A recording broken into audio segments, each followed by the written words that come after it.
told away even about your guy? Are you told away even about your guy?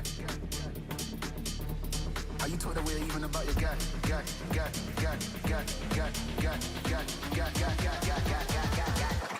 Are you told away even about your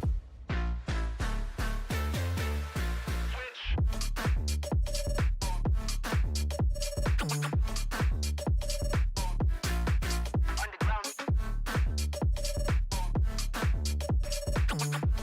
you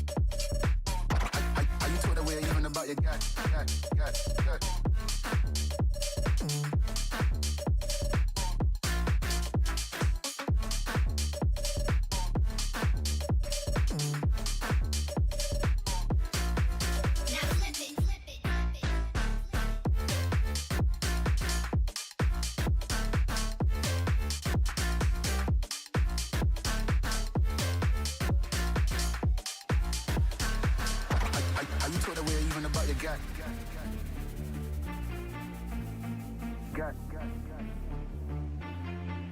away even about your guy?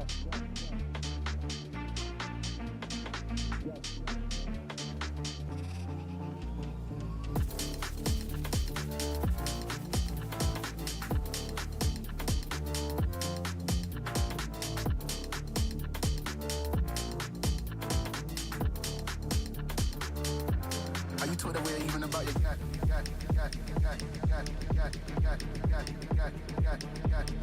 Oh man, your boy Kevin just lost lots of money. Oh, but that's okay. I am with you, with you. Oh man, your boy Kevin just lost lots of money. Oh, but that's okay. I am with you.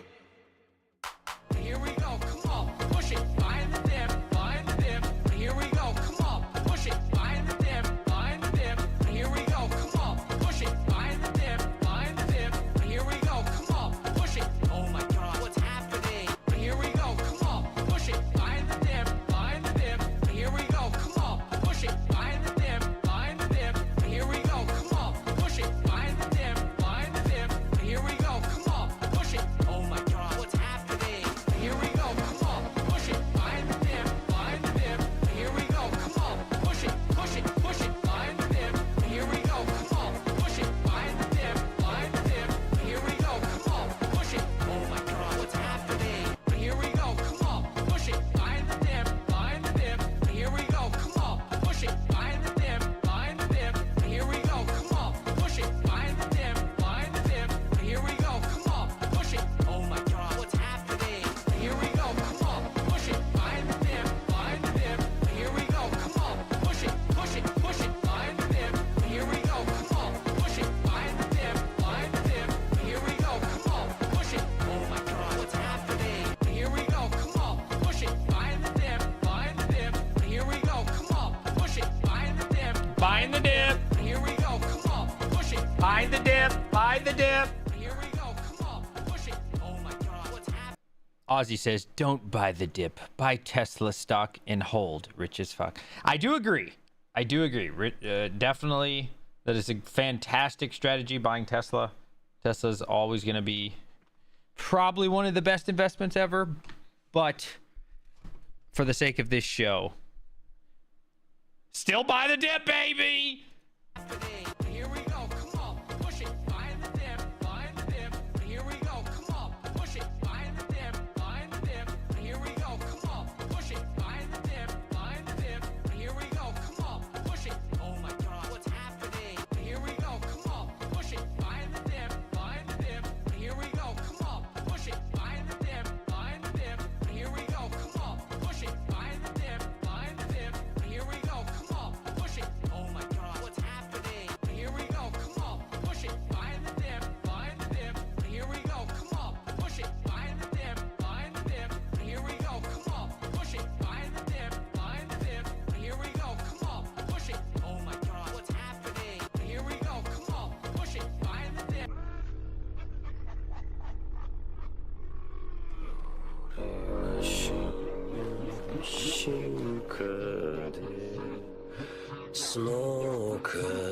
Hello? Hello?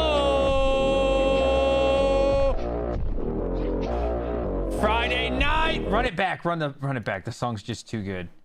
Run it back. Hello, everyone. I want to see spam. Spam this shit right here. Who cursed? Shame on you. Shame on you. Spam it right now. Let's go. Wake up. It is Friday night. It is time for the greatest Friday night stream of your entire life. Let's go.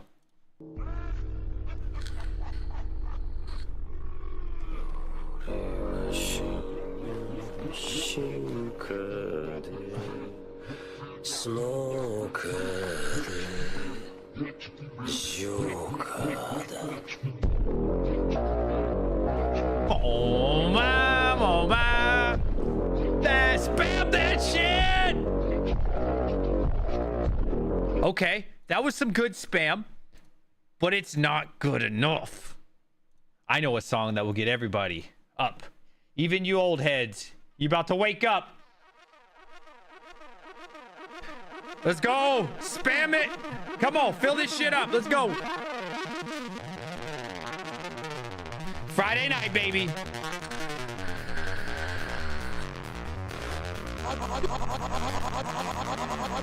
Perfect.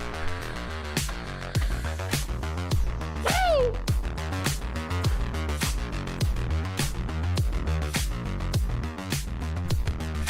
Tell your baby mama, the mailman, the lady down the street, the mechanic that's been raw dogging your wife, that we live.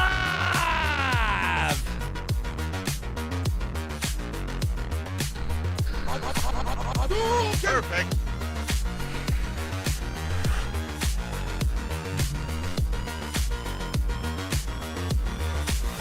It's such a beautiful day. It is Friday. I know all of you are excited. But come on, can we party? And then we get into the stream? Can we have a little fun? 22. One more time, boys. Let's go.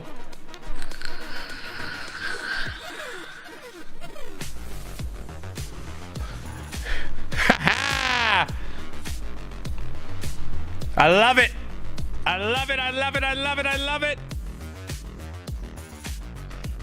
Enough of that. Enough of that. That was incredible, though, everyone. Thank you so much. How are you doing today? I hope all of you are doing well on this beautiful Friday.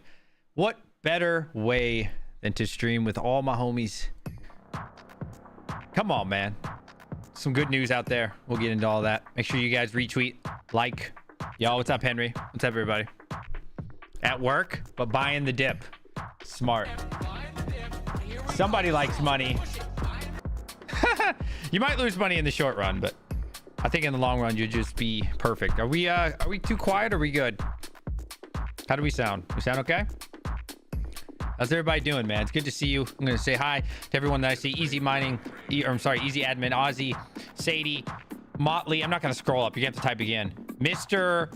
Olafazan, Henry, what's up, buddy? Sadie, Hawk, yo, what's up, my boy Hawk? Check Discord. Is this gonna be a secret message that I'm not supposed to read?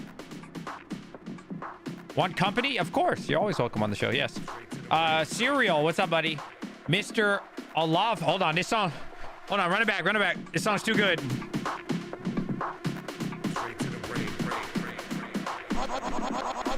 Perfect. Straight to the.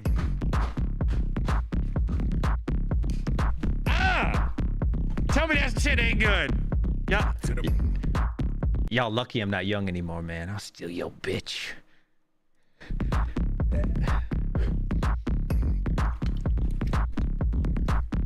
Straight to the.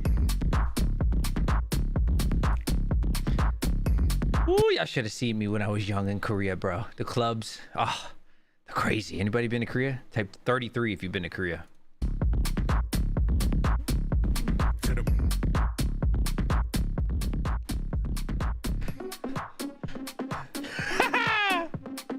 All right, anyways, let me put on some more chill music. I get too hyped, man. The music's too good. I just got the best songs, boys. That's what it is. I got the best songs. What can I say? Let me put on something more mild, okay? Anyways, I hope all of you are doing well. What do we get for $10? Well, I love money, so what do you want? What do you want, buddy? Let's make a deal. You send me $10. What do you want? I don't know. What would you like for 10 bucks, buddy? You tell me. What do you want for $10? Yeah, I read your Discord. Yep, you're good. I don't know. You tell me sustainable.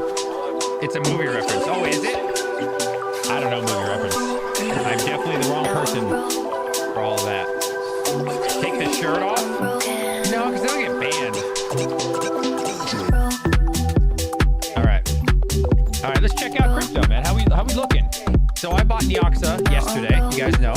On yesterday's stream, we bought, I think it was 245 million. It was something like that. We spent $1,000 basically. Yo, Geek of all trade. Music's too loud. All right. Oh shit, you're right. My bad. My bad. It was too loud. Yeah. So we bought $1,000 worth of Nexa because I just felt like it was just so beaten up. So I think we're actually up like $50 or something. Not that I'm looking to sell, but yeah. I don't know. Maybe some people bought after me. I bought around this point. So maybe some people bought up here. Maybe that was mine. Delayed reaction. I have no idea. Need to pick up 1,000 radiant. Yeah, you know, I was, let me look. Is it still down? If it's still down, I'm down. Yeah. All right. In the last 24 hours, radiant is down 1%. In the last 7 days, radiant is down 14%. In the last 1 month, radiant is down 35%. That's what we like to see, boys. We like to see this when you're buying. 1 year, it's still down 23%. And it's all time, it is still down 23%. I like seeing that. Yeah. Full Metal Jacket. I don't remember that reference, but I do know that movie. It's one of the few movies I know that you guys say. Yeah, no, I definitely want to buy some Radiant. It's saying it's at its all-time low, which doesn't seem accurate, to be honest. Because I see it higher here. No, it's lower. Oh, wow. Yeah, no, it's higher now. I don't know how. Whatever. Lithium. All right, let's look at the lithium chart. Let's look, man. All right, last day, it's down 0.14%. Last 7 days, it's broken even. Last month, it's broken even. I feel like this chart is inaccurate. So last 1 year, it's broken even. Yeah, this is wrong. Okay. Oh, now it's updating. There we go. Last 1 month, it's down 13%. Oh, shit. You're right. That is the wrong Alif. My bad. This one. You're right. My bad. All right. Last 24 hours, it is down 2.7%. Last 7 days, it is down 12.7%. The last 1 month, it is down 21%. These are all good things. This is what I like seeing. Last year, oh, it's up 80%. Ooh. I don't like seeing that. I don't like seeing that at all. But overall, it says it's down 91% from its lifetime. So that's actually a good sign. Okay. So in the last year, it's had a nice rally. But overall, it's down big, which we love to see. We love to see that. Man, what's going to make Lithium appreciate, though? Holy shit. That thing died right out the gun. Ooh, I don't know. That's a good chart for a long-term investment, I think. Me love you long time. I know that one. When I was in Korea, I got called GI a lot. Surprisingly. GI. It's like a... Never heard that in America. I mean, I know what it means, obviously. Right? But... I need a hookup on cheap S19 units if anybody can help. Yeah, I can get you S19 all day. All day, man. You trying to get them hosted too? You can probably get a little discount for getting them hosted. I think, who was off? I was supposed to sell some shit for somebody. Who was it? I don't know. I get hit up with this shit all the time, man. I ignore 99% of it. That's what they get for $10. Oh, is that what they get? Anyways, according to my Twitter, if you guys been following my Twitter, some decent news coming out today, actually. Didn't really get a lot of traction. The SEC does not plan to appeal court decision on Grayscale Bitcoin ETF. So I find that to be bullish. I'm not saying that it's approved, but it sounds like they're not going to fight it, at least at the moment. So that's bullish. But, you know, we're in a bear market, so even good Good news doesn't really do much at the moment, but and then there was another kind of the same idea but a different source. This one's from Bitcoin Magazine, kind of the same thing here. So I think it's pretty bullish, man. I'm happy. And here's another tweet we did. If you don't like Halloween, we can't be friends. Come on, boys. Come on. Who doesn't like this one? That's a cool gift. Give them time. They will. Yeah, they will eventually. So yeah. So Lithium. I don't know. Let me look at Radiant chart again. I feel like I like the setup better on Radiant. Just the fact that Lithium was so high out the gate and died. I like this one more. The Radiant. I'm not saying anything about the project. I have no idea about the actual project. I'm just talking about from a chart perspective. Man, it's going to take a bit to get Lithium back to where it started, right? Where Radiant, it won't take a bit, and it's actually gone well above where it started. So I like seeing that a lot more, though. I like seeing that. 48 viewers. We got 22 likes. Let me refresh. I have more faith in my viewers. Oh, 22 likes. What the heck, guys? What the heck, man? Oh, that's the wrong screen. What the heck, man? 22. DJ with the save. Friday. Yes. You know, a lot of people have been requesting we go live more, so. I don't know. I have nothing else to do. Bullish on both. There you go. I think we'll do well, right? I think we'll do well on pretty much everything. And then Daniel Keller yesterday came into my stream. What did we stream? 3 days in a row now? 2 days in a row, and then like 4 times this week. Do you like Ergo? Last bull run, there wasn't much to do with it, and it went to $21, but now it has Dex. Tell me more about Dex. Yeah, I think Ergo's cool. I don't dislike Ergo. Sure.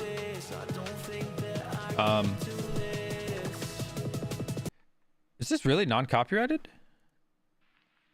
Says it's non-copyrighted. We're gonna find out if we get a copyright strike. I'm gonna be sad. What's up, Geek of All Trades? Ooh, it's a beautiful day. Do I like Ergo? Yeah, Ergo's cool. Yeah, Ergo's cool. I got no issue, bro. I don't care. I like money. I think we're all gonna do well, man. I think the most important thing is just getting involved in the market. I think a lot of people are just gonna complicate it, right? Just buy what you like, mine what you like, you know?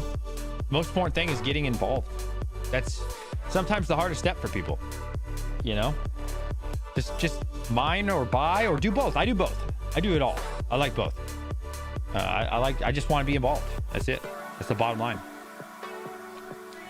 I think everybody's gonna do well. As long as you've been buying or mining or hodling, or you'll be fine. I think the only people that are gonna have regrets are the people that sold too early. Personally, what do you guys think? Now, unless you did what I did, right? I sold some GPUs because the guy paid me more than I paid for them, even in the bear run, and I reallocated the funds to buy the coin. So for me, in my situation, and my electric rate, that was a really smart move to do, right? But I think the people that like sell their GPUs, sell their ASICs, sell their coin, and then don't reinvest it into crypto or stocks or something, I think those are the people that are gonna have a lot of regrets. Personally, as long as you're reinvesting it and you feel like, hey, that's a good decision for you, then that's cool. I still hold my Litecoin. Damn. Yeah, I transferred all my Litecoin.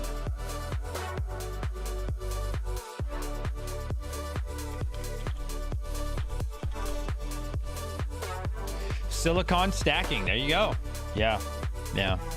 It's definitely a lot harder to liquidate silicon, right? It's definitely a lot more work. You know? Sadie, always loyal. Appreciate you. All said, always loyal. All of you are always loyal. Appreciate that. Most of us here have a decent portfolio. I've been comparing people's posts, and most of us are holding the same. Some high-level TA guys are deeper in layer ones and top 100. Yeah. Well, if you're talking about like the bigger YouTubers, I think they kind of have to hit the big stuff, right? Like they'll always do Bitcoin, Ethereum, and then like, you know, the top like 20 coins, right? That's really what they focus on. I get that because a lot of them have an insane amount of subscribers. And let's be honest, right? There's a lot more money in those coins and a lot more people interested in the top coins than like what we're doing, right? Like what we're doing is we're spec mining, right? we're finding coins that are up and coming, and it's a much riskier, smaller field. You know what I mean? And also we're mining as well, where a lot of those people aren't mining at all, right? Mining is definitely a niche thing, right? There's actually a lot of people involved in crypto. A lot.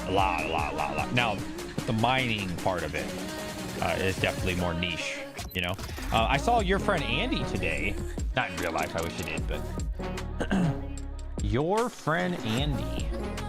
He bought... Man, I love your friend Andy, man. This guy's like...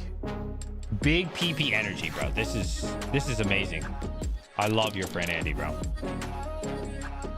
He's like... He's so smart, man. I love what he does. I just spent another $8,000 on Bitcoin miners. That brings my total of machines to 19. Good on him, dude. And my BTC mining operation is 19 miners plus 37 NFTs. He's making $1,500 to $2,000 a month on that little investment. That's awesome, dude. Dude, he's a genius, bro. Genius. Dude just buys. Doesn't care. Just does it. I try to buy as much as I can as well, right? Just get involved. But he has so many revenue streams, man. It's amazing. It's amazing, man. I'm gonna be like you one day, Andy. Andy, I'm gonna get like you one day, bud. But yeah, he's got some great revenue streams. I love being able to talk about money. I'm like a huge fan of talking about money. I love it. And that's why I really like Andy's channel, you know? I like the candidness of his channel. Not scared to talk about money. A lot of people are really scared to talk about money. I don't know why. Andy will tell you, Andy's like me, right? Like I'll tell you, hey, I just spent $4,000 on this. I just spent $11,000 on that. I just made 2 G's on this. But a lot of other people are like really scared to tell you like how much they make and how much they made off their investment. I don't know why. I don't know. I like being honest with the audience. You gotta be honest with them, you know? You gotta be candid with your audience. What about real estate? So, I mean, I have this house.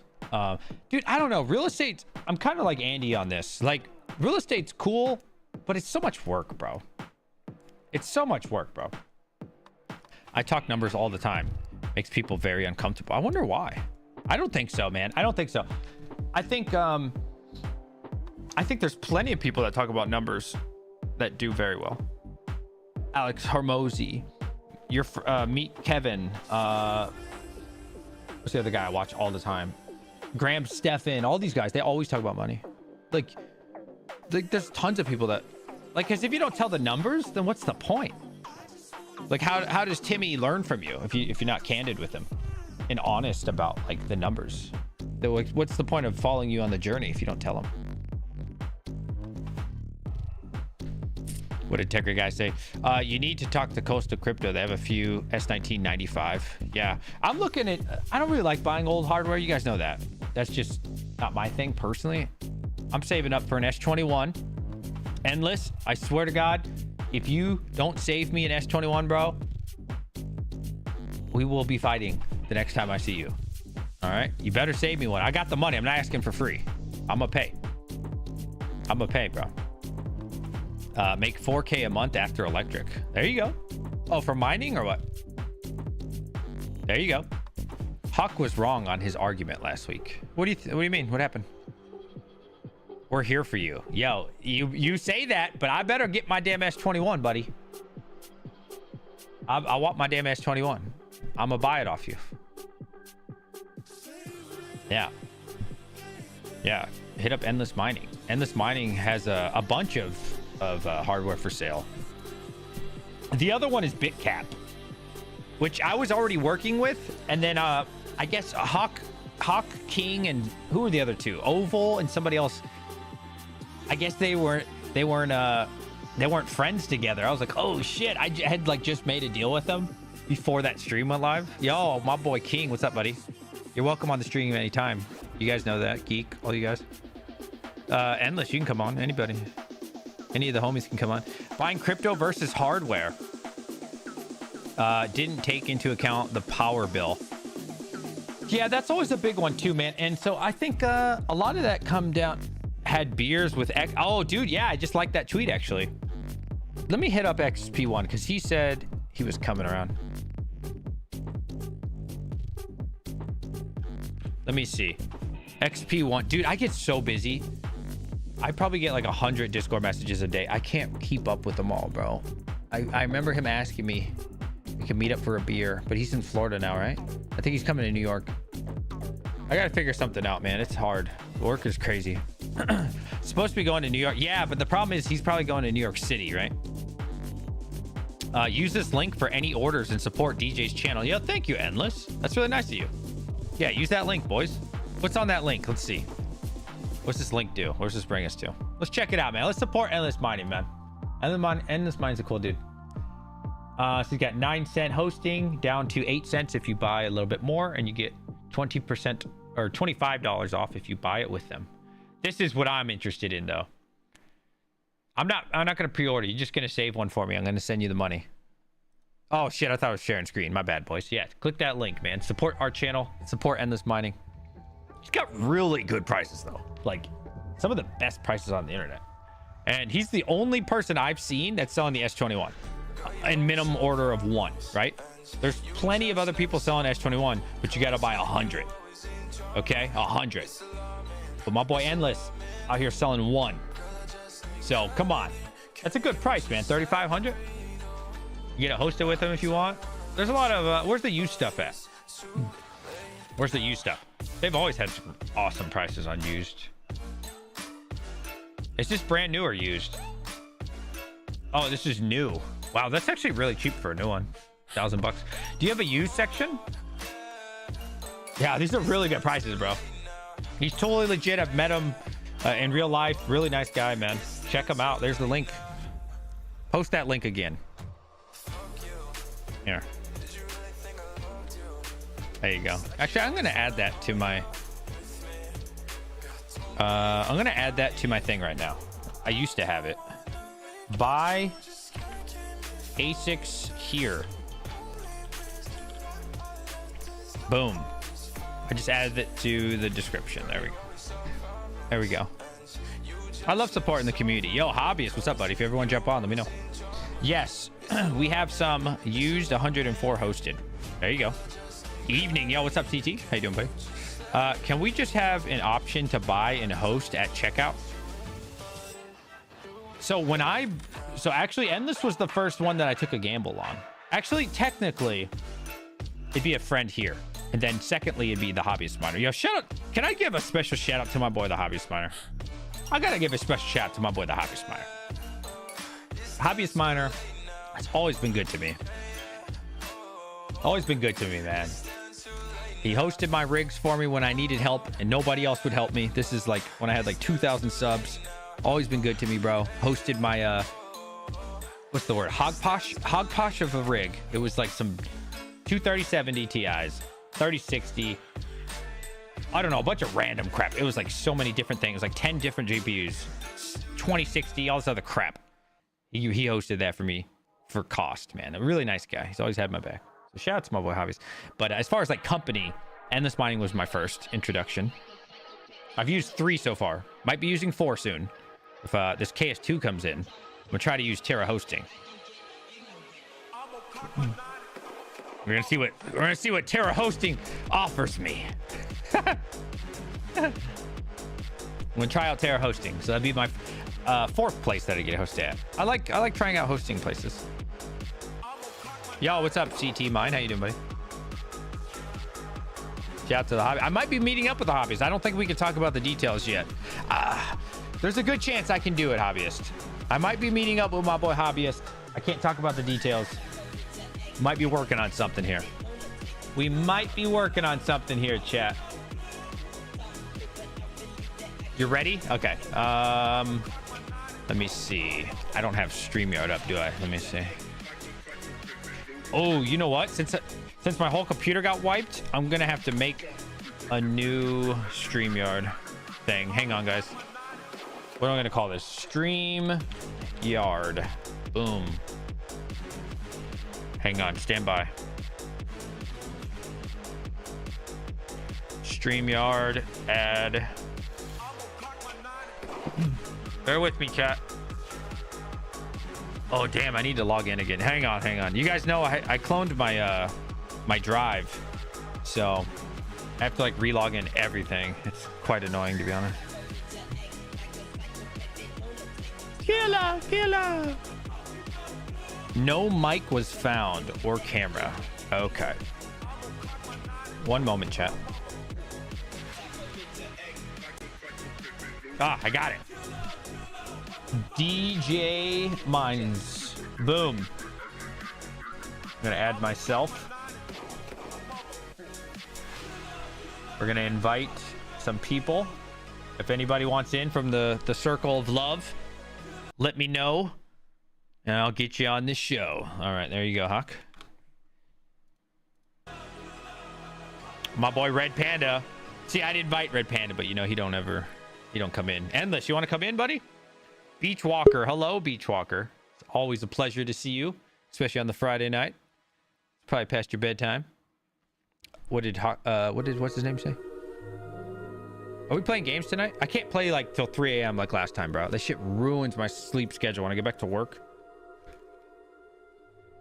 See, here's the thing. I have to work Monday through Friday at like 5 a.m. Or I have to wake up at like 5 a.m. So when we stay up until 3 a.m. playing video games. Oh, I thought this was sharing the screen. My bad, chat.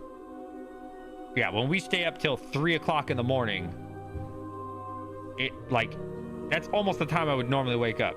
It just fries my brain, bro. And like, it takes me probably 3 days to get back into it. So I can't be staying up to these crackhead hours. I wish you guys played games earlier, bro.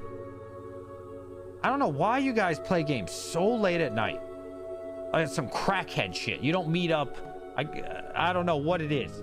Y'all be on some crackhead shit. Here's a crackhead right here. This guy stays up till 5 o'clock. Hold on. Who you calling a crackhead? This guy stays up till 5 o'clock in the morning. How do all of you do it? You guys I work during the day. It's true. That's true. So we only play when it's late. So it's the only time like we're all home and that kids are asleep and all that other stuff. Y'all need to give up your kids. All right? There's games to be played. I can't, man. He had a fever today, dude. Oh, that sucks. What's up, buddy? How was work? Yeah, work is work, man. You know, I got home a little early because he, like I said, my son had a fever and I just had to kind of watch him a little. Okay. Went to the doctor this morning, but he's good. He's good. He had like 100.1 or something like that, and they just wanted to make sure it didn't go too high. So, all goody. Well, that's all good. Goody. So what's going? Crypto. Crypto. Are we sure it's crypto we're talking about? I'm talking about crypto. Little Timmy's out there. It's been a whole week since we met up, and Timmy has just found another 3 Gs. He stole it from his grandmother, and he needs to know how to get rich. He needs Hawk Crypto's advice. It's such a hard question to answer, man. Like, nobody knows what the right play is. I think the safest play is just to put some money in Bitcoin and just wait, man. I mean, like, if you're trying to, not financial advice, but I mean, what's the safest play? You don't want the safe, bro. Timmy is trying to get rich. He wants to get Bugatti. Same question every week. Every week. He found another 3 Gs. He needs to know. Oh, man. I don't know. I don't know what the right play is, man. Honestly, I mean, the market is so volatile. And you could say one thing, something goes down, and next thing you know, everybody's blaming you for it. I gotta put some music on because I don't hear any music. What's up with all this depressing bullshit? What, man? What you want to talk about? Timmy got $3,000 and he wants a Lambo. That's all he wants to know. Oh my gosh. $3,000 ain't gonna buy you a Lambo. How about we just be real with Timmy? See, this is terrible advice, Timmy. All right. Oh my God. You know what? Fuck it. Put it all in easy mining. You can buy 10 packages, not sponsored. And then you'll hit one of them, maybe 2 of them. You'll be all right. Oh my God. Stay away from that easy mining stuff for a little while. I don't think anything's like working on that. Oh yeah. I've only done a couple I got destroyed packages. On it. Yeah. But I've been really good about it. I only use my free cash money. That's good because if it's free and it's, you know, the risk is low. Yeah. So I'm picking up I had a few members of the community send some money over. I'm picking up 10, 30, 90s tomorrow, either Sunday or Monday. Oh, for them. I'm only going to buy like maybe 2 or 3 because I'm just kind of really short on cash at the moment. But yeah.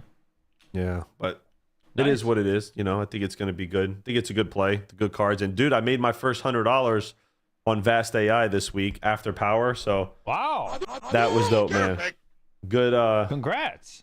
Yeah, man. It's a good way to make passive income, man. And it's profitable. It's really profitable. So I'm actually really, really excited. I just got the payout of $104. So Oh, so how much you making a day right now? so I think that equates to, I don't know, it's like $12 or $13 a day or something like that. I think it equates to. I have to do some math. That's solid gains. And you know what's funny is that my entire farm was down for like almost 12 hours out of the week. So I probably would have been a little bit more because I'm almost at $1 a day actually. So after Power, it goes to like $12 or $13 a day. So it adds up. Yeah, that's good. That's good, man.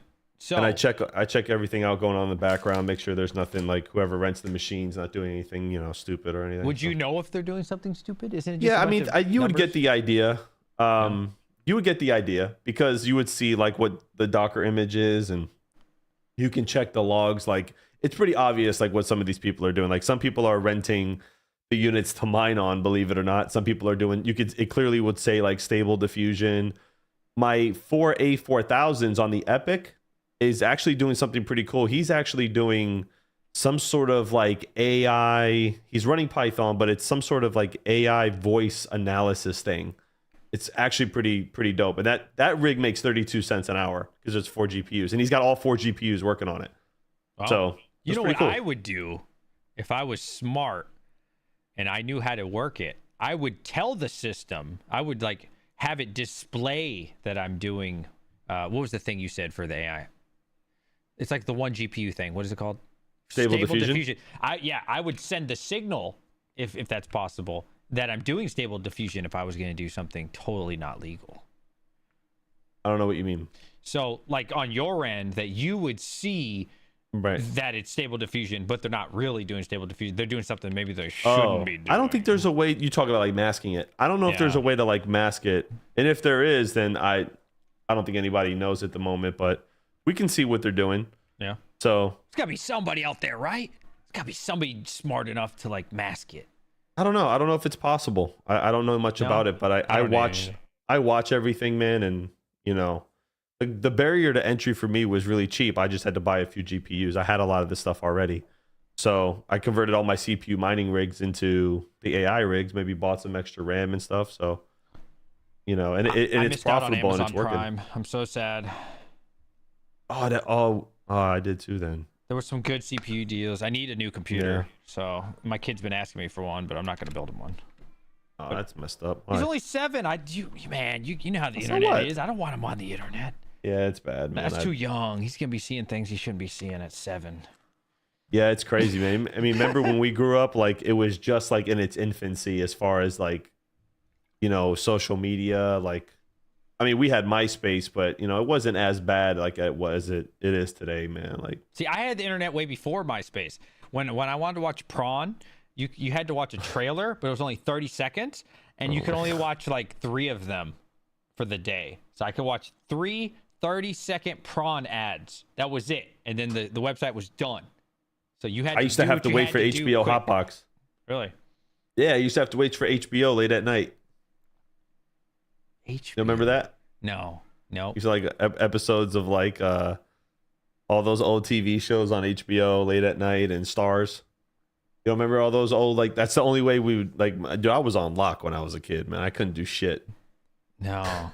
Dragon Moon X. Don't look it up if you're under 21, chat.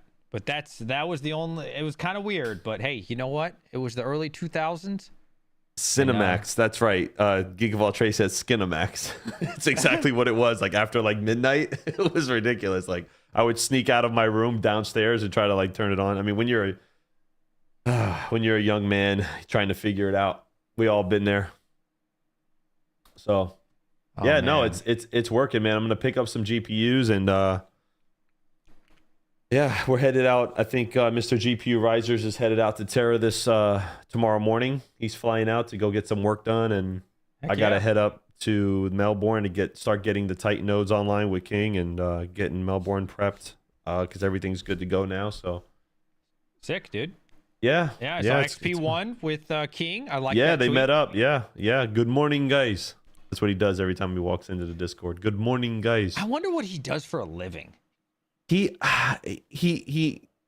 You know what? To be honest with you, I don't know exactly. I know he gets up every morning because he calls us in Discord while he's on his way to work. He's always on video. And always dressed to a T. Got his coffee and cigarette, and he's in his office every morning. He's got like this. He showed us once, like his office is badass, man. It's like a corner office. He's got like 6 screens on the wall. Yeah. I think he's got something to do with trading or something like that. But XP1 and he's is got like 4 good dude, man. assistants that come in. He's yeah. He's a Misfit Mind smoking a cig, Oh, yeah. and his ladies will come in and sir, Yeah. sir, and they'll give him a plate of something and thank you. He'll And eat he's mining. He'll fucking, And he's got a massive mining farm. You see his mining farm? He's got a massive mining no, farm. I've never seen it. Massive mining farm. Really? I aspire to be XP1. That's I awesome. want to get man. up, go to my office in the morning, and just get out of this friggin' routine that I'm in. I can't wait, man, because when Tera gets to a certain size, we're going to probably have offices and stuff. And That's why I want to meet up with him for that beer. I just want to ask him IRL, like, yo, what do you do? And I'm going to be like, oh, that's awesome. Whatever it is. I'm sure it's got to be awesome, bro. You're not. it is, man. He's a good dude, man. He's, a good He's dude. always He's awesome. always hanging out with us. I respect XP1. When I got hacked, Yeah, he 100%. actually put a couple I think it was a rig or 2 on Flux for me for like 2 Really? weeks. Yeah, shout out to my boy XP1, man. Man, that's Very nice nice, guy. man. Very nice guy. That's awesome. Yeah, he's got a really cool. I mean, he's in Romania, so he's got like a really cool power rate over there. Like, he's got a couple. I think he's got a couple KS series. I think he's got a KS2 and a few other ones. Cool. I mean, he makes bank, man. He does well for himself. God bless. I'm waiting on my really good. KS2 right now. Come on, baby, ship. Let's go, Ice So River. so is that the one coming to Tera? Or are you gonna send it to the other guys? I'm gonna send it to you, but you gotta help me out here. Nah, I know. We got the we got you. We got you. So first Doesn't I'm use that gonna much do, power. First, I'm gonna do a video on it. It's gonna come to my house. I'm gonna do a quick little video, and then it's gone the day after. Yeah. I'm gonna send it to Tera, and I'm gonna review Tera. Yeah, it's fine. Yeah. They don't go off, man. They're running. That's awesome. I encourage everybody to get into our Discord and talk to our clients, man, because don't believe anything we say. Go ask the people that are hosting with us in the Discord. We have nothing to hide. Go ahead. I'm excited, man. So I'm excited. It's gonna be good. yeah. So you got to deal with Big Cap, huh? Dude, so it wasn't like an official thing. It was like the day before. I guess they were talking about you, or were you guys showed whatever you showed? Well, I sent you those screenshots. You saw it, right? It was before that. It's before Okay. that day. And so like they have a bunch of ASICs they're trying to sell. So they're Right. like, hey, we'll give you like a couple bucks for each one. And I was like, yeah, that's cool. Like I've done that with Endless, and I've done that with many people, right? Where they're like, I have 100 ASICs. Can you help me sell them? Because I can't sell them. I don't have the clientele. Right. And I was like, yeah, I got you. And then you guys did that, and I was like, oh shit. No, man. So Look, it's not personal. It's just Yeah. they took a shot. They took a shot at us. It was, in my opinion, a little unprofessional, but it's nothing personal. It's business. So it's just honestly, it's just more fuel to the engine for me, because it makes me just want to work harder when people say stuff like that. So, and I don't wish nobody no harm. God bless them. You could eat, just don't eat at my table. That's all. There's another table in the corner over there. So, All right. So I bought Nexa. I own. okay, I saw that $2,000 worth, as I No, recall. it's 1,000. I accidentally. I thought you said- I accidentally sent $2,000 worth of USDC, but I'm gonna spend okay. the other 1,000 on another altcoin. Right. Radiant right now is probably the one I'm gonna buy, more than likely. You know how I feel about Radiant. Yeah. You know how I feel about Radiant. When we talked about it, I'm glad that you kind of looked at it. I'm just looking at the chart. I'm not looking at the project. I'm with you. Yeah. Me too. I wasn't Yeah. looking at the project either. I'm just looking at this is what its room for growth is. And it's completely undervalued in my opinion. I think it's going to be I got a nice bag of it. I'm actually going to start turning the mining rigs on. I think I'm going to turn on like 1 or 2 rigs. I sold all my cards. I got 1 rig left to sell, and then it's just going to be 3080s and a couple 3070 Ti's Is that that a I have. 580 behind you? This? Yeah. That is a 1080 Ti. Oh. Yeah, these cards, I was actually going to sell this card, but this is an 11 gig 1080 Ti. 11 gig. Yeah. Is that a thing? And it is. Yeah. Really? Yep. Might as well keep it does pretty well for like proof of use for work and stuff. Here, you can see it here. There you go. Look, I don't know if you can. Probably can't. You can kind of. Write down a It serial, says- boys. Write it down. 11 gigs. Yeah. Wow. I didn't know they had 11 gig. Yeah, this is good for like Let me see. high end compute. Like this would probably do really good on Dynex. Honestly, runs pretty hot though. What do I got here? Ah, it's just a regular 1080. Yeah, 1080s do well too. It's funny because I was talking to New England Crypto.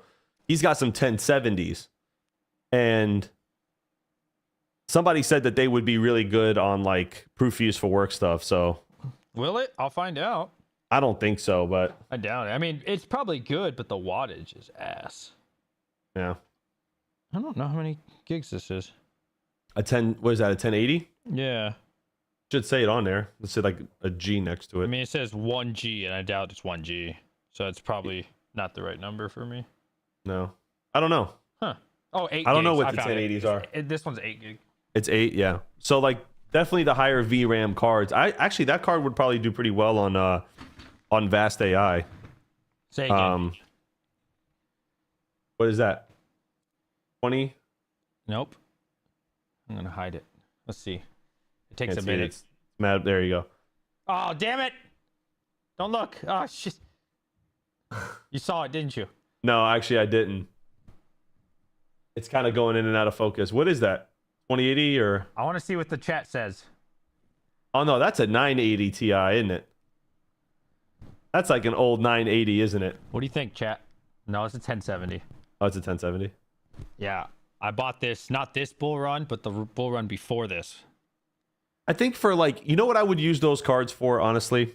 Like, I would use those cards for like, like if you're going to spec mine something, because they probably, a lot of them don't use a lot of energy and you can get them very efficient.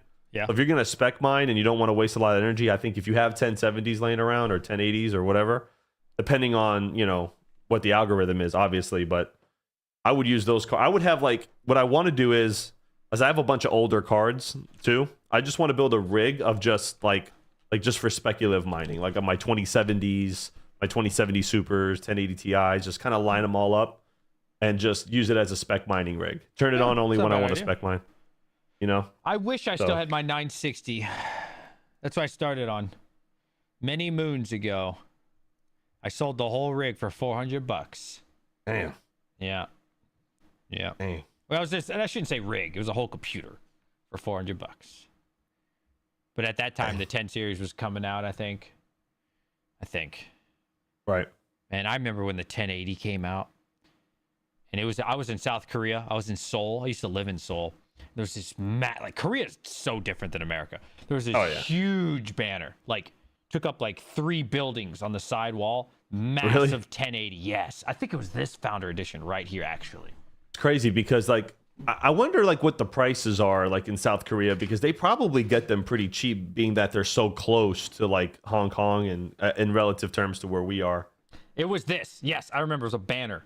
The same GPU. It's a good looking graphics card. Yeah. I mean, when that thing came out, there probably was nothing like it before, and people are like, "Yo, look at this thing!" Like the looks had a lot to do with it, Yes, and then the Titan came out, and that like Korea is so different, bro. Like I think, at least in my experience in America, gaming's like a lot of people game these days, but it's not like out there, right? Like you're not really seeing PlayStation advertisements everywhere, and like this is the new AMD card and Nvidia. It's not like that, but Korea's totally opposite. You'll see it everywhere, bro. All the bus stops, taxis will have it. People love gaming. Everybody talks about gaming.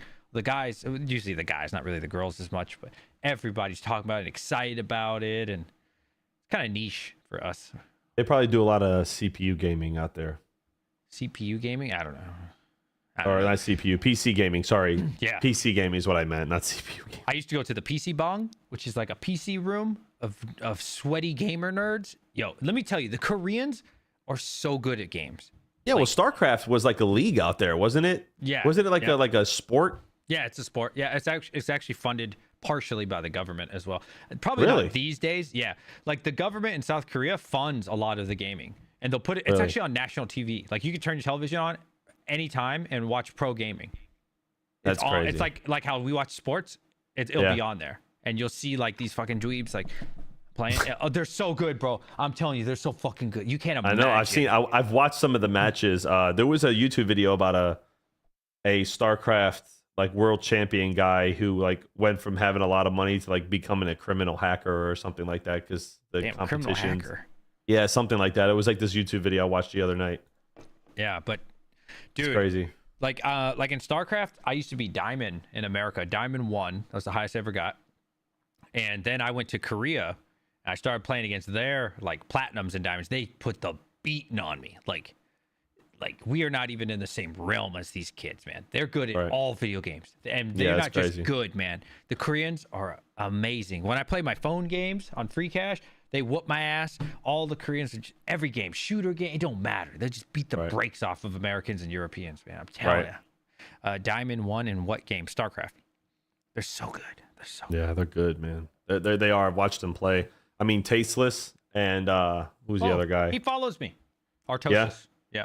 Artosis and Tasteless. Yeah. I met them 30 times. Yep. Tasteless and Artosis. Yeah.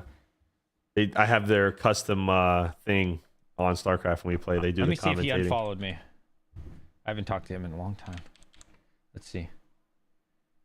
Fuck. What is his Twitter name, chat? Artosis? No, one of them follows me. What's his official name? Just Google it. Yes. Oh, there we go. Look, he still follows me. Yes. Nice guy. Call me Tasteless. He's funny, man. He's cool as shit.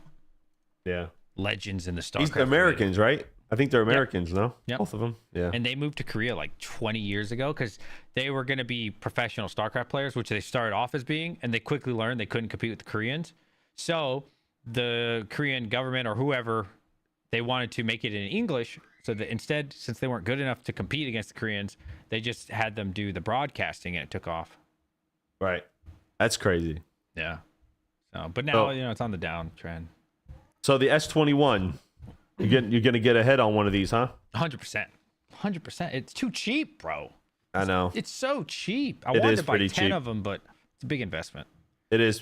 35. I think I got it for, I think we're getting it like 3,700, 3,800 landed. But there's a huge, we can get it for 3,000, but the MOQs are like ridiculous, man. Yeah. MOQ, like you said earlier, was about 100. Yeah. And we can get it at $3,000 right now. So I don't know, man. Like I would wait a little bit. I think those prices are going to dip a little bit more. I don't know. Maybe not. Maybe because the demand is high and people are selling all these machines. Man, I saw a few people selling 95 terahash models for like $400. Like it was crazy. But I don't want old tech though. I'm with you on that. Yeah, I'm with you on that. shit. Like I don't want any 95 terahash models. I don't, because even at 4 cents, after the halving, it's not profitable. Like you'd basically have to have free electric to make anything on that. And I think the like 141s or like there's like a S19K, the 120.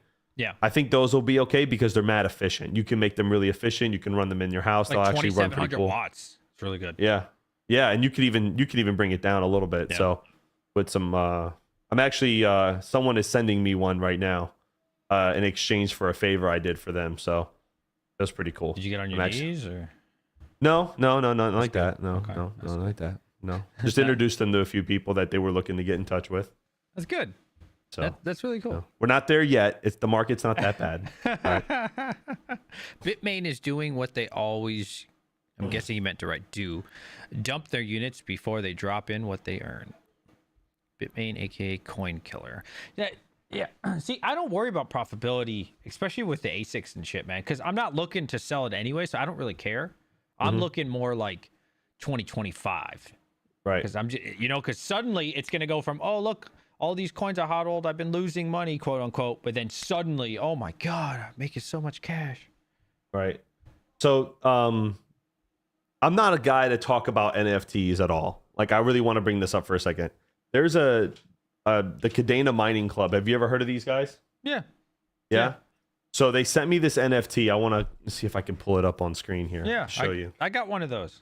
Oh, you do? Cool. Oh, you do? Okay. Yeah, Did they give you the vial to upgrade it? I didn't get a vial, no. It was pretty dope, man. Like The website's dope as fuck. It is like the way that they like integrated all this stuff.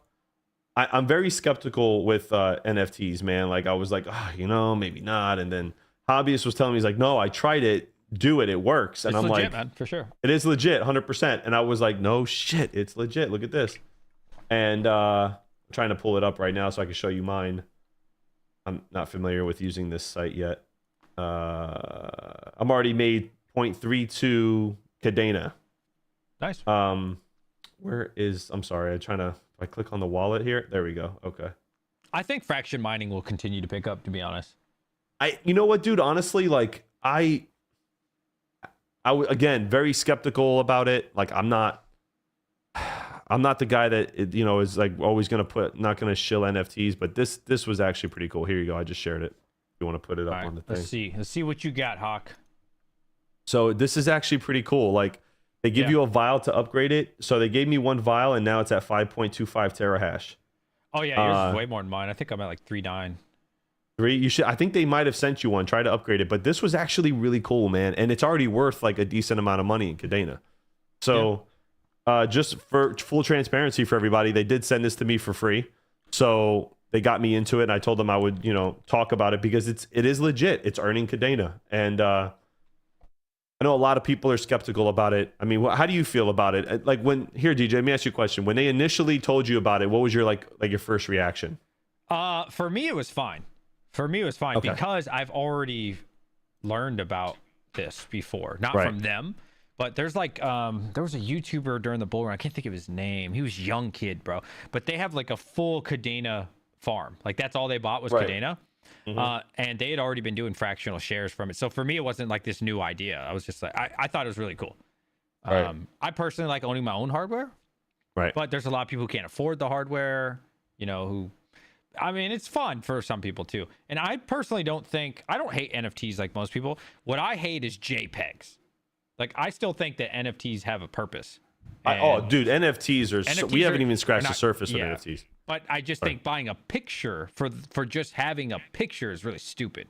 But there's certainly a lot of use cases for NFTs, and I can't imagine NFTs going away. I think they'll just become more and more involved in our life as time goes on, for sure. Well, there was somebody at Cypherpunk was talking about NFTs, and I've heard this before prior to Cypherpunk, but they were saying like NFTs are like a great way to like secure like your home deed, social security stuff, like anything that you can put that's on paper, you can turn into an NFT and you can secure it. And I think NFTs, if they really get into the tech, they can virtually eliminate identity theft.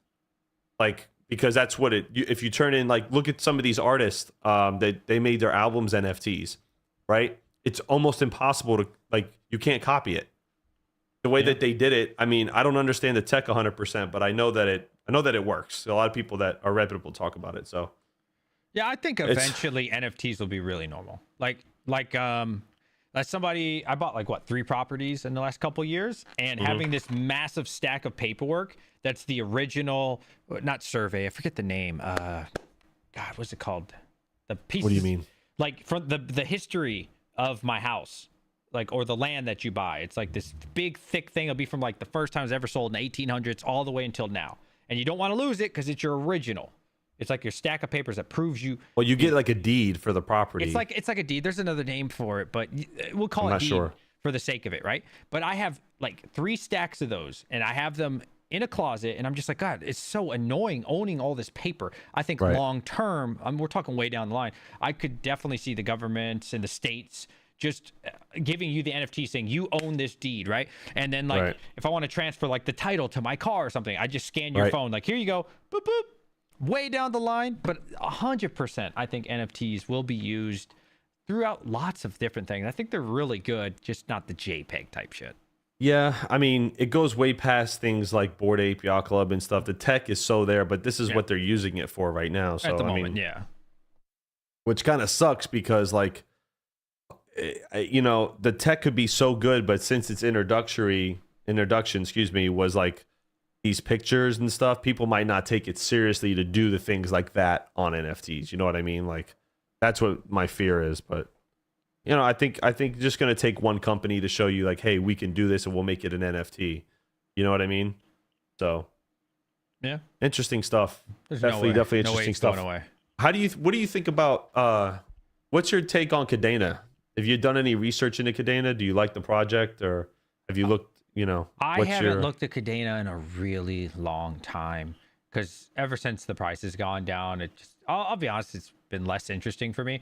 I own a decent bit, maybe like $1,000 worth. It's not much, but that's a nice bag for me, and I hope it does something. But I mean, a lot of people know about Cadena. It was a big name at one point, so I think it's worth having a little bag in case it ever takes off again. Don't pull. Would you buy a Cadena miner? I have 2 Cadena miners actually. Oh, you do? One's brand new, so I bought the 2 KD Box 2s. Okay. The little ones. I kept one brand new. This is my plan all along, is to buy them because they were only like $250 when I bought them. They're probably cheaper now, but my plan is to sell them to Timmy in the bull run, because if you remember, like, all those little boxes were going, like the Doge miner, bro. That thing was going for like $1,000. So I have one brand new. The iPolo V1 Mini Wi-Fi that I have was going for $2,400. Yeah. So I have it in the closet over there, brand new. The other one's like new. And whenever the bull run comes, even though I can't really mine with it profitably, I don't care. I'll just sell it to them, and they're gonna pay $500, $600, $700. I paid $250, so I look at it as an investment personally. I got to tell you, the solo mining for me on Caspa with my 3K zeros has been awesome.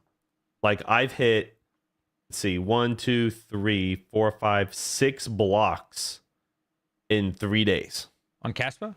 Yeah, $7 a block. So that's KS0. Yeah, KS0. It's like $42. I need to swap to solo mining. I'm telling you, man. Like, it's like, how do I do it? I don't remember. So all you really have to do is change. Are you on castlepool.org? What's your mining pool? I probably am. Let me see. Yep, castlepool.org. Yep. So all you really have to do is change the port. So you can go into your KS zeros, or change the port. I think it's from 4444 to 4441. Hold on, let me. Yeah, that's it. That's all I had to do. I'll do it right now. Solo is I have to change the wallet too, though, don't I? No, you don't. No, just change the port. You keep the stratum, the address the same. Just I'm staring at it. Change the port to 4441 instead of 444. Can you copy that? I don't want to mess it up. Right here. There you go. Yeah. I'll put it in our chat here. Yeah, put it in the chat. Right there. All right, I'll give it a try. That's all you have to do. Don't change it. Don't change your wallet address. Nothing, and then just give it a little time. And when you go to your wallet address on castlepool.org, it'll update. All right. You know what? Yeah. Why not, chat? Are you guys solo You know mining? what? I'll be honest with you. Like, it's way more profitable than just trying to pull mine. I mean, it's $42 in a week. That's a lot of money. Yeah, I mean, for that, it's great. I'm just gonna stack it, man. I'm gonna keep stacking. Get my bag of Caspa back and all that good stuff. Save. Okay. Restart miner. All right. Yeah. That's all you got to do. And I like it because now what I was gonna do was I was gonna put it on 2 miners and stack, some BTC on solo mining, convert it to BTC. I don't know, man. I think I'm gonna keep it. On Caspa. I think Caspa's got some upside coming pretty soon. Next bull run, I'm gonna just get big time, dude. I think Caspa's gonna be good. Huge, man.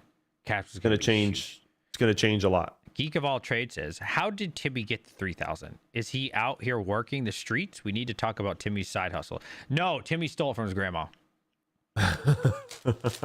Yep, solo mining. No, I love solo mining, man. I've always been a fan. Huge fan. I'm a big fan. I remember when you hit that Ethereum block. Yeah. Remember that? 2.3 Ethereum. Yep. Yeah. That was wasn't it like, didn't it take almost 30 days to hit? It took almost a whole month, right? The first time I tried was 30 days. I only had 4 gigahash. It failed. The second time I had like 6 or 7 gigahash. It took like 28 days. And then I hit and I made big. Made like so much power to burn, man. Yeah. Well, I had free power at that time. Oh, you did? Yeah, so I didn't give a shit. Oh, never mind. Yeah, I didn't care. But yeah, no, I love it, man. The only thing I've never hit is Bitcoin, which I will hit one day, chat. Don't worry. So Panda said something that's pretty important for everybody. Disclaimer: solo mining is about luck and isn't great for everyone. Zero-sum game. Small PP energy. Fence sitter. Don't nobody want to hear that bullshit, Panda. This isn't your channel, okay? We're honest over here. So question. So did I hear you were taking off a whole month in December? Yeah, so they're only going to give me like 18 days off. That's a lot. Yeah. What are your plans? Or you can't say it publicly yet? No, I don't mind. Money. Make lots of money. Tons of money. YouTube pays the most during the holidays. So you want to make video. Honestly, you should be making videos in October because things start picking up. The advertisers start paying, but definitely November and December, the advertisers pay crazy money to advertise on everybody's channel on YouTube, whether that's streaming, whether that's making videos, anything. So starting next week, I'm ripping out this entire office. Yeah, do it. But just gonna make be all videos. redone. Everybody, I strongly suggest make a YouTube channel if you don't have one. If you do have one, push out videos. I'm telling you, you'll see. Now, January, they stop paying as much. So you want to capitalize as much as you can November, December. Get Nice. as much money as you possibly can. Yeah. Hell yeah. Awesome. Yeah. Gonna redo everything, and just been a rough few weeks for me, man. It's been Yeah. Oh yeah, bro. It's been brutal. Now then my son got sick. I'm like, all right. Restaurants like, in the middle of the off season, and Yeah. there's whole BS from yesterday and today. So Show us the pictures, Panda. Solo mine is Giga Whales only, in my opinion. Nah. I solo mined Chlor AI when it first came out. It was great. I solo mined Avion when it first came out. Incredible.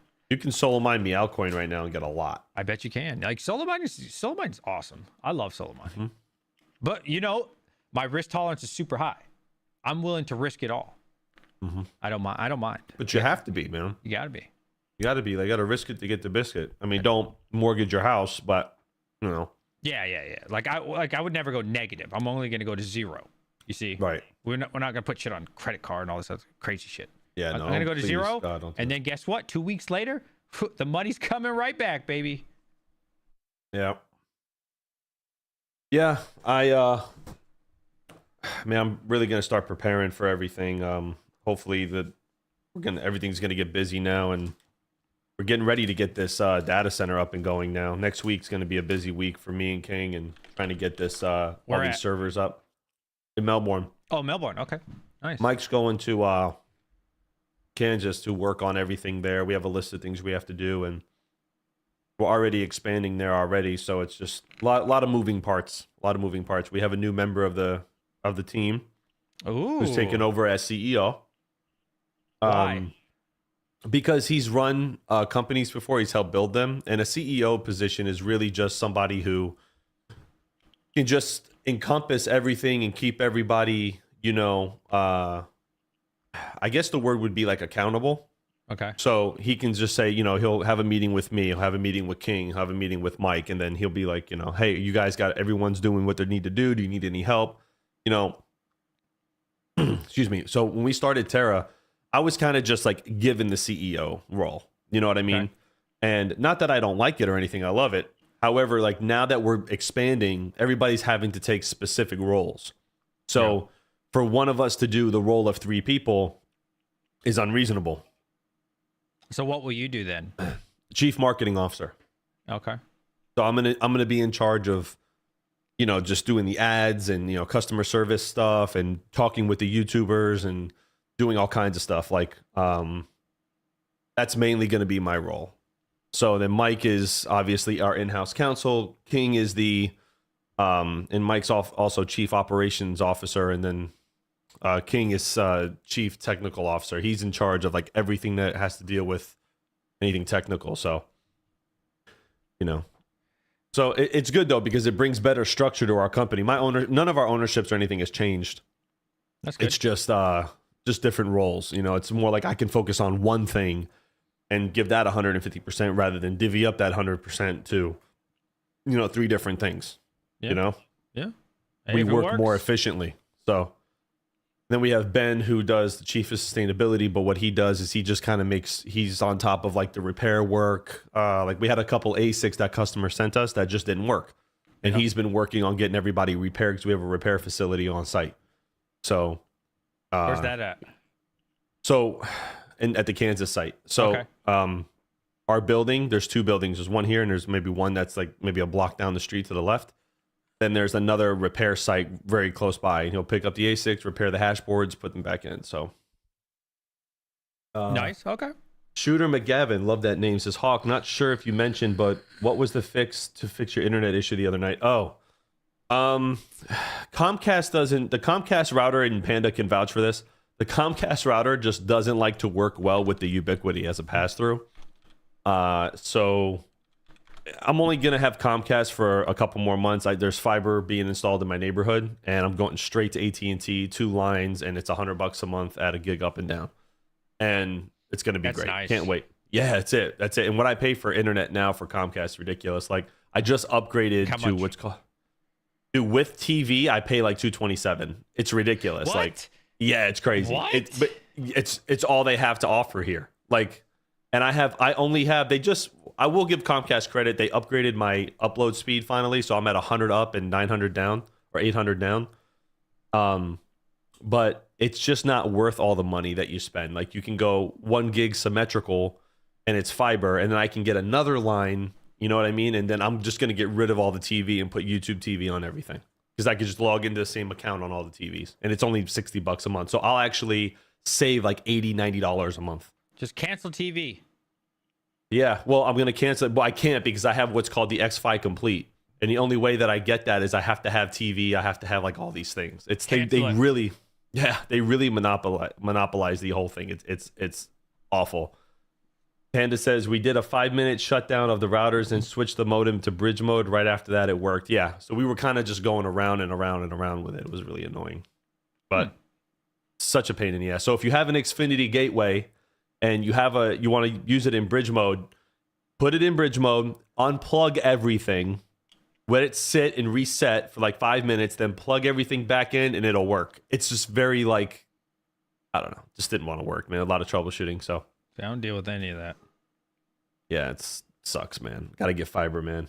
Fiber's just the way to go. We're so behind. Like, they do, like, I don't know if they do it up where you are. No. But, no. What? Not at all. We don't have fiber.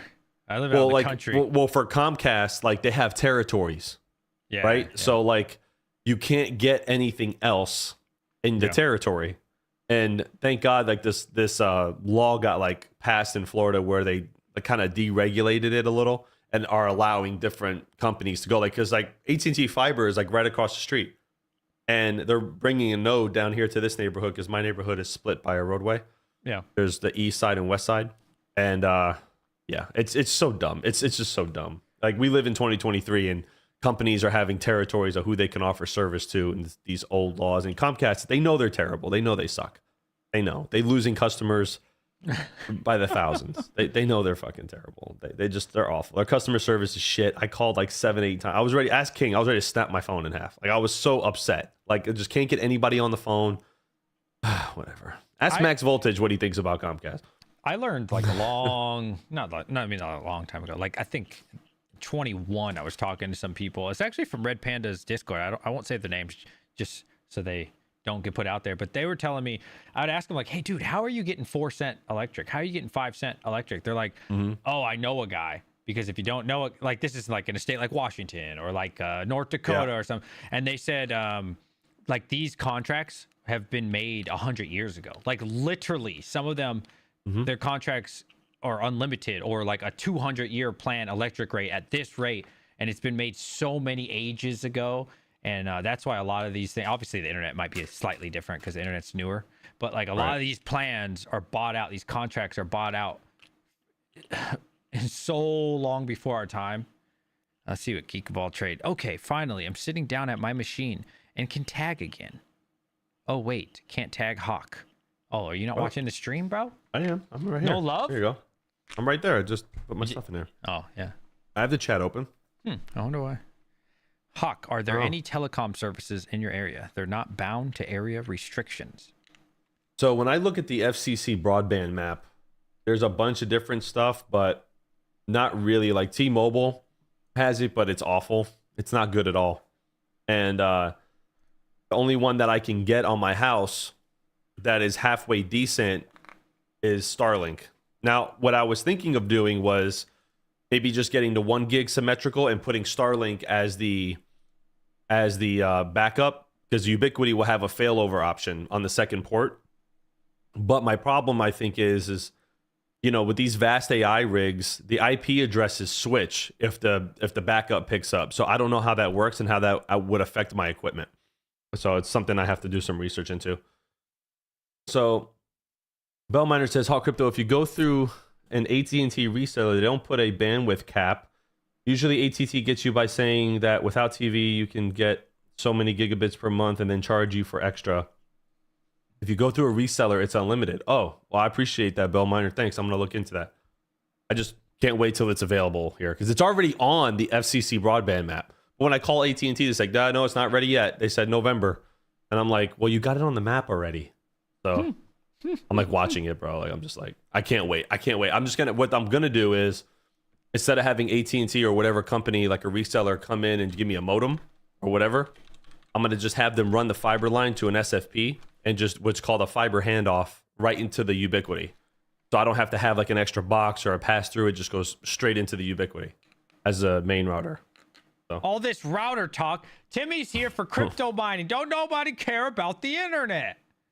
Timmy needs good internet if he wants the crypto mine. So I don't think so.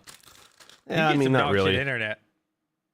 I mean, I think it has to do with something with latency though. Like you can't run DSL and expect the best latency compared to fiber. Oh, Big PP Energy, the mining king with $5. He says, diving into the darkness. Started Quai? Is it Quai?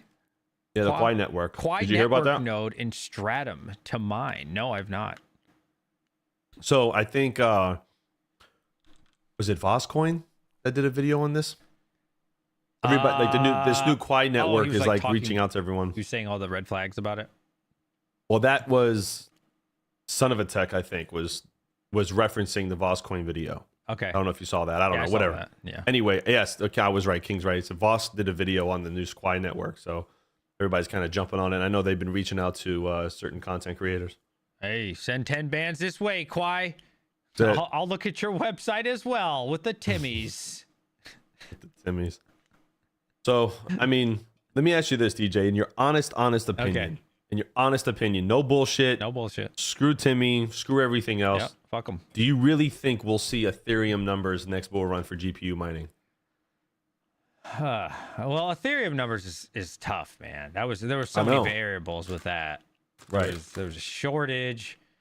There was NFTs just rocketing. I don't know if we'll see Ethereum numbers. I think we'll see some nice gains though, for sure. I don't know.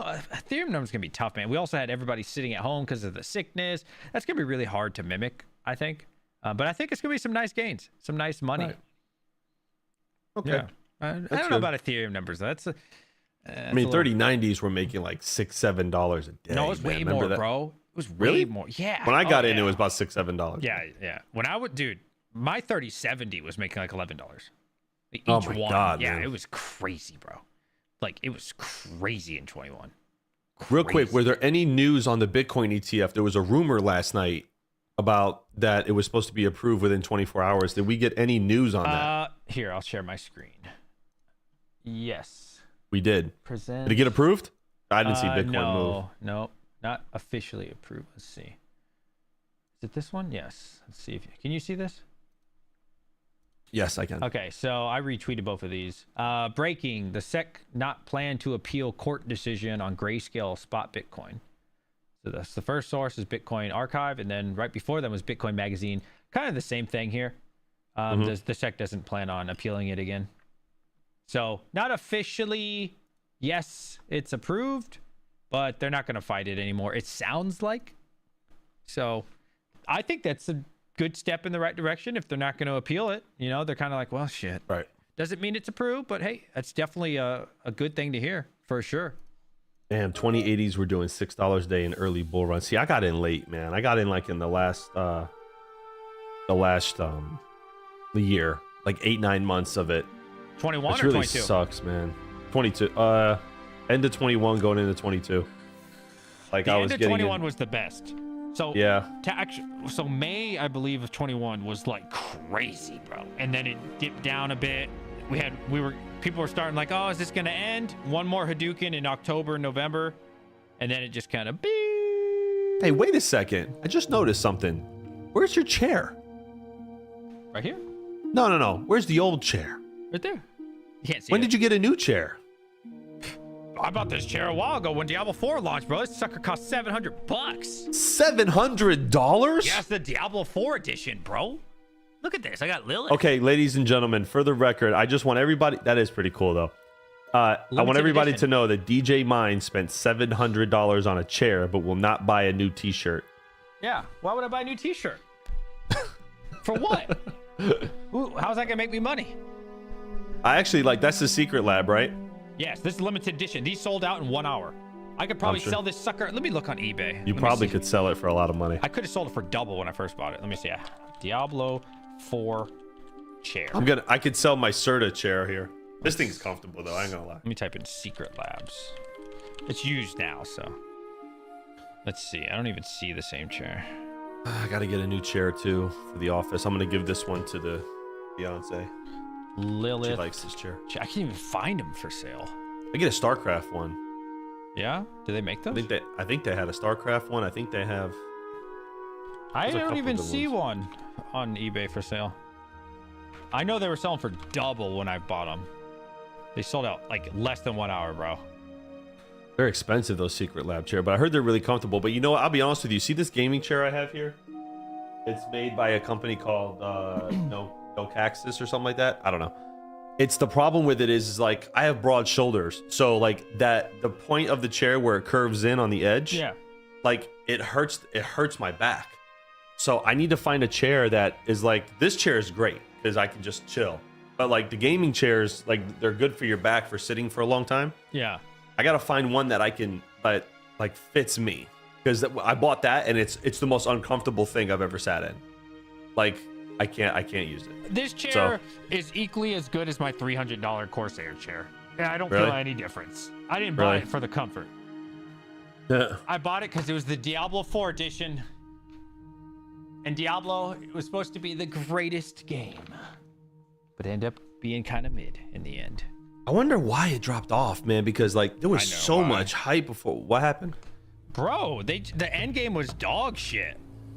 Really? And like, yeah, it was dog shit, bro. It was trash. But the beginning was amazing. The middle of the game was amazing. But as you get towards the end of the game, it was designed terribly. It was dog shit. Dog shit. Damn. And now, dude, you know what's crazy? It went from the #1 game, most played game ever, to now on Twitch, there's like 3,000 people playing it. Literally. Really? Yeah, the old games have the same. Is that one guy still playing it? Asmongold? That famous. What's his name? Asmongold? Not Asmon. Well, no, Asmongold I know is not playing it because I watch his videos now thanks to you. He's so good, bro. Isn't he great? Yeah, he's pretty good. I love like him. Asmongold, He was bro. annoying at first when I saw a few of his videos. I'm like, all right, yeah, I kind of like this guy. I actually really liked his review of the Bored Ape Yacht Club video you sent me. Yes, That's what got me into him. nuts. Yeah, that shit was crazy. Asmongold's I can't believe how amazing, long bro. it is too. It is really long video. Yeah, it is. It was interesting. I watched it 3 times. A lot of truth to it too. Yeah, shit's nuts, bro. And I'm so surprised. Like a video like that came out, millions of views, and they're still the #1 sold NFT. Because people don't Like, care. that's just amazing to me, though. People don't care. Like, Don't say the word. Don't say the word.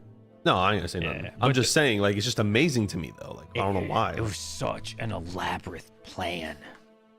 Hold on, my dog. Hold on, buddy. Go. So, if you guys haven't seen that that video, you should go watch it. Just go look on Asmongold's channels. Asmongold, man. I'm telling you. I love watching him, bro. Who's the other guy that was playing the famous Twitch streamer? Quinn 69? No, is that him? I don't know. It was like this guy. He had like 60, 70,000 people watching him once. It's probably Quinn 69. Yeah. Is he still playing Diablo or no? They're Hell all no, done, none huh? of them play. Nope. It's not popular anymore, bro. Crazy. They're Just making. fell off. They just do what's popular. They make bank. They probably made bank on that game, man, and just Oh, like, yeah. and that was it. Oh, I yeah. wonder how much they made, man. They probably made Millions, easily. hundreds of millions easy, probably. No, not hundreds of millions, but millions I mean, for sure. how much was the game? 70. Well, I think the base game was 60, or you get the upgraded one for 70. I bought the $100 one. So let's just say it's $60 and 2 million people buy it. It's 120 million. Yeah. Oh, I thought you meant the streamers. I'm sorry. Oh no, I'm talking about like just consumers, Timmy's. In 24 hours, it was the #1 sold game of all time. In 24 hours. So I'm sure it sold 100%. Yeah. Oh, that game was great though. Like I got my money's worth. I definitely got like 300 hours out of it. It was worth it. It was a good game. But There's been some it's dead. rumors resurfacing about Starcraft 3. I've been listening to this. Now, nothing official from Blizzard, but there's rumors about a Starcraft 3 now. It's like resurfaced again. So I wonder would what love it's. it. I don't think it'll be a big game because that genre's kind of died out. Like kids Really? these days, yeah, kids don't like that shit, bro. There's too much learning. It's too much skill. It's too hard. Kids don't want to think anymore. They want to drop in for the airplane, run and gun through the hallway and then drop back. I do like running and gunning. Yeah. Although I gotta be honest with you, I'm gonna get a lot of shit for this. CS:GO is a fun game. I have nothing personal against it, but man, let me tell you, like, in my opinion, and I'm gonna get so much shit for this, and King's gonna like text me after I say this.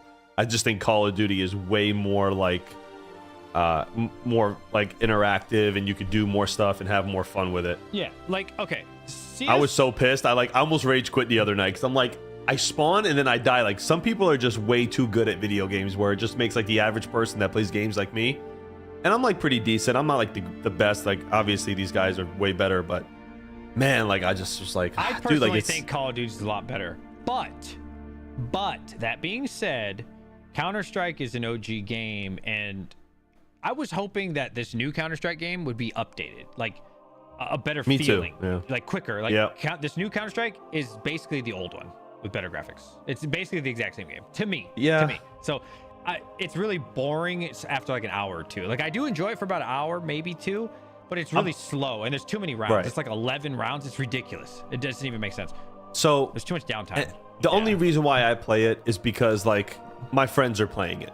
Like you got same. everybody wants to kind of play together, and it's fun when you play together. Yeah. Like, but like when me and King one night we're playing in like casual, and I'm like I die, and then I gotta sit for 2 minutes and just wait. Like I hate Exactly, that. me Like too. I want to run sure. and gun, man. I want to For run sure. and gun. Like, Yeah. but sure. supposedly Modern Warfare 3, and King was telling me this.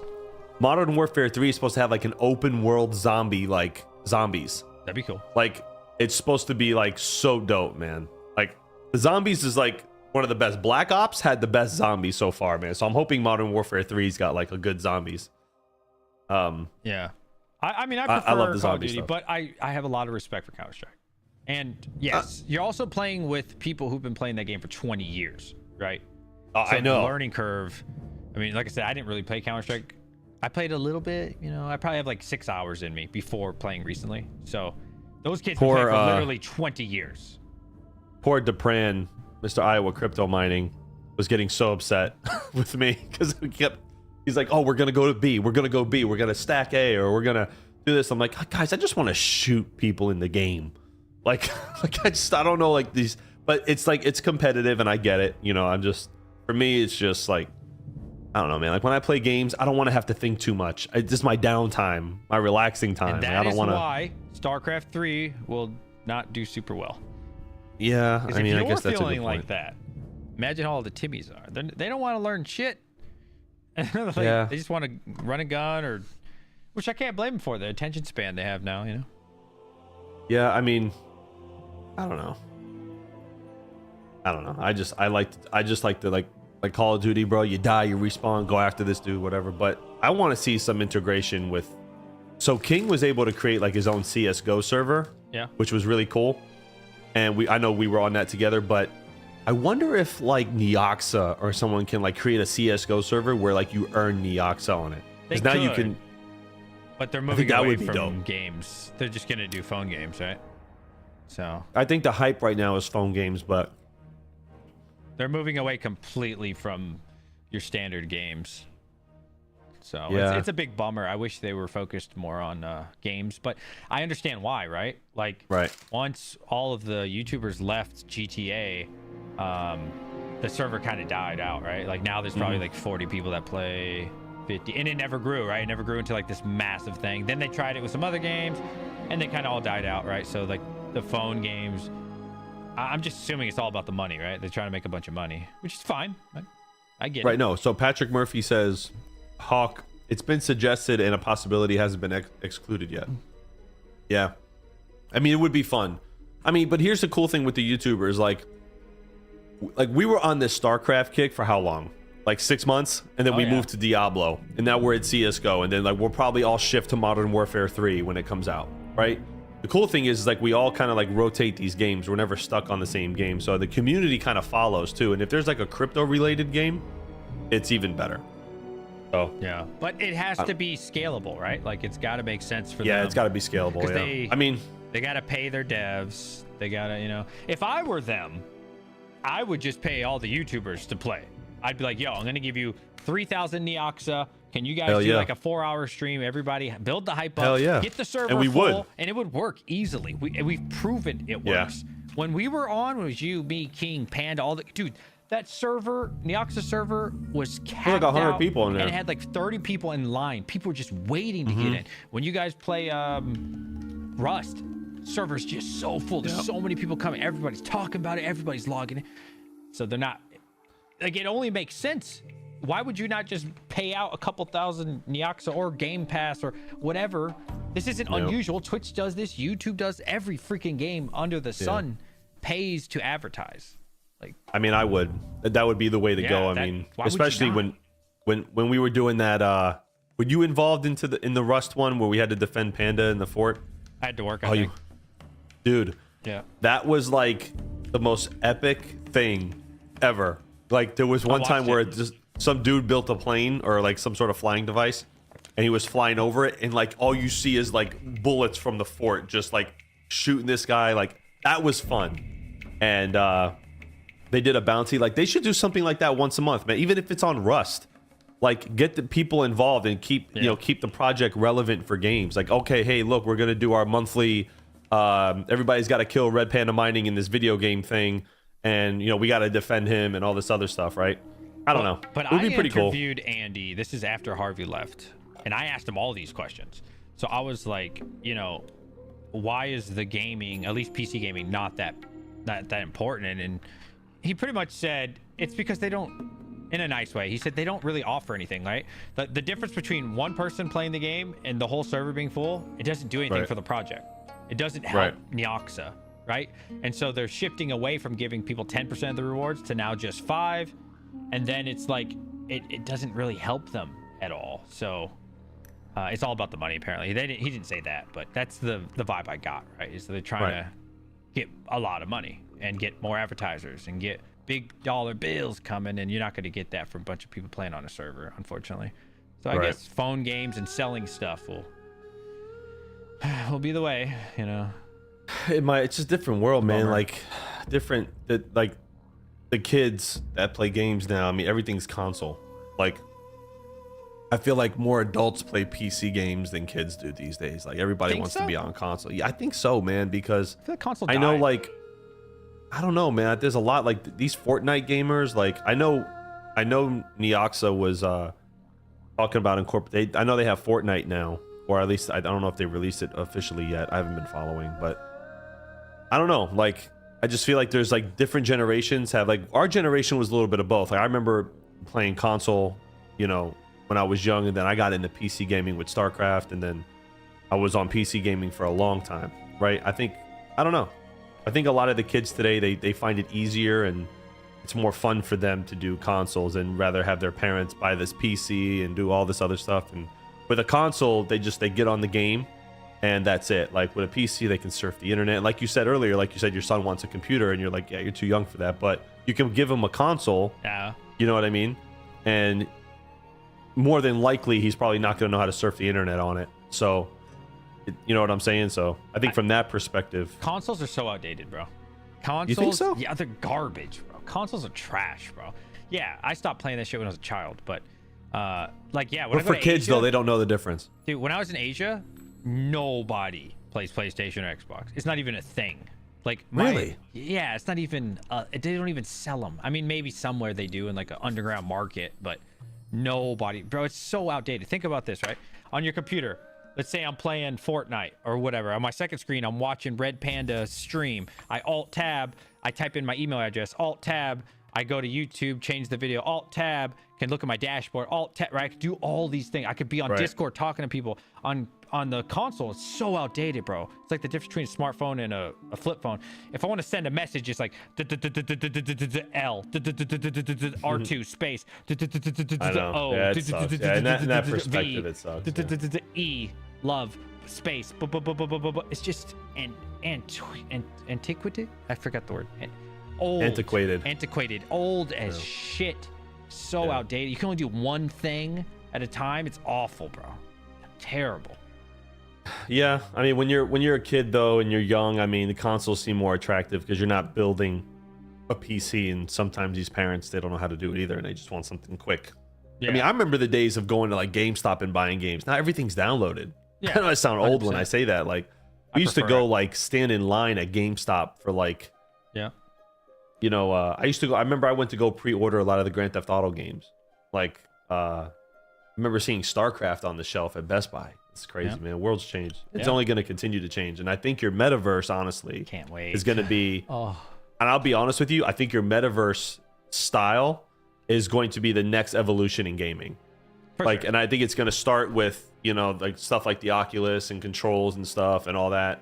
I think it's going to start with that. And I think it's only going to be limited to how much money you have as far as interactive, how interactive you want to get. Like, I've seen people have like this thing in the middle of their in their living room where they stand on it and they belt themselves in and they're like walking on it and stuff, like in the game.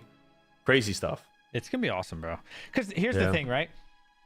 At least in my experience as a gamer for life, when I was a kid, I remember I would go to like the movie theater or Chuck E. Cheese, maybe not Chuck E. Cheese's, the movie theater, right? And they would have like the zombie game with the gun, and you couldn't get that from home. It didn't have graphics like that. Yeah. There was nothing. There was no experience like that. Same with the movies, right? We went to the movie. I'm like, whoa, you couldn't get that at your home. Now I've looked at those things. I'm like, oh, I got better graphics on my computer, right? So nothing wows you anymore. So yeah, I agree. Like, I know there's nothing. It's a different world. The movie theater too. I'm like, Dad, I just spent $120 for this. The screen's blurry as shit. I'm like, yo, this is trash. I literally have a movie room on the other side of this wall. People just stay at home now. What's the point? There's not a better experience at any of these places. So until like the metaverse comes out, something that's 10 times better than you can do at your house, right? Or there's got to be that next massive evolution that's like, whoa. Right, there's got to be the next breakthrough in gaming, and this is kind of, I think this is where like blockchain technology and crypto, not necessarily crypto itself, but blockchain tech can really help out with this, right? As far as like getting people involved in processing in games and playing on a blockchain. I think that's going to be the next level, and then you incorporate that with like a sort of like metaverse style game where you remember that commercial for like the Michael Vick experience? Did you ever see that?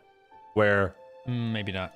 They would like, it was this commercial where they strapped this kid into a chair like a game, and they put him in the actual football field, right? And he was like running around on this like roller coaster type ride, and that sounds it was cool. called the Michael Vick experience. Anyway, I think games are gonna move like that, and because you ever go to like the shopping mall where you would see like these giant simulators they would have sometimes, and kids would jump in them, and it would be like roller coasters and stuff. That. That is like the first. I think that style is going to be now available in people's homes. Like Ace Combat, like, is a game where you can completely play it on PlayStation VR, and it's like you can even buy like the whole entire, like, you could buy the cockpit, and there's people that play online. It's you know, you look left, you look right, and it's you're flying like an F-18 or an F-35, and it's just sick, like, and it's just only going to get more and more that way. So I want it to where I can just close my eyes and it's connected to my head, and I'm just in the game. I don't know how that would work. It'd be so good. I mean, that would be pretty cool if like you can like do kind of like a Matrix where you just close your eyes and just like you're just living in the game. It's gonna be so good. But what happens if you die in the game though? Because that means you have to. That means that you would have to sort of like have all your sensory responses to like events and everything that you do in your normal life has to be put into the game. And if you get killed in the game, your brain registers death, you're gonna stop breathing, right? So how does that work? Like, it's just your mind. It's not like your body. Yeah, but if your mind, if you die in the game, there would be like in the Matrix, if you died in the Matrix, you died in real life, Yeah, well, right? it's a movie, you know. No, but hey, it's not impossible. Yeah. Okay. Well, you know, fuck them. If they don't make it, fuck them. I need They this, don't make all it, right? fuck 'em. Yeah. Natural selection. The weak will die off in the game, and I will survive. I want to level up. Imagine like every day you level up and like your character starts level 1 and you fight like these massive dragons, bro. Like, and I'm running up the dragon's leg. It's like trying to hit me. And I like dodge it and I'm like, I cut off his fucking leg, go up to his head, stab him through the eyeball, and you experience it, bro. Like flying through the sky, stabbing this massive dragon in the clouds, bro. Like it's gonna be crazy, bro. I'm so excited. Yeah, I still think stuff like that is probably about maybe 15, 20 years away. I mean, before it's like It's good enough for accepted, you know? I can't wait. Our generation is going to be the biggest. Well, we're never going to grow up. Like new games are going to come out. Our kids are going to be like our parents. Like if we sat them down at a computer and say, "Hey, mom, you want to play Starcraft?" She's going to be, "What the hell is this?" Like somebody, sorry to cut you off. Somebody asked when Trollcoin. Okay, so I talked to Vistang about that. I was like, "Yo, I want to launch a new coin. It's useless. It has no purpose. It's a meme coin." You did reach out to Mike. Good. I did, and I was like, "What do you think, bro? Can I be liable?" And he's like, "Yeah, there's a chance because what'll happen is somebody will cry, even though I was upfront and honest and fair, launched it and everything, did everything with integrity and out in the open. Some Timmy out there is gonna be like, DJ Mines made this coin and try to sue me, whether it goes through or not. They would still try, and it would just become this big deal." And so he said, not official advice, by the way, but he said this is why most cryptos launch anonymously, right? Like Chlori is anonymous, Dynex anonymous. Right. So this is why they do this thing anonymously, because there's no one to sue. So I was not saying that Troy I will launch, but if it were ever to, it wouldn't be from me. That's all I'm saying. Yeah, I would maybe just change the name a little. That's such a good name, Troll AI. Yeah, I mean, did he tell you about like any tax implications and stuff? Did he talk to you about that as well? No. Yeah, is he like? No. We all get like really excited about these things, and then like I always tell like, you know, you're my friend, and I've told you on and off camera, and more off camera than on, obviously, but like just be careful like doing stuff like that, because in the SEC is just going after everybody, bro. Like, and then God forbid, you know, you're on YouTube, you create a buzz and all this other stuff. It could be insider trading, and there's like all this other stuff. So you have to really like tread lightly. Not saying you can't do it and there's not a right way to do it. There is a right way to do it. What it is, I don't know, but I've seen all these people get in so much trouble. Like, and again, rolling back to what Vistang said, it's because they release it anonymously. You know, I mean, Yeah, the little crybabies. So yeah, I mean, people. Yeah. People lose millions of dollars and they cry about it. I would never cry about it, bro. Like if I go buy AMC stock, the meme of the meme, and I lose all my money, you know what I do? I That made sucks. so much money off AMC. That pump. Yeah. Oh my gosh, dude. I Like, wouldn't care at all. I was like, I couldn't hit sell. Every time I would hit sell on my phone on Charles Schwab, I kept getting error. Please call. I'm like, I like refresh it and like hit sell, and finally like I would have got like 10 or 15% more had in the damn thing just work. I made a lot of money on that. Yeah. And then when I went to pay taxes, I was kind of pissed off. But Taxes this is what it is. suck.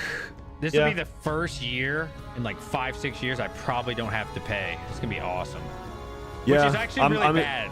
Actually, you want to pay taxes. That means you've made a lot of money. If you're not You paying do, taxes, but- that means you didn't make money that year. Yeah, that's yeah. I mean, yes and no. It depends though, because there are people who do like. So, like for example, there's a lot of people who invest in companies and stuff, and they write that off. Yeah, I can Charitable see giving. Like for me, you know, when after I started Hall Crypto, you know, and I did my own hosting company, the merge just killed me like it killed a bunch of other companies. And thank God Tera came and like, you know, swept me off my feet a little when we started Tera, and it kind of saved me a lot. But I still lost like upwards of 180 grand. So what I did was, instead of, you know, just taking that loss and just saying F it, we have spread that loss out for like the next 5-6 years. You know what I mean? Yeah. So as long as I make under a certain number every year, I won't pay taxes for the next 5 years. So because I could write it off so much every year. I So see. you break it out, and it's got a depreciating value and all this other stuff. Very, very like tax attorney lingo. I don't know. I just ask him to help me with it, and he does. So. Red Panda says RPM coin. Yeah, I wish somebody would create it. Somebody just needs to do it. Just do it. You can do it in I like think- a day easily from the YouTube videos I watched. I mean, it's so easy to create a crypto, man. Somebody and, just do it so I can buy it. like, it's like this is like one thing about this industry, that if you want to become like a crypto millionaire, it's so easy to do it. It's like, it's almost like there's a lot of people that do it. I'm sure there's people that have created like 2 or 3, 4 cryptos, like meme coins, and pump them up, sell these massive bags, and just make millions and millions of dollars, like in the course of months or maybe even a year. Yeah, probably. Like, it's just so crazy. Like, it's like getting in on sunlight before there was sunlight to some of these guys. Like, you know what I mean? Like, it's so crazy. Is it ethical? I mean, I don't think so. It's not really. It's very immoral. Like, they rug pull these projects, but I mean, this is why we need regulation in this industry, just at the exchange level. Like, you should have to show like certain things to be listed on an exchange. You know what I mean? You can't just. This is why I think like exchanges like Trade Ogre and, you know, like these little off-wall exchanges are gonna shut down soon, because eventually there's gonna be regulation coming in, and they're gonna want to like get rid of all of it. We need And- Trade Ogre. We love you, Trade Ogre. And no, it's a great exchange, but like when regulatory stuff comes in, it's gonna be rough. All man. right, It's look, gonna I be got rough. 1,000 USD. It's time to buy a coin. 1,000 USD. Yep. I don't know, man. It's- Radiant's down 30%. Maybe it'll be Radiant then. Let's see. All right, we need to buy a coin here. What am I gonna buy? All right, let's see. Radiant to USD. Let's see what we're looking like. Can you see this? Well, see, like, yeah, I can see it. Real quick, I want to touch on something that I think Anto Bongo Ronto in the chat said. There has to be decentralized exchanges. Yes, but if we fight for the DeFi side, right, and we try to keep decentralized exchanges, the amount of rug pulls and bad actors isn't going to change. You got to have one or the other, right? Regulation's going to go at the exchange level. You know what I mean? So it's like, okay, do we keep decentralized finance, which is great. Don't get me wrong. I agree that it should be free. But he says, I do agree with that. Like, I can buy 1 million almost Radiant. Radiant? I would. You know, but what do you do? You know what I mean? Like, what's the right answer? What's the moral and ethical answer to, okay, cool, well, we want decentralized finance. Great, that's great. We don't want the government and people in our shit. We don't want that, right? But what comes with that are massive rug pull projects, because now you're just in unregulated territory, right? There's no vetting of the projects. That's what comes with that DeFi space. That's why there's people, idiots, morons, that make millions in rug pull projects, and they'll just create the next one and the next one and the next one. But if you and don't they'll have hype it up. Timmies, then no money can be made. If everybody's a genius, you need Timmy. I love Timmies. We love you, Timmy. Keep Yeah, doing so you, regulations means less of the risk, but less reward. It does. I mean, you got to like, what's the right answer? I don't even know. I don't know, chat. What do you guys think? Like, what's the right answer to this problem? And this is the problem in crypto. This is the problem we have in crypto right now. Too many people are fighting for DeFi, and then everybody bitches and complains when there's a rug pull. Well, you can't have one or the other. Like, DeFi will always be the catalyst for a lot of these rug pulls. Not all, majority of. Sorry, DJ. Go ahead. So No, you got you're 1,000 good. Radiant? I can't $1,000 buy Radiant? it because it wants this trade over is so stupid sometimes.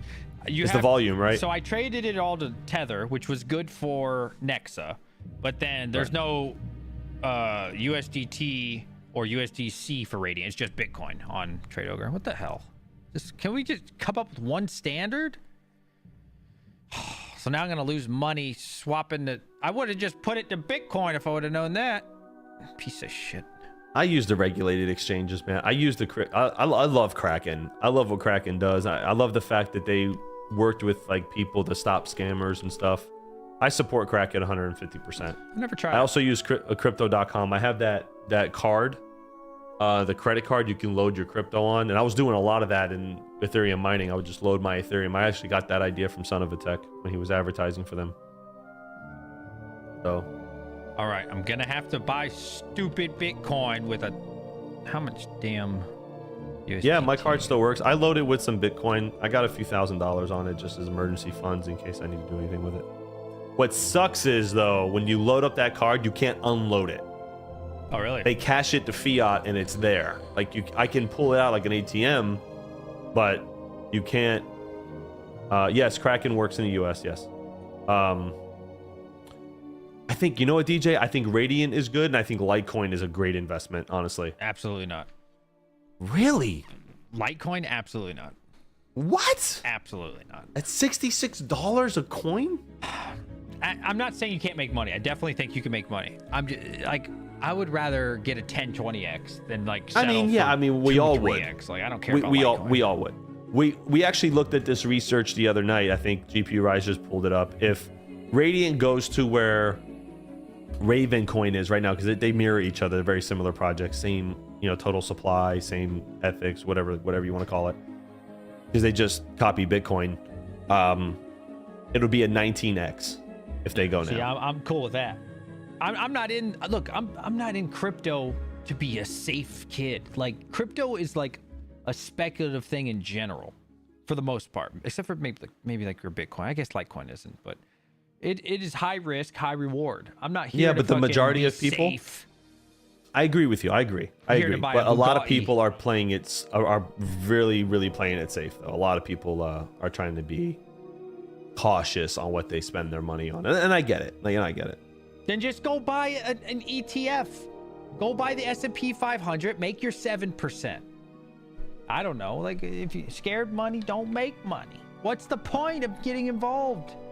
I don't get it. I mean, I understand what you're saying. Yeah, like, you're not going to change your life. Oh, I bought 1 Bitcoin and now I 2 or 3x. Awesome.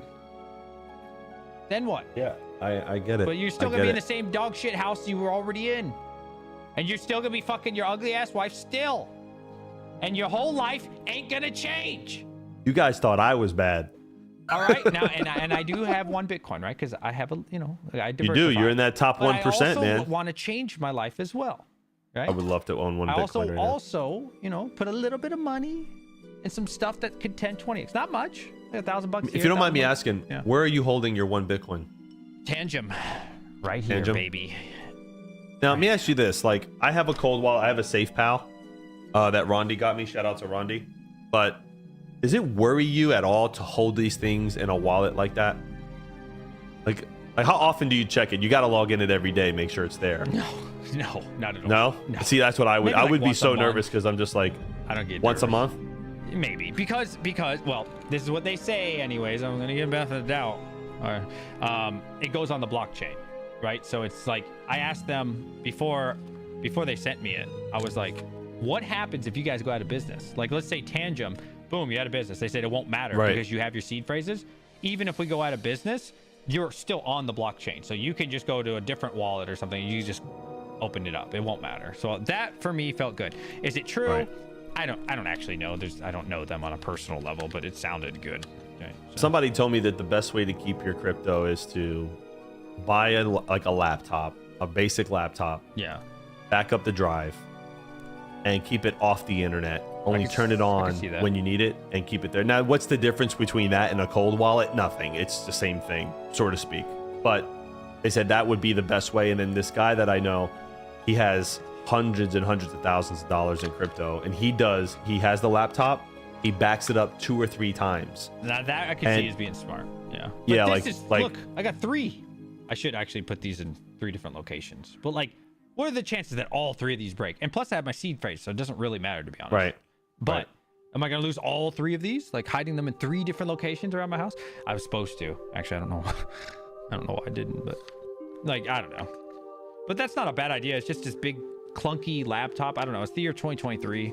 I don't feel like carrying 3 extra laptops for my Bitcoin. I thought about getting a Tangem wallet. I think it's worth it, bro.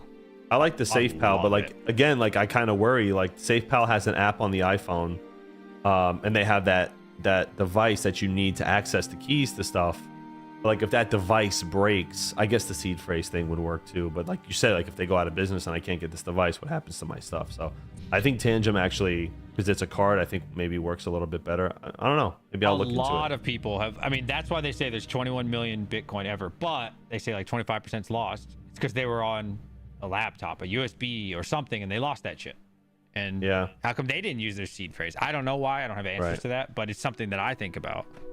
You know, it's funny because I'm going on another episode of Around the Blockchain, which is pretty cool. They invited me for another episode. Oh, congrats, Hadouken.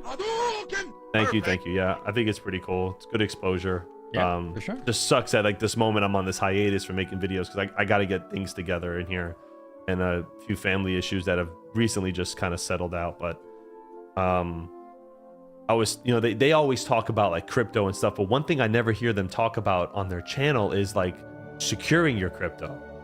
It's like I never hear them talk about it. It's always buy this and what the news is and what's the market's like and all this other stuff. But a lot of people that are watching that channel don't talk about like the security aspect behind it. Like, oh, you know, I think a lot of these Timmies and a lot of these people that are just coming in that don't understand it, they're keeping their crypto on like Coinbase and, you know, crypto.com. And don't get me wrong, like that's okay, I guess, if something goes wrong. You knew it was there. I think Coinbase is insured. I know crypto.com is, but I don't know. Like, I think that there's not enough education on like the DeFi type channels that talk about like custody. I don't think I so. know why. Why? This is just tinfoil hat. Because Really? they get an affiliate link from crypto.com. It's a good affiliate link. Or Yeah, also, I I mean- think a lot of them are larger channels and they can't risk to get into too speculative kind of shit, new shit. Maybe they have sponsor deals. I think there's probably a lot more like complications. Yeah. That's what Mining Disrupt you may be told us. correct. Remember? I think you were there. Who? Yeah. Who? And they were, when we were at Mining Disrupt, when we talked to like the guys that are running it, they were like, because they saw my stream and they, Oh yeah. they saw my stream and I don't want to say complaining, but I was talking, people were like, hey, how come there's only Bitcoin in flux? And they heard me say that, and he was like, I just want you to know, it's not that like we don't like GPU mining or we don't like proof of work, but we're in Miami. This is a Bitcoin city. We're gonna get shut down if all we talk. maxis, We're gonna get shut down if we don't like focus on Bitcoin. So I would imagine a lot of that is political for them as well, like those larger channels. I was really upset when I went to Bitcoin Miami, the Bitcoin conference in Miami. Not Disrupt, obviously, but I just bought this Radiant. one girl. Oh, you did? Nice. Look, great buy, honestly. I think it's gonna do well. But I was really upset at some of these Bitcoin maxis because this one girl, man, this like cute, short, like small, like nice girl. She must have been like in her early 20s. She was helping like try to promote like another project that she's working on. And this guy, this obviously like this Bitcoin maxi guy, she was trying to introduce herself and he's just like basically like walks past her, kind of shoves her on the shoulder a little bit and tells her, yeah, if it ain't Bitcoin, it's a shit project. Get out of my face. Yeah. Now, you get that a lot. you guys know me, okay? You know me. It took every bone of every cell with every cell membrane in my body to not turn around and just like level this guy right in front of this girl because of how rude he was. And it's not just him, though. They're all like that. Bitcoin conference, though. Yeah, but hold on a second. This industry is not this whole crypto industry. It is Bitcoin conference, granted. But like this whole crypto industry is built on other projects building around each other. That's what this is about. Not to them. Yeah, but that's ignorant. It's called Bitcoin It's 2023 ignorant. or whatever. Dude, there were so many other projects at Bitcoin Miami this year. It wasn't even funny. Okay. Yeah. It wasn't just Bitcoin. They were talking about all kinds of shit. The Flux team was there. Like I was with Jeff Key and Dabtola and all the rest of the guys. We were there. Okay. Like we were talking about all kinds of stuff. There were other coins that were represented there. There were obviously mining companies there. Like the attitude for that, how they treated this person, it was awful. It's fair. It was awful. That's what I'm really mad about. Yeah, you can be a that's Bitcoin maxi, you can call everything else a shit project, but these guys walk around like their shit don't stink. And like it's just like, man, I got I did actually a short on it on my way home. I was really pissed. I was looking at Jeff Key. I was like, this motherless. Like, I was just like, dude, like this poor girl like walked away crying. She's just trying to like work on her project. Sad. Like you see shit like that, bro, it pisses me off. So I had a bad taste in my mouth on the Bitcoin maxis. Bitcoin's a great thing, don't get me wrong, but don't be a dickhead about it. Like, because this guy, like this guy was about my size, and I felt like walking up to him and go, hey, you want to say that to me? Because I work on that project. I was like, I was this close. I was this close. And then Jeff Key like pulled me away and he's like, yeah, leave it alone. It's not worth it. I'm like, say that to me. Say that to my face. Like, you dickhead. Anyway, I think the idea that they have though is that closing off from other projects is ignorant. That's why I think that, and that's to piggyback what you said though about what, Mike from Disrupt said.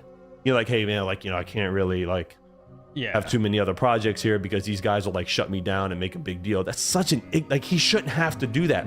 Mining Disrupt should be for all the legit properly vetted mining coins that are there and their projects and what they offer to the game, not just Bitcoin maxis. I get it though, because like after what happened to FTX, if something were to happen, and let's say you get Firo, fuck Firo, by the way. Let's say you get Firo in there, then all the, they were one of the booths, they were on the banner, end up being a scam, rug pull. Did you guys know Mining Disrupt supported a scammer, blah, blah, blah, and that's going to tarnish their brand forever. So I get it. Yeah, but I get it. That can go with anything. That could go with the companies that are there. Fucking Pegapol was the #1 sponsor. They're closed. Yeah. Like, yeah. Just because you sponsor an event. It's high risk. It's high risk, right? But I don't know, man. I just like people were ruthless about FTX. They blamed Brady. They blamed all types of guys. That had nothing to do with it. They're just a nice person, and they're like, "Hey, do you want to do a commercial for us?" And they're like, "Yeah, sure, 10 mil. Yeah, why not?" I'm pro Bitcoin. I'm pro crypto. Good crypto, not bullshit projects. But you can't like the fact that Mike, the guy that runs Disrupt, was just like, "Yeah, man, yeah." I'm like, man, that's such bullshit. That's bully shit. I don't think that's bully shit. Yeah, it's bully shit, bro, because he knows for sure that if he invites, like Flux having their booth there, I'm sure he even got shit for that. For Flux to have a booth there, because who else, what other project was there? Bro, sorry, back up. I lost. WorldCoin had a thing at KuCoin Desk. Did. That was pretty funny. I lost $175 swapping from Bitcoin to Radiant. $175? I think also because I did market, which kind of sucks. But God, I did market with Nexa yesterday for USDT, and I got exactly what I was supposed to. With Bitcoin, yeah, I lost about $175. So I ended up getting on what exchange? On Trade Ogre? Trade Ogre. So I got 739,000. God, this is why I don't like dealing with Bitcoin, bro. Like I love Bitcoin as a project, but like exchanging Bitcoin, I've never had. It's expensive. I've never once had a good experience with Bitcoin. It's like, expensive. Using Bitcoin has always been like the worst. Talk about thing. like antiquated. Like so bad to use. It's definitely the future, and it's definitely going to change how we look at crypto. And thank God we have the Lightning Network now, because like I tried it the other day, and it's like Caspa fast. Yeah, it's nice. Caspa fast. It's nice, like, for sure. And I'm hoping that like Caspa can come out, and I don't know. This is maybe just me dreaming a little bit, but maybe Caspa and the Lightning Network can do some sort of like, I don't know, maybe they can come together, maybe collab or something. I don't know. I'm just kind of just throwing ideas out there because they're all about speed, and that's speed, and why not just be speed together? I don't know. I think worked for me. The Bitcoin maxis don't want anything but the Bitcoin, really, right? So they don't want. Yeah, but it's why just would they so want ignorant. You got to get it's it. So though. ignorant. That's their you don't hear business. about anything called. You ever heard an Ethereum maxi?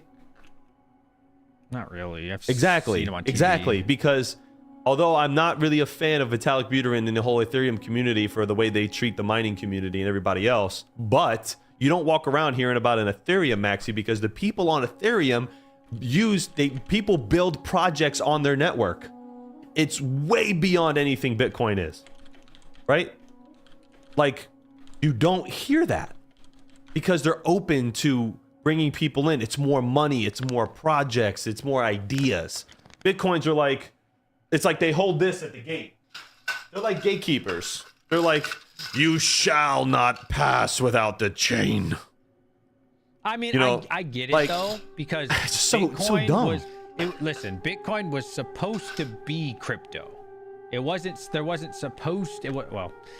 I'm assuming here, there's a lot of assumptions. I'm assuming there wasn't supposed to be an Ethereum and a Litecoin and a this and a that and a, right? That was the whole point, was crypto was Bitcoin. So like the believers from the beginning, which wasn't me, admittedly, that was it. That was crypto. And then other people are like, yo, I can make a better one. I can make some money off this. I could do this. I could make this, right? So now there's all this other shit, but it was just supposed to be Bitcoin. So a lot of those guys have been in from the beginning and they're like, what are you guys doing with all this other dog shit? It's just Bitcoin. You guys are confused. Yeah, no, it's so beyond that now. Like Litecoin transacts way better than Bitcoin does. I mean, that's the idea. That was the idea of Litecoin. Everything's better than Bitcoin as far as speed. Yeah. Well, exactly. But that was the idea of Litecoin, right? They created Litecoin to be a faster, better Bitcoin. That was the idea. Read the white paper. Yeah, but I mean, I get it. Now everything else is built on top of that. Ravencoin's built like that. Radiant's built like that. There's so many other projects that mirror it and are trying to do better. But King said mining Quay on the testnet official. Oh, nice, King. Very nice. Thank you. The got it up and running. Keeping the stream alive with the $2 big PP energy. I don't know what mining Quay on testnet is. I have an email from 2015 from plus 500 to invest in Bitcoin for 394. Damn. What's this? He's CT Mine says, DJ Mines, I have an email from 2015 from plus 500 to invest in Bitcoin for $400. Sickening. I ignored it. Oh man. Yeah. I got offered 5 Bitcoin. I remember. Still to this day it hurts. I was streaming on Twitch way back in the day, bro, like 2012, 2013. And one of the viewers was like, yo, I can give you $5 or 5 Bitcoin. What do you want? I was like, what's a Bitcoin? And yeah, he tried to explain it to me. I was like, that sounds so stupid. And like back then it was like used for shady shit. So he was telling me all the shady of course. He was telling me all the shady shit I could do with it. And I was like, yeah, I'm good, bro. I'll take the $5. So he gave me $5. Yeah. Yeah. I mean, it sounded so stupid to me. Anything that's new and virtually like untapped is always going to be used for nefarious and illegal purpose. Always. Perfect. Always. Yeah. But the way he sold it to me was like, he only said the illegal things I could do with it. And I was like, yeah, I'm good. Thank you though.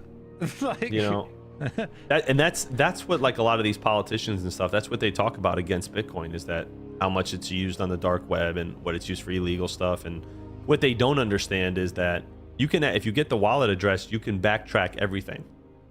Like, so whatever. But yeah, again, I'm sure it's still used for those things. No, it is, but sure. 100%. Yeah. But crypto in of itself, the maxis and stuff should not be shutting out other people. That's why Ethereum won, bro. I hate to say this, what did it but win? Ethereum, oh dude, they got their network. How many projects and are all these things that are built on the Ethereum network? How many ERC tokens are there? Like how many like NFT projects are built on Ethereum? Bitcoin didn't think that way. The guys who created Bitcoin didn't think that way. Ethereum really took it to the next level. And yeah, I mean, Ethereum did take it to the next level, but Bitcoin's like I still said, bigger though.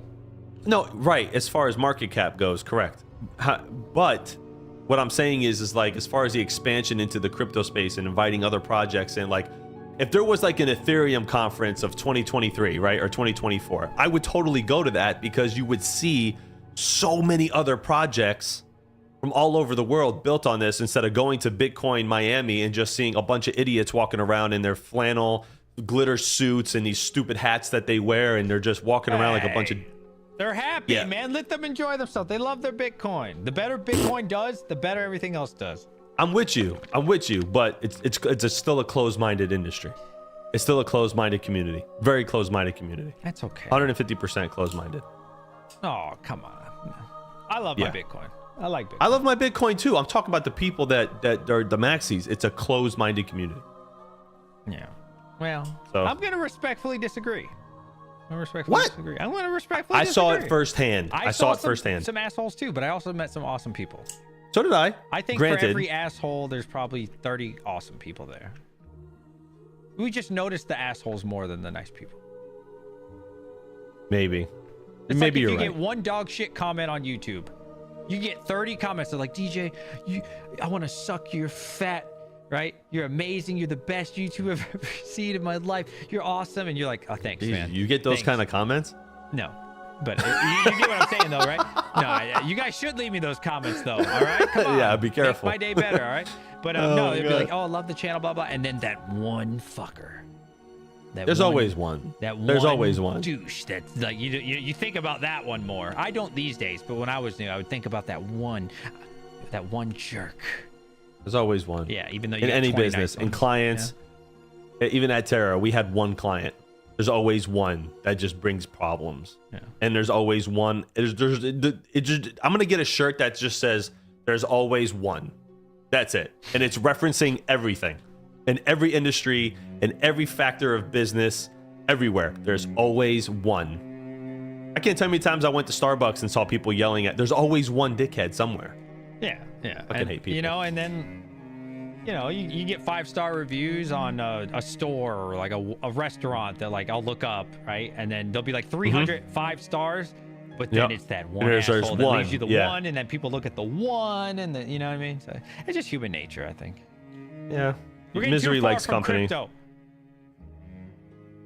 We started accepting Bitcoin at the restaurant Really? a few months back. Nice. I had 2 people pay with it so far. Somebody saw it at the counter, and he was like, "Oh, I can pay with Bitcoin." I'm like, yeah. He goes, "Dude, sweet." Took out his card and went, beep. Dude, you gotta put that on social media. Then the maxis can like Okay, so- spread it. So, well, no. The problem is like the people that eat at the restaurant and the community that we're in is, we're getting a lot of new, younger customers now because there's a lot more people moving into the area. Because when you look at like the Tri-County area in Florida, South Florida, this Palm Beach, Broward, Miami-Dade, that's the majority. That's a huge population of the state. So a lot of people move into these areas, and a lot of people are coming in. So, we're starting to see like a different trend. But like a lot of these older people, man, like they don't care, bro. They pay credit card, cash. Like, what's Bitcoins? I mean, what I have to pay? Like my mother, she can't say Bitcoin. She's got to say Bitcoins. What's the Bitcoins doing? I said, Mom, Bitcoin. Like Bitcoin. that generation just they don't understand it, and it's hard. It took me 3 days to explain to my Uncle Joe what Bitcoin was. Yeah. And to this day, he still doesn't get it. I don't think so. I think the older generation will never get it, right? Because they think in their mind like you save your money, right, until you're old as shit, and then you live off that money, and that's how you live. I think a lot of them thought that way. My grandparents did. They stacked cash, man. Yeah. They just stacked cash, and it just lost value every year. Why didn't you put it in an investment account? We'd have been millionaires. Why didn't you do this? If you were to look at my bank account, you would think I'm like the poorest person. As soon as I get money, like as long as the bills are paid and shit, invest. I'm buying a stock, I'm buying a crypto, I'm buying something that can make me money. My bank account is almost always zero. Our generation. Yeah, go ahead, my bad. Sorry, I thought you were done. Yeah. Well, our generation, Forbes magazine said that our generation has the least amount of liquidity. A lot of our stuff is tied up in investments and assets. And I know that because I look at my own stuff, right? Like recently I got hit with a lot of bills I had to pay. My grandfather's been in the hospital for over a year now, and there's just a lot of stuff in my family going on, and my mom's a single person, so I'm kind of the man in my family, and my immediate with my son and my fiance, and then my mom and my grandmother. So I kind of helped them with everything. And what I realized is like a lot of bills came up, so I had to sell a lot of my stuff to pay the bills, and I hold a lot in assets, rental properties, investments, and that stuff. Like liquid cash is just not around. And my grandmother, she sees this and she goes, "What do you mean you have no money? What do you mean you have no cash? Where's the cash? Where's the cash?" I said, "No, I don't have a cash." Because nobody carries cash anymore. Putting 5, 10, 20,000 in the safe is a thing from the 80s. Like people don't do that anymore. Because inflation, I know. Dude, I just oh, watched did a she even video. know what it? Nobody speaks Italian here, but if I said it in Italian, it'd be funny. But in English, she's like, "What is this an inflation? We don't have an inflation back when I was young." I said, "Okay." They don't, you know what I mean? Video yesterday.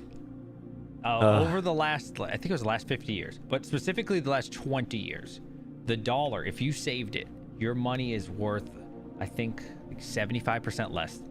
So, but I get it, right? Because the older people were taught, save your money, it's gonna be worth more, it's how you retire. Yeah, it's not. They It's didn't the know. opposite. They didn't know it was the worst thing you could do. Saving your money in a bank account is the worst thing you could do with your money. You have to invest your money just to keep your money the same value 5, 10, 20 years from now, right? Keeping it in the bank, you're gonna $100,000 20 years ago to now, it's just so different. You're gonna be like, fuck, what? I don't get it. I did what I was supposed to. I saved all my money. Yeah. Why am I not rich? Where's my Yeah. Bugatti?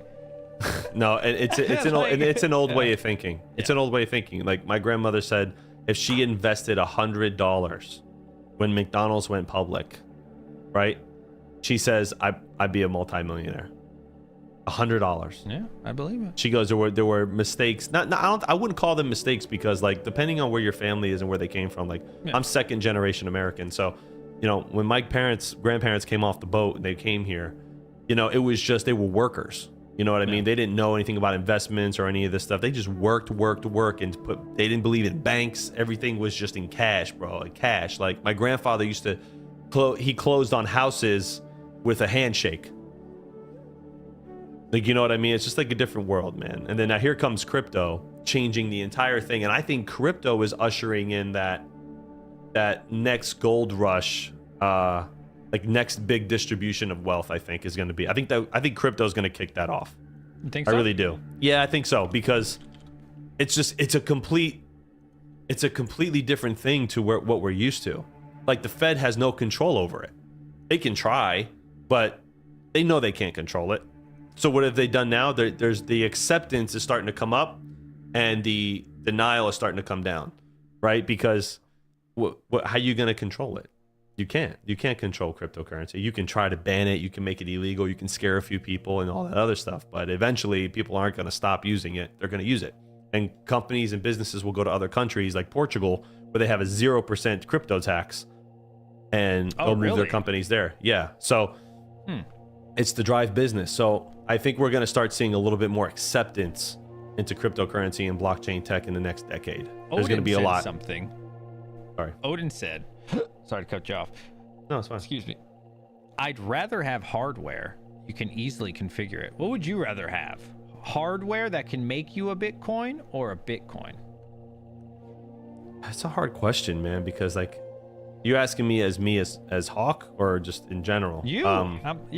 What do you think? Would you rather have machines I would that have make you both, one man. Bitcoin? Can I have both? No. I can't have both? Why not? Nope. That's fence sitting. It's Are fence you going to sitting. take one whole It's an easy question. One Bitcoin or machines that make you one Bitcoin? And why? Oh, you got yours. Nice. Of course I have mine. Come on, Stupid DJ. thing doesn't. See, I set my camera it's Sony. to It's lock Sony. on humans. There you go. I set it to lock on humans, so it doesn't like to do objects. Anyway, I think I would take the hardware long term. Here's why. Okay. I think the value of, depending on the market and where you're at, you can mine Bitcoin, you can sell it, and then buy Bitcoin again if you want. Because depending on where you are in the market, I think these machines are going to be worth more than you bought them. Okay. At certain levels, depending on when you sell and when you buy, right? So I don't know. I like crypto mining though, man. I like doing something. I don't want to buy, like, if I'm just gonna buy something and sit on it, I'm just gonna go back into stock trading.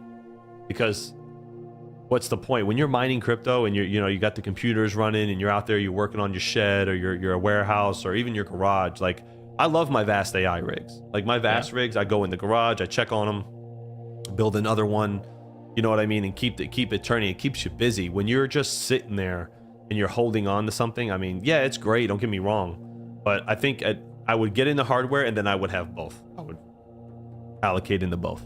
Can't pick both. I'm not. I'm picking one and then telling you I'm going to do both later that with makes it. both. I would just take the Bitcoin, honestly, because the goal, I at can least do for both. me, everybody's different. Yeah, but that wasn't the thought in this question that they brought up. I would just take the Bitcoin because the goal of the machine is to make the coin, right? And I guess this is like a personal thing for everybody, right? Is the goal to burn electricity and to have fun, to enjoy yourself, or is the goal to yield coin? My goal personally is to yield the coin. So if they're going to give me the end result, I'll take the end result.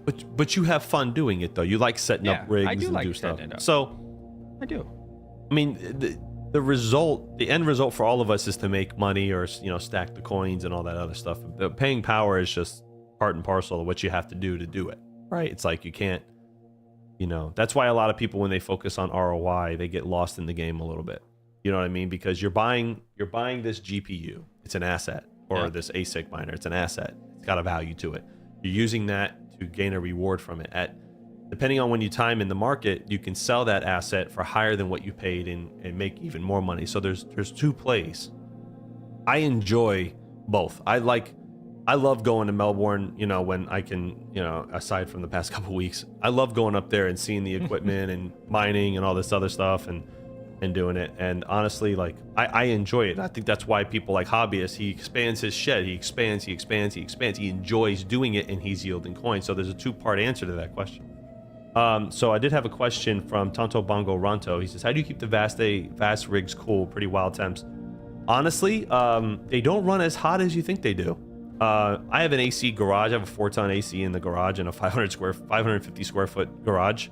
And I keep it at 75 and the rigs stay fine. And it's not on all the time. But they don't push as much heat as you think they do. Unless all the GPUs are at full TDP, which is very rare.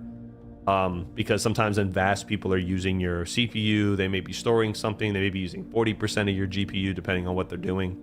It's not like mining, you know, like a lot of people try to, you know, naturally we compare it to mining, but it's not like mining.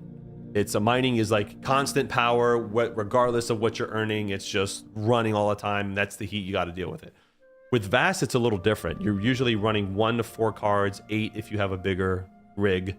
But honestly, my garage stays perfectly fine. I have 10 GPUs running in there, you know, so it runs fine. I'm gonna have probably 15 or 16 by the end of the week, so next week. So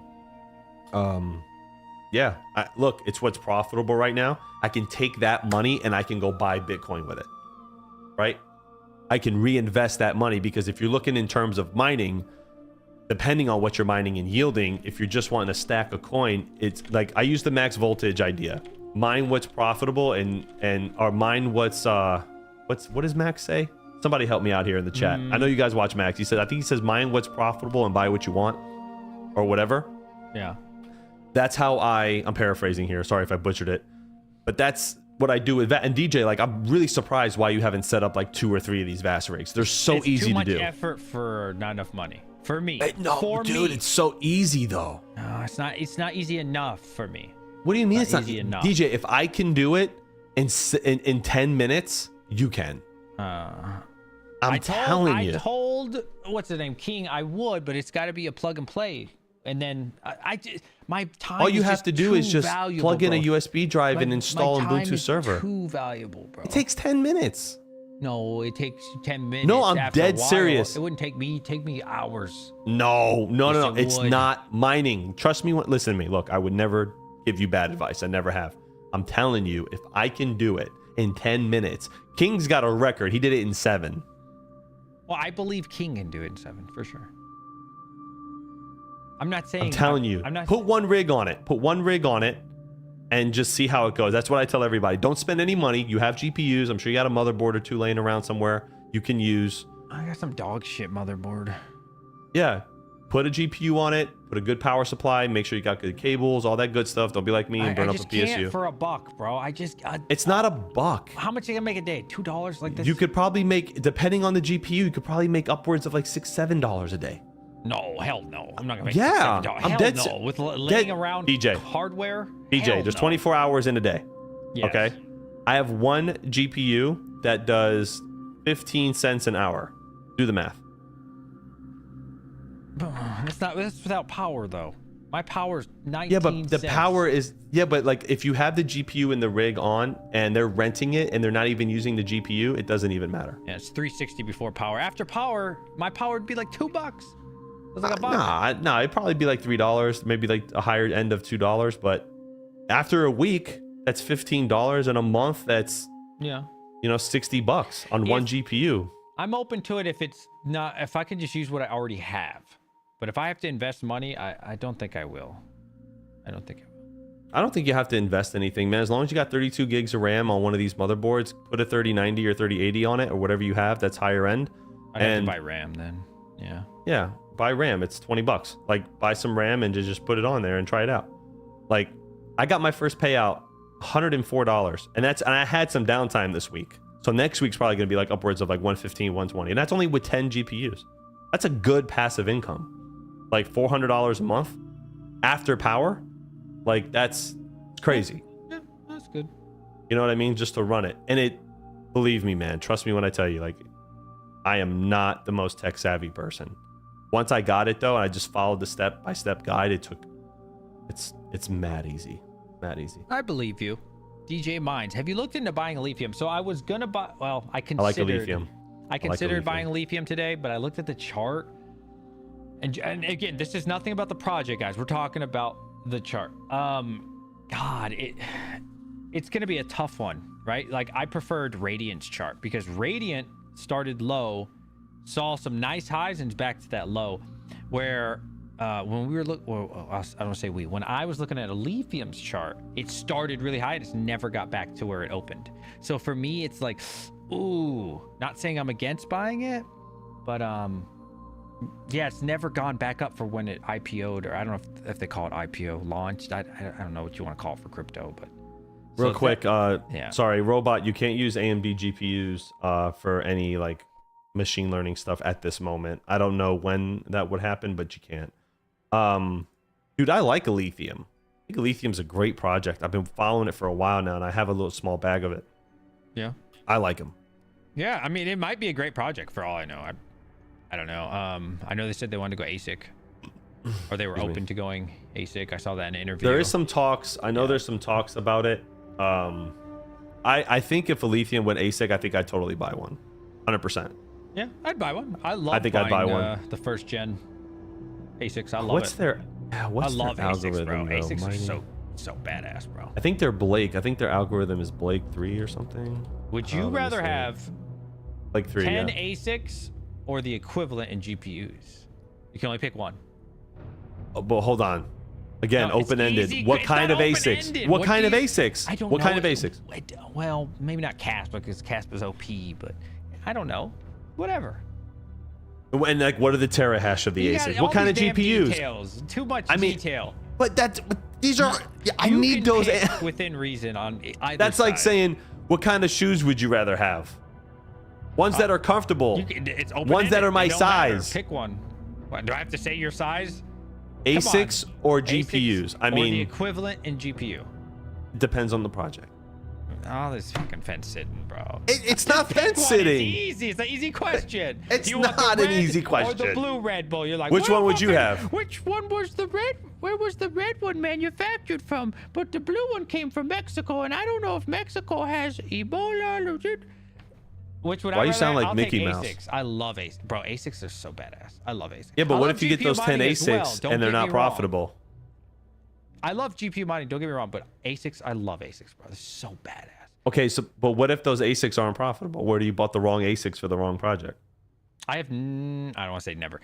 Any of the big ASICs I've bought have always been good. Always been good. Right, but okay, so All this assuming what-if everything shit. is profitable, all right, I Yeah. guess we have to kind of have an underline here. Assuming everything is profitable, what would I rather have? I probably would go ASICs more than GPUs because you just get so much more. You get so much more punch for your power out of an ASIC rather than a GPU. But if the GPUs are more profitable than ASICs at that time, which I don't think we've seen that too much yet. No, ASICs Then- have been popular the whole bear market. Right. No, I know. But what I'm Yeah. saying is it's like, again, I think it just depends on your situation. Depends on what's my situation. Can I put it, where am I putting it? Am I hosting it? Is it in my house? Like, I don't want to run 10 ASICs in my garage. That's going to be a nightmare. So I mean, I it's don't like, know, wherever. You could be wherever. You could be at Tera. It doesn't matter. oh, you want to come to Tera? Then yeah, I'd hold 40 ASICs at Tera. Hit me up. Contact terahosting.io. Yeah, hit them up. TeraHosting.io. But no, I like ASICs. I think ASICs are a good game, especially if like you're getting into the long-term game. I think they're good, depending on what ASIC you buy. But GPUs will always be, in my opinion, more versatile, and will have a better resale value long-term. Maybe. I mean, after 2 years, an S19 is dog shit. Like, look at those 95 terahashes. What were the 95 terahash units selling when they came out? This is ridiculous. You can't compare the bear market price. Do you know what those S19, even those 90, 95 are gonna sell this next bull run, bro? It's gonna be going to the moon, bro. You think those 95 terahashes are gonna really sell? Dude, they'll never be Yes. profitable when 21s come out. What? Never. No, hell, no, bro. They'll the never S9 make money. Bro, the S9 last bull run was crazy. They were going for like $1,000. People were buying for 50, Yeah, I mean, 50. okay, yeah, the S9, but This you is had gonna to be have the like a S9 3-cent in the electric next one. rate. Yeah, it's gonna be. Yeah, fire. but you had, right? I agree. I'm not just saying you're wrong, but you had to have like a 3-cent electric rate No, not in the bull run. Hell no. The bull for the run, S9. bro. Yes, the bull run. Dude, those was things. I've seen No. people with pallets of those things that they bought in the bull run that never turned them on. Well, yeah, because they bought in the bull run because they're Timmy's. Never turned them on. No, Gone. bro. Somebody back me up in chat, bro. The S9s No. were making crazy money. Dude, I don't- everything was making. I think but look at the jump though that you've had in terahash, right? So what's the S9? What was the terahash on the S9? 21, 22? Yeah, I don't know. Like 21, 22, I think, or maybe less than that. BTC mining is going to get really hard for fucking Timmy's and for even people like me and you that would buy 10 or 20 of them. If you look at it in a small scale, I'm telling you. I agree. But imagine 10 years from now, 20 years from now, people are going to look back at this year and be like, oh my God, they're so lucky. They were making 3 Bitcoin per block when they're making 0.05. So let's put it in some like relative terms. The S9 was like 13 terahash according to the chat here. Okay. 13 terahash, right? Last bull run, I think the best machine you could get for a decent price was what? The 110 was like the highest I think you could get at that time. Yeah, 110 was like state of the art. Okay, so that was 10 times more than the S9. Okay. Now looking at the difficulty, okay, and then all the other units that have come out now, the 120, the 151, the 140, like all these different variants, 136, S19K, all this other BS that's come out. Now you have a 200 plus terahash unit coming out. Yeah. And with the difficulty the way it is, a 95 terahash will make 0 unless Bitcoin hits like 150, 200 grand. You might make a few dollars a day. You're with the way the network's going to go up. crazy. I'm No telling way, you, you have to bro. look at you know who has an interesting chart on this, honestly, is Iowa Crypto Money. He's actually done the math and has it to where you can put the terahash, the wattage, and the price of Bitcoin, and it will actually tell you plus or minus 5%, I'm sure, or something like that, what you'll make ballpark. Bro. Every time we ran it, unless Bitcoin was like 200 grand post halving, the 95 terahash were 0. They were negative. Hell no. I want to see Have him this. pull it up. Have him pull. Well, I don't know if he's in the chat. Send but it out, Iowa. I want to see this. Stop the cap. Bro, now I'm I dead- don't I'm wanna dead hear serious. None of your negative. Why are you so negative? I'm not negative. I'm this real. is I don't you. want. You see I how am not empty my negative. bottle Hold on. is, Oh, no, Hawk? no. I'm not negative. I'm not negative. I just don't want our people making bad investments. This is hot crypto. Okay. The water bottle? The glass is always empty. I don't know, man. It looks like 1/10 full to me. Yeah, that's you. That's your. You see, I am full girth. I just want people I am to a make strong good. believer. This whole bad boy is full constantly. It's overflowing. Oh, there's so much. There's so much. I just see the money. I just know it's on the other side of that. So 20, Homebrew 25 Crypto wall. said only way Hawk is wrong is if the S21 is as bad as the S19 XP and they all break. Which I'm going to tell you something right now. Bitmain is going to put extra effort into these S21s. You're talking about like the next generation of miner. You can't compare the last bull run to this one. Bro, dude, As far as price, I don't think you can. No. That I would S9 was never- like 2 generations behind. DJ, let me be honest. I had a client call me once and he had S9s, he had S17s, he had a bunch of stuff that were just in his garage, right? Super power hungry, low terahash. These units wouldn't make jack shit, okay? He wanted to host them. It was like 20 something machines, okay? Okay. Legit, God strike me. Dead if I'm lying. I told him on the call, I said, hey man, these things are not profitable to run. And honestly, if I were you, I would just sell them, get as much money as you can, and buy a newer one. I could have been that guy. You know, like some other hosting companies that will not be ASIC named. was this? They were S9s, S17s. Yeah, that's old shit. Right. So I was honest with him saying, hey man, like you shouldn't buy that. Like even the S17, which was still got what, 55, 60 terahash? Doo-doo. Too many watts. Right.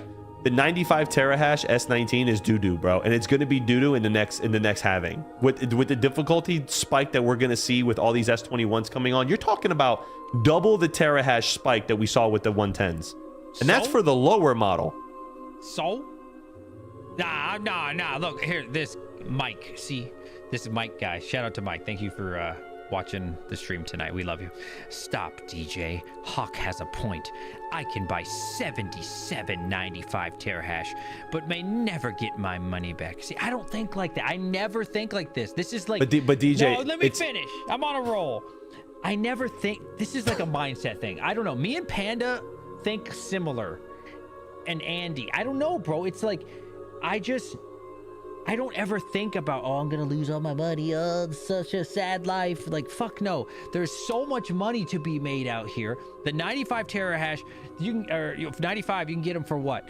$500, $450 or 500, yeah. How probably. could you not make money if you just keep that in the corner of your room and flip that sucker to Timmy for $1,500? Like, there's too much money. Okay, well, hold on. That's not what we're made. saying, though. That's a different. Whoa, back up a second. We're talking about mining. I'm not talking about reselling units, because there's always going to be some idiot that'll buy a 95 terahash unit for $1,500. Any guy who buys that, okay, or spends $1,000 on an S9 in the last bull run, lost everything they had.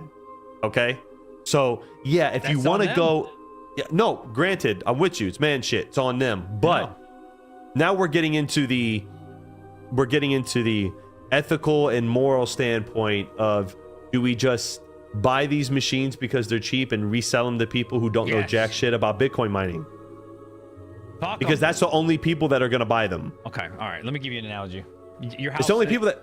Your house looks nice, by the way. All right. Thank you. I appreciate Somebody comes up to you, says, you know what, Hawk? Let me finish now. Hawk, your house is really good, but you and me, we're Italian, right? This ain't even your family. We're Italian, buddy. I know your house is going for $400,000, and so is every other home in your neighborhood. But buddy, can I get your house for $200,000? Yeah, man, take my house. Fuck them. Fuck no, you can't have my house. The market has gone up. The housing market has gone up. You're gonna pay $450,000. You want this house because it's worth $4. It's the same with GPUs. Why would GPUs be any different from any other market in the entire history of the world? There's a fair market value. At the current time, they didn't believe in crypto, so now they got to pay the fair market value. If the price happened to have gone up, fuck them. All right, you done? I'm done. Thank you for waiting. So I don't know how that kind of compares, but I will tell you this. I'm not going to sell a 95 terahash unit to some poor bastard that knows nothing about Bitcoin mining, who heard about it in a magazine or TV, and have him never make his money back. Oh, okay. You're painting this totally wrong. We don't know you don't know who you're selling to on eBay. DJ. This isn't a viewer like, hey, anybody who Hawk, mines crypto. you. Hold on. No, back up. Go ahead. Anybody who mines crypto, Bitcoin especially, is not buying 95 terahash units right now. No, They're not. That's a lie. They're not There's buying them. tons They're of not. people- Hold on. Time out. They're not ahead, buying go them to mine with them. They're buying them to resell them to some poor schmuck. No. Okay, who doesn't know jack shit. He'll never make his money. DJ, for the 95 terahash to be profitable in the next bull run, even if Bitcoin hits 150, 200 after the halving, you have to be at like 3 cent electric. I'm going to show you this. It's almost impossible. There's plenty of people that believe that the 95 terahash at 100. I know Son of a Tech just bought like 10 of these, bro. 95 or like 100, like super low end stuff. I think he bought like 110s actually. He can overclock them to like 120, 130. A big difference. 110. It's not that big a difference. It's a big difference. It's not that big. It's not that serious. Like there's tons of Iowa bought a bunch of them. There's tons of people that are buying but they're not going to be to mine with. They're right not now. even Iowa. We were talking the other night. Even Iowa says post halving these machines are going to be destroyed. Bitcoin has to hit 200 grand for his machines to be profitable. The only machine right now that will be profitable if Bitcoin stays at this price The only machine that will be profitable post halving in break even is the S21. We've done the math. We run a hosting company. I believe I have you've over done 100 that. ASICs running. I have almost 100 ASICs running with another 150, almost 200 coming in the next couple months. I'm telling you, we know the numbers. No. Listen. Yes. This is the wall of Bitcoin halving. This narrow-minded thought. It's not narrow-minded. No. I don't know why people are so interested in, like, are people going to be selling their Bitcoin? Like, who would sell their Bitcoin? Everybody's like, DJ. I'm going to hit this wall and suddenly this Bitcoin halving, nothing's profitable. That means nothing. We pay out of pocket for power. That's what the smart ones do. Well, and we think past this wall of the Bitcoin halving, boom, get that out your mind, right? Bitcoin halving. We're thinking 2025. What's it going to be worth? What is all this appreciation? The day-to-day values means nothing. Go ahead. Why do you think at 95 terahash, 85 terahash, 84, 82, I think they're the different variants. Why do you think they're going for so cheap right now compared to like the 110s, 120s? Because they're the Liquidating. 120s, right? And why are they liquidating? Because people know the Bitcoin halvings. Because there's a million reasons, right? Some people are going out of business. Some people can't afford it. Some people just want to buy the next gen. And there's a million reasons, right? Right. There's a million reasons. Main reason is they're liquidating because these machines are going to be dog shit next run. They're getting rid of them. They're offloading them onto unsuspecting people who don't care, and they're just going, oh my god, Bitcoin mining, I could buy a Bitcoin machine. I don't know what this terahash thing means, but I'll buy it if it mines crypto. That's what we had last bull run. So People were buying GPU. Dude, people who didn't know jack shit about computers, let alone how to turn one on, were buying Ethereum mining rigs from people. Dude, there were people selling 8-card rigs with bullshit power supplies, some stupid B250 motherboard, okay, whatever garbage shit that they were selling with splitters and stuff for tens of thousands of dollars. There's going to be some idiot that's going to pay all that money, $1,500, $2,000 for a 95 terahash. I pray for that person. They will never see that money back out of it, ever. They won't. And that person will lose. And then you know what's going to happen? We're perpetuating the cycle of bad shit in cryptocurrency, which we don't need. No, this is not a crypto problem. This happens with everything. Trading cards, comic books, the price of a stock. This is not some like crypto ethic thing. This is not unique to crypto. The prices, supply and demand is not unique to it. This goes on with beanie babies. We could agree. Yeah. We could agree to disagree. I just would look, I follow. In order to lead, sometimes you have to follow. So I look at what are these major farms doing, what are these major hosting companies doing, and what are these major players in the game doing. And let me tell you something, like it makes Tera look like a grain of sand on a beach, how big these guys really are. You're talking 150, 200 megawatt sites, like people that we talk to, and billions of dollars invested into these industries, right? And I just kind of just sit in the back corner, and I'm a very small player, and I'm just kind of watching what these guys are doing. These guys have been successful since the beginning. When these guys start this is called, there's a name for this. But when these guys start offloading their machines and they're making their, you could talk to people that they're dealing with, and they say, yeah, what's the play for you guys? What are you guys doing? Oh man, we're liquidating anything under 95 and under, and we're going in on the, 140s, 120s because they're efficient, because the joules per terahash is great, and we're going in on the S21s. When these major farms are doing that and they're putting up 150, 200 megawatts of power worth of machines online, the difficulty is going to go so high that you're going to need a really high Bitcoin number. And me personally, I feel that those numbers may not happen till maybe late 2025. By the time you purchase your 95 terahash and you've been running it, you're out so much money. So follow what these big guys are doing, because they have it down packed. That's all I'm saying. Like, look, if you can run your S19 on solar and some batteries, and you can run it for free and it's 95 terahash, that's great. And if you got cheap power and you just want to run it and you just want the machine, or even if you're looking to resell it, that's cool. You can do that. That's a game plan. Long term, it's a short-sighted investment. It's short-sighted to buy those machines right now. That's why they're being liquidated. They're being liquidated for a reason, because it's short-sighted thinking. Yeah, I can go spend $5,000 right now and go buy 20 of them. I can have them shipped on my doorstep, buy 20 of them, and sell. It's not a bad idea to buy hardware and hold it for the bull run. No, I don't think it's a bad idea either. But it would be like me buying a bunch of L3s and waiting for the bull run and sell them, knowing that the L3s will never be profitable again. unless you got extremely low power. I mean extremely low. What's 2, wrong 3 with cents. that? I don't think there's anything. I don't know. I just don't think like. Or I don't personally believe in morals, but I don't think there's anything what people would call morally wrong in that at all. I run a hosting company, so I have to think differently. Yeah. If I start engaging in selling people bullshit equipment, it's not going to look good on me. So How? I would never. It's just the price of the market. You're not like scamming people. And if I did sell those, no, I'm not saying that. I'm just saying, like, if I did sell that machine, I would tell the client flat out, hey man, what's your electric rate? Well, it's 11 cents. Hey, these are not profitable to run, but if you want it, I'll sell it to you. This is what they're going for. Like, would you buy 50 S9s for 5,000? I wouldn't touch S9s. That's way too old. The oldest thing I would buy, well, I don't buy old stuff anyways, right? So I'm only interested in new hardware. You guys know that. That's always my strategy. If I were to buy something old, it'd be S19s. But I don't buy old hardware. I don't like old technology at all. listen, you can overclock the. I know you can overclock the 95 terahash. You could probably get it up to like 110. If you get it like immersion fluid and stuff, and it might be a good investment at $500. Especially if you're like a few of these other hosting companies that are running on flare gas for 2 cents or 1.5 cents. That might be a great investment for those guys because it doesn't matter. They can overclock it. They can get a 110. Worth S19 overclocked in immersion for a fraction of the price. And that might be a great investment for these guys, but it's so circumstantial. The average little Timmy who's plugging it into his grandma's garage, on a 95 terahash, I would not tell him to buy it. It's a bad investment for him. But the guy who pays 2 cents at a large farm has got immersion tanks and he can overclock them and get these machines to make money for him. Yeah, it's a great investment for that guy. The average person that doesn't know jack shit about it, I would not sell those machines to.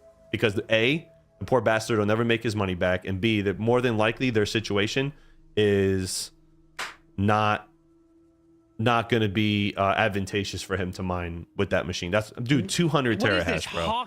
Hawk financial advice when Timmy comes to you? You don't know Timmy. This isn't like You told me friend. Timmy but stole this isn't- $3,000 from his grandmother, was so he's old probably Timmy. living with her. There's millions of Timmys. Look, this isn't some friend of ours. Look, if my friend comes to me, my friend or even a viewer, because I consider a lot of you guys friends. You guys are awesome. Shout out to all of you, especially those that support us. People like me, Hawk, Go, Mining King, all of us in the bear market. I love you guys so much. But I'm not talking about these guys, right? I'm talking about somebody off the street that we don't fucking know. You're not gonna have these emotions and feelings, dude. You go on to StockX, you go on to eBay, you list your shit, and you sell it for fair market value. I don't see anything wrong with that. Again, if it was a friend from work was like, yo, I'm trying to get into Bitcoin mining, should I? I'd be like, fuck no, because the prices are too high. It's a totally different situation. It's just the market. It's just the price of the market. Those who get in during the hard times deserve.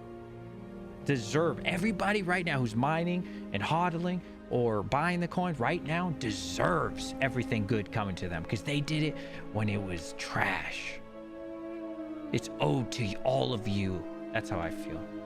You deserve it. So, would you buy 10 95 terahash Bitcoin mining machines right now? Absolutely not. But I don't buy old hardware. Okay. I don't like old hardware. I'm not a fan. And that's anything in life. I don't like old stuff. I don't even watch old movies. I don't like old. I'm all about the new.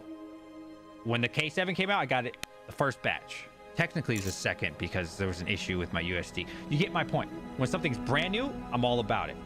When it starts. So if you wouldn't buy it, why would you sell it? That bitch was like 40 G's.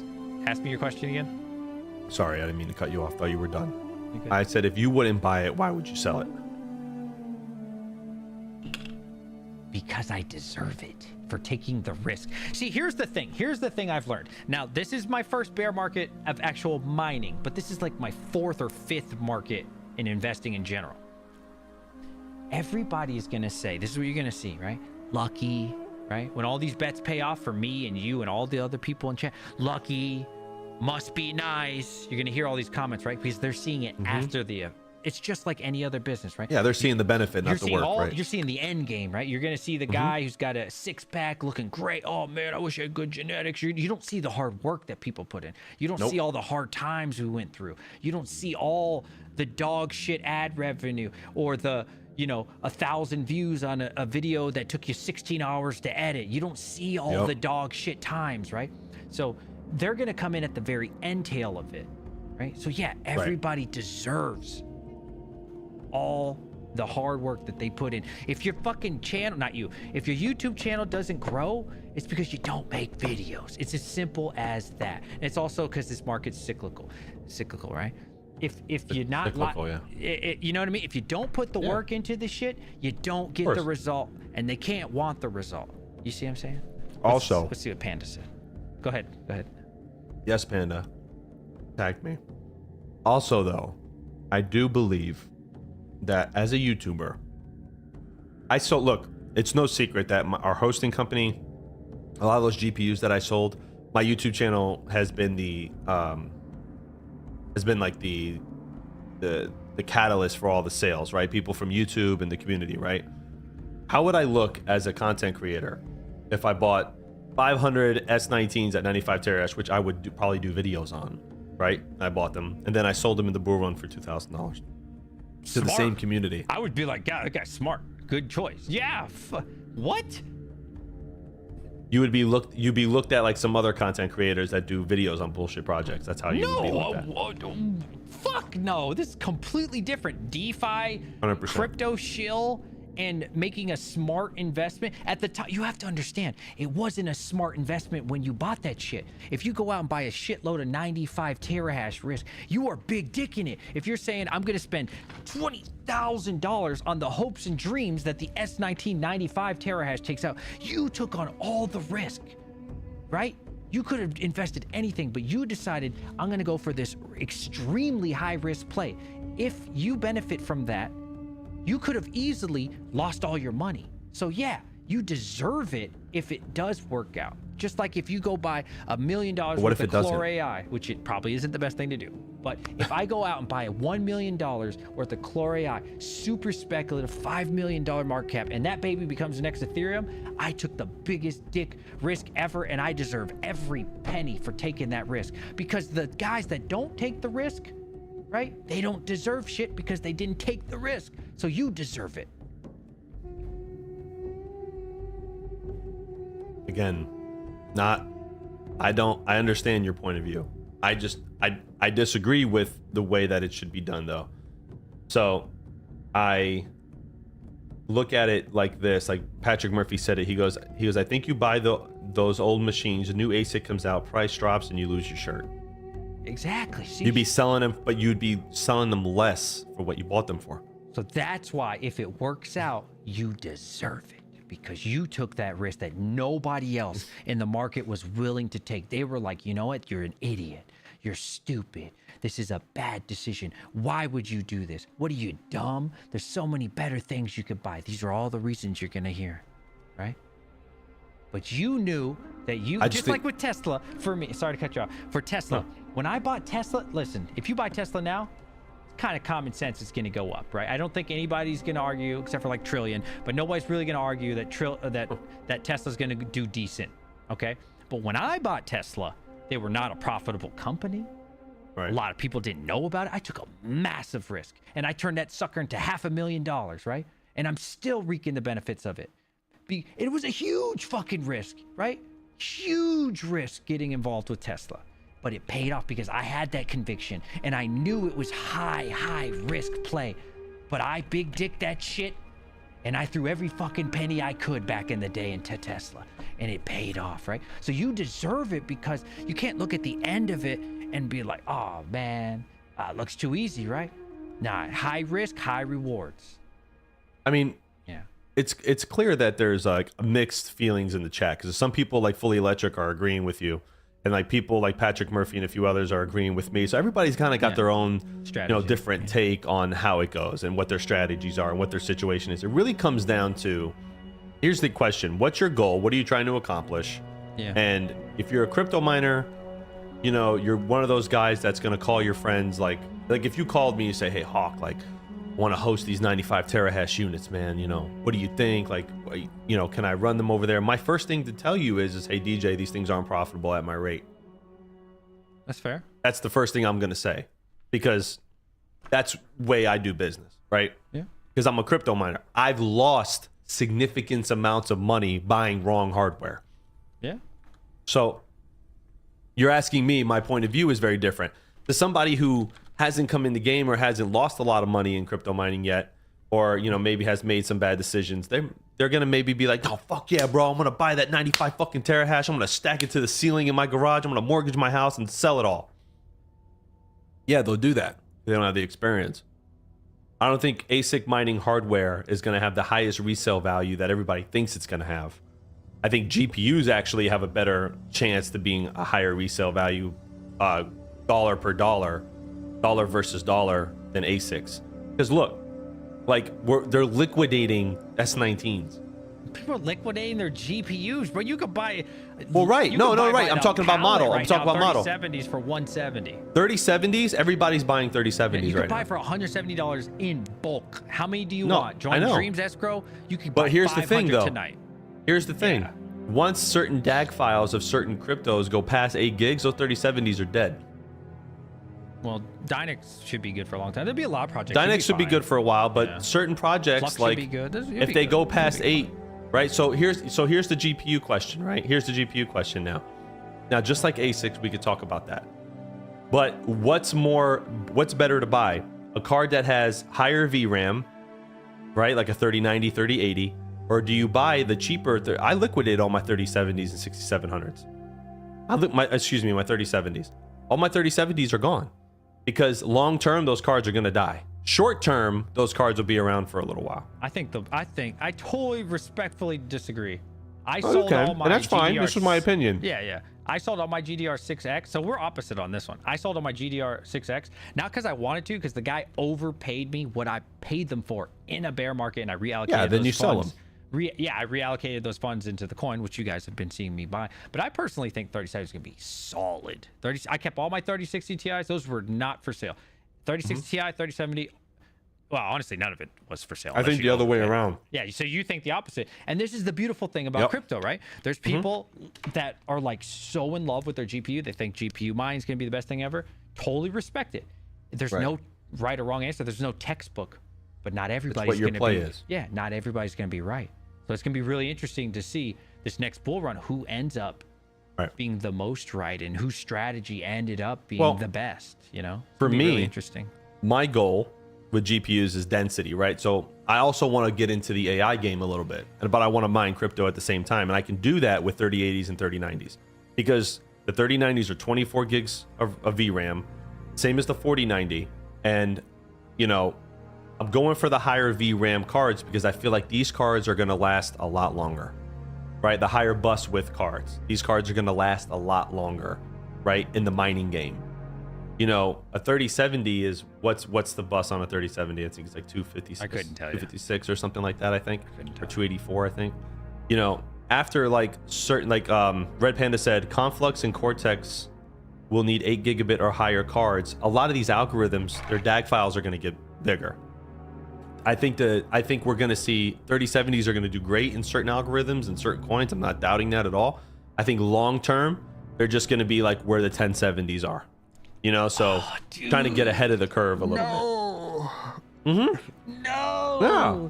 Bro. In my opinion. When I first started mining back in 2016, I want density. It was either 2016, 2017. I can't remember. On my 960, I remember checking Craigslist. Maybe somebody can back me up on this. Maybe they can't.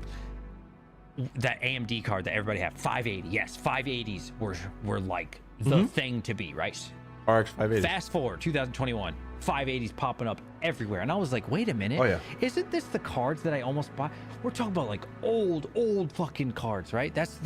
I personally think, dude, the 3070s, all these cards that we have, 1660 Ti, it doesn't matter, within reason. Maybe not like 3 gigabyte cards, 4 gigabyte, but I think these cards are all going to go up in value. All these ASICs are going to go up in value, dude. Everything is going to go back up in value. Maybe not Ethereum numbers. I'm not saying quite that, right? But I think you'll do just fine. Just fine, whatever it is, man. Because people go back six fucking years. They do. I'm going for density. That's my play. Yeah. So I don't want to have a farm of 200 GPUs anymore. I want to have a farm that does the same at 75 GPUs. Yeah. Like, I don't want to go do the whole big ass farm thing again. 'Cause A, I'm too busy. there's just too much stuff going on, and to manage a farm like that in the bull run is just like it's a full-time fucking job. Like you have to constantly watch everything. So I have a different play, and I also want to get into the AI game a little bit. I want to get into machine learning, and you can't do that with certain you can't do that with 3070s. You can at a larger scale, but most places don't care. You know what I mean? Like you're never going to make a lot of money. The money is in the higher VRAM cards. So, you know, that's why I'm playing 3090s right now. A lot of people are going 4090s. I think the 4090 is drastically overpriced for the GPU. I would never buy it for mining or anything right now. The 3090s you can get for $500 or less. It's such a great play. Such a great. I'm getting 10 for $450 each. That is even if I took the DJ Mines mindset and bought them for $450, the 3090 in the bull run will probably go for double. Vast AI in 2021-22 price never changed, so I am curious of next bull run. Yeah. So this is where we differ, you and I, right? I personally think Vast and all these little projects, as far as I think the projects will be fine. I want to make a disclaimer. I think Chlorize, Render, I think all the projects will do fine. I personally think the miners are their value is going to go down and down and less gains. I know Max Voltage disagrees. He was very adamant about that. I personally think this is the best it's going to be for Vast and these type of things, making a couple bucks. I think over time it's going to be oversaturated, and you're just going to make less and less and less. And GPU mining will do the opposite. I think it'll go up and up and up. Personally, so I that's another reason I just don't want to invest too heavy on like mining of the AI. I want to invest more into the projects themselves. But the individual miner for the AI stuff, I think it's short-lived. Oh my God, you're gonna fire up Max. Yeah, I think it's short-lived. I don't think it's short-lived, and I'll tell you why. I know what you guys think. It's fine. No, I just think it's gonna go down, or GPU mining is gonna go up. Listen, I respectfully disagree because I see what the industry is. I'm in it. Yeah. You know, we see what's going on with these. Like So without like saying too much stuff what Tera's doing right now, you know, the Melbourne facility that we're in is going to be full AI rendering. We've even looked at to investing in our own hardware, right? Because the demand is so high. You wouldn't even like forget Vast AI is a stepping stone. It's a marketplace. That's all it is, number one. Number two, it's in my opinion, it's like a starter. Like if you're getting into it, it's like a starter arena. Like if you want to see what machine learning and renting your hardware is like, for sure, you get on Vast, 100%. right? It's a starter arena. Yeah.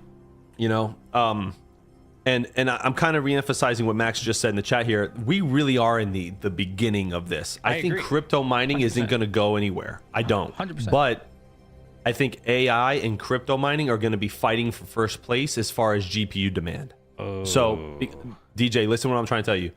I'm not saying it because I'm just speculating. I'm saying it because the investments being made into these projects right now. And why do you think, like, dude, Newegg.com is buying GPUs from people. They're allowing it for trade-ins. A lot of people are investing in GPUs right now because of this play that we're talking about. Like, you can't even get a 4090 from like Best Buy or anywhere. I mean, they are so bought up at every level. Like Nvidia is like 2-3 months behind on manufacturing of these GPUs. They can't make them fast enough. Okay? I agree. Because they want these GPUs, right? Yeah. And you know, this is going to be the next for GPUs. AI, machine learning is going to be the next push. I agree. Crypto mining will always be I there, agree. and there's going to be marketplaces like Flux has got this one that they want to do where, you know, you can turn it on and off, right? When it's not using machine learning, it's mining, and this is going to be the big play. I'm telling you, the AI push, the machine learning push for GPUs that can do artificial intelligence and have that compatibility, are going to be the next driving force for the prices and all the other stuff. And I'm telling you now, 30, 60, 12 gig cards are going to be the titties. 8 gig cards are going to fall behind in this push. I'm telling you. We see what these people are investing in. I was talking to a guy that's got over 200 4090s in a data center right now. He makes like $8,000 a month. It's crazy what this guy makes passively, right? Just to run these machines. He makes that profit. Okay. I said, hey, what do you think about 3070s, 8 gig cards, 3070s and such? He goes, I sold all mine. They're gone. I said, what do you mean? He goes, and this is a guy who showed me his numbers. I've seen his farm. I've seen his company. I've seen what this guy does. He sold them all. Yeah. Why do you think they're letting them go in batches for $170? Because they're dead. They're not going to be around for the next push. Trust me. Whoa. Yes. All right, my turn. Go ahead, I please. agree with a lot of what you say. I agree. We're not going to always agree. I'm That's the beautiful thing. I'm a huge fan of AI. Everybody knows that. I think it's not going anywhere. Here to stay for sure.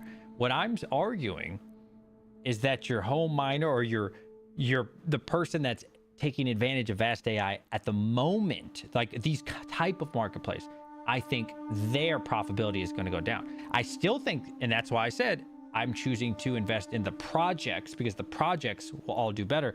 But your little Timmies at the bottom, they're going to be like, oh man, I'm renting for 40 cents, 30 cents, 25 cents. Then the kids in South America are going to turn on for 7 cents. How do the Americans compete with those folks in South America? Because they're cool with renting for 5 to 7 cents because they can live off that. They can feed their whole fucking family off that. Where us, we can't, right? It's the same reason. Yeah, because the cost of living is so much cheaper. Once they start picking up on this stuff, they don't care what they make. It's the same with World of Warcraft for mining gold. It's the same with all the online games like Path of Exile. They can sell and undercut the Americans and the Europeans, the people who have to pay a lot on these video games for these in currency, like Neoxa, a great example. Can I live off of Neoxa? No. When I interviewed Andy, he said there's plenty of places in South America making a full-time wage right now in South America, because in their country to make a couple bucks is plenty for their entire family. Correct, but that same argument applies to mining as well. Do you know what the average data center in the United States pays per kilowatt hour? I do not. 4 cents. 4 cents. That's really good. We can compete with anybody in the world. There's no comparison. That's what I'm trying to tell you. We've done the research into this field. Look, I got you. there's a large figure investment coming into Tera very soon. That's why we have new structure going on, okay? This large figure investment is majority, a big portion of it is going to be invested into the data center side, only because of the AI stuff that's happening now. So you're The a machine perfect learning example. demand. This actually helps my case, right? So Tera will benefit because it's this big company, right? That's what I'm saying. That's what I'm arguing. Your Nvidias, your Renders, your Fluxes, they're all going to do well. The Vast is going to do well. The individual is not going to do well.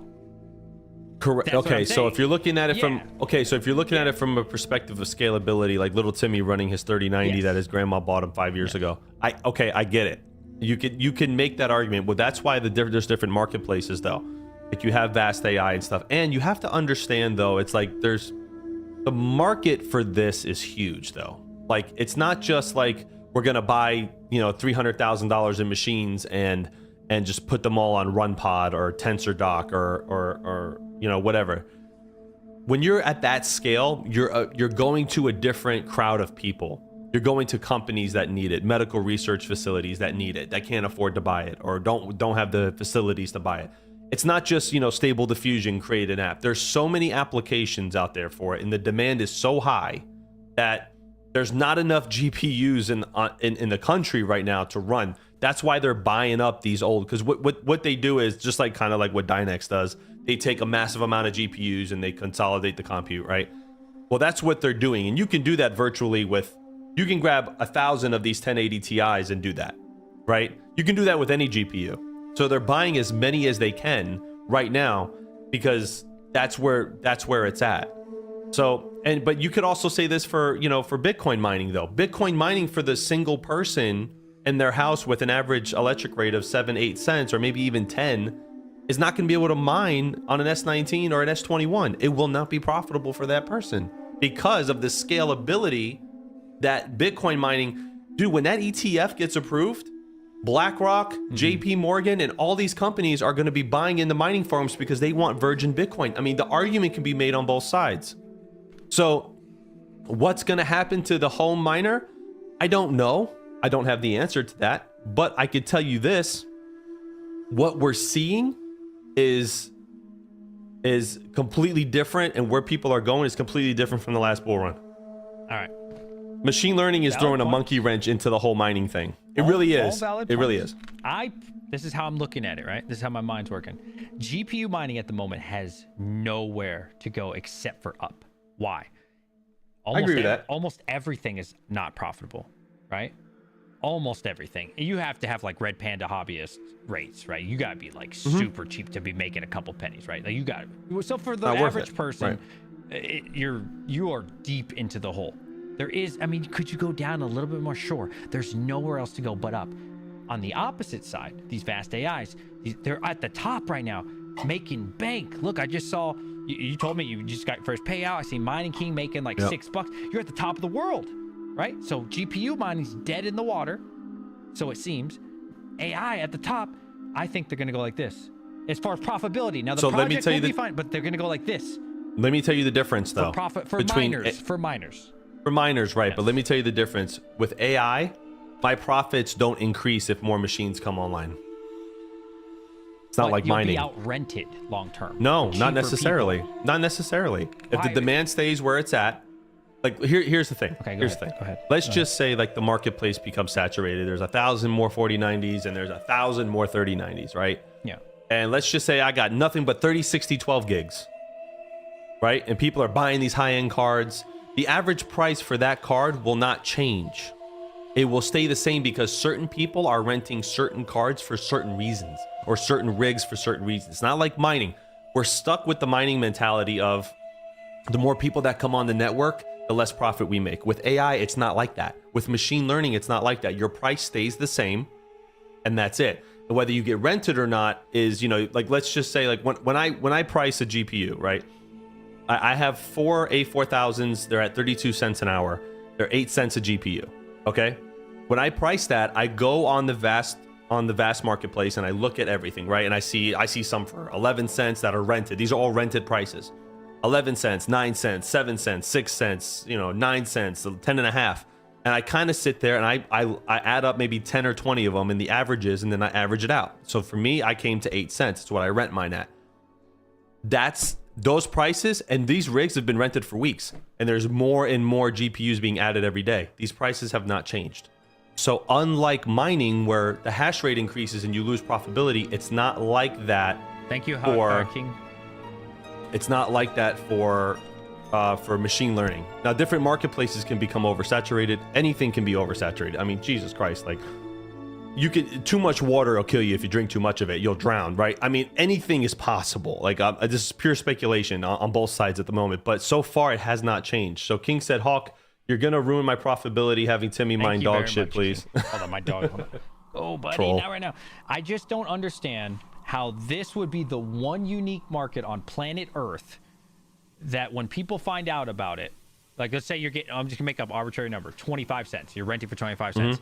Why Right. a year from now you would still get 25 cents? Why would this be the one market to exist that doesn't get cheaper over time? If I'm a customer and I see Hawk for 25 cents and I come in and I see Timmy selling for 23, I'm taking Timmy, bro. Same hardware, same setup, same everything. They're gonna eventually all get verified just like you. You're gonna have no benefit.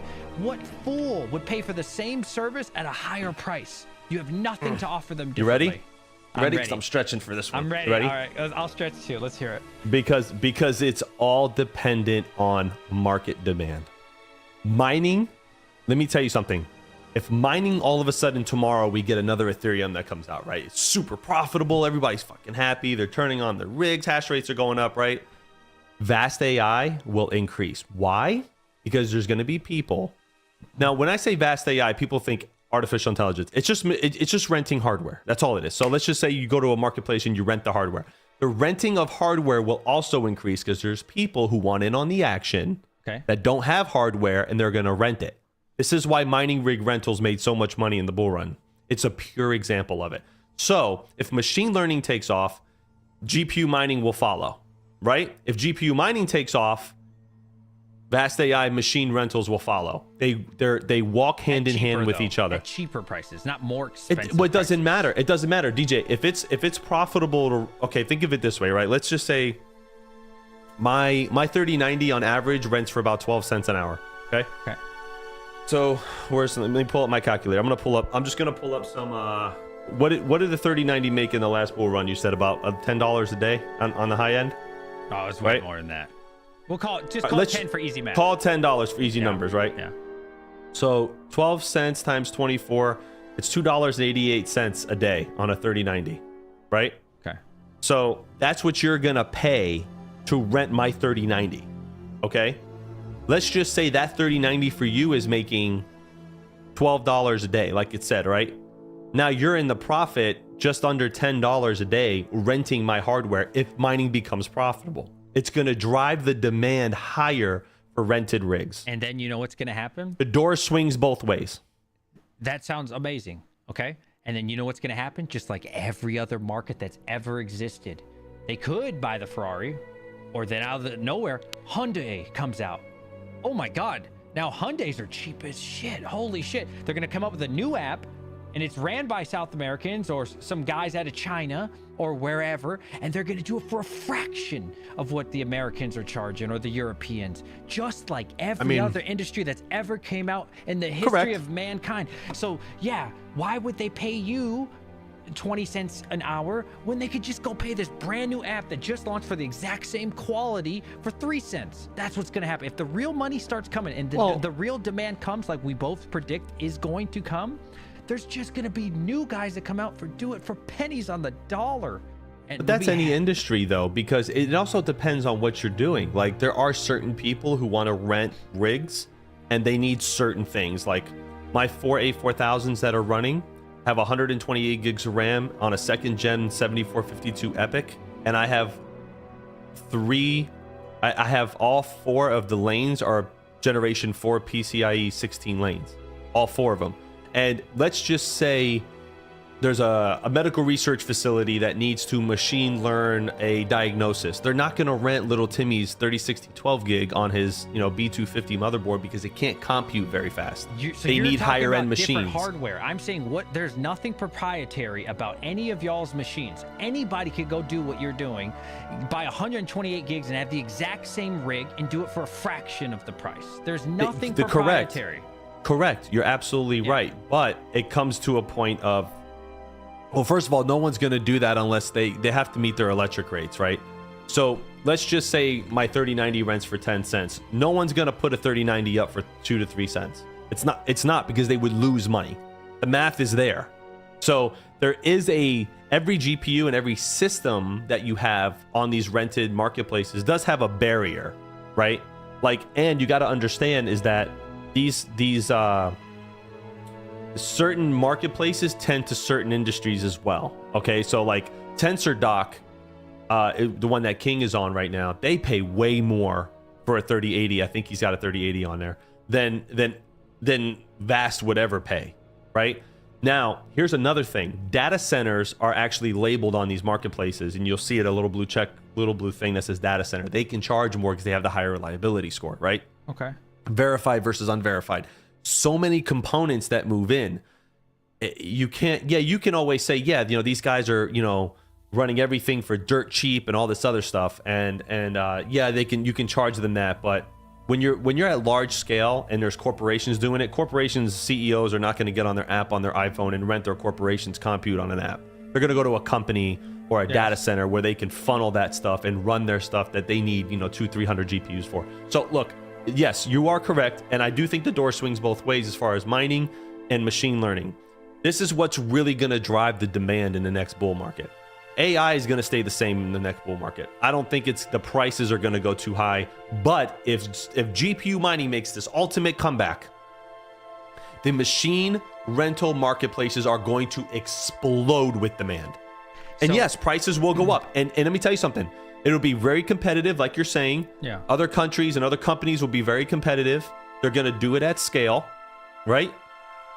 But it's going to drive that demand. The demand, here's what's bad for people who don't care about machine learning at this moment, right?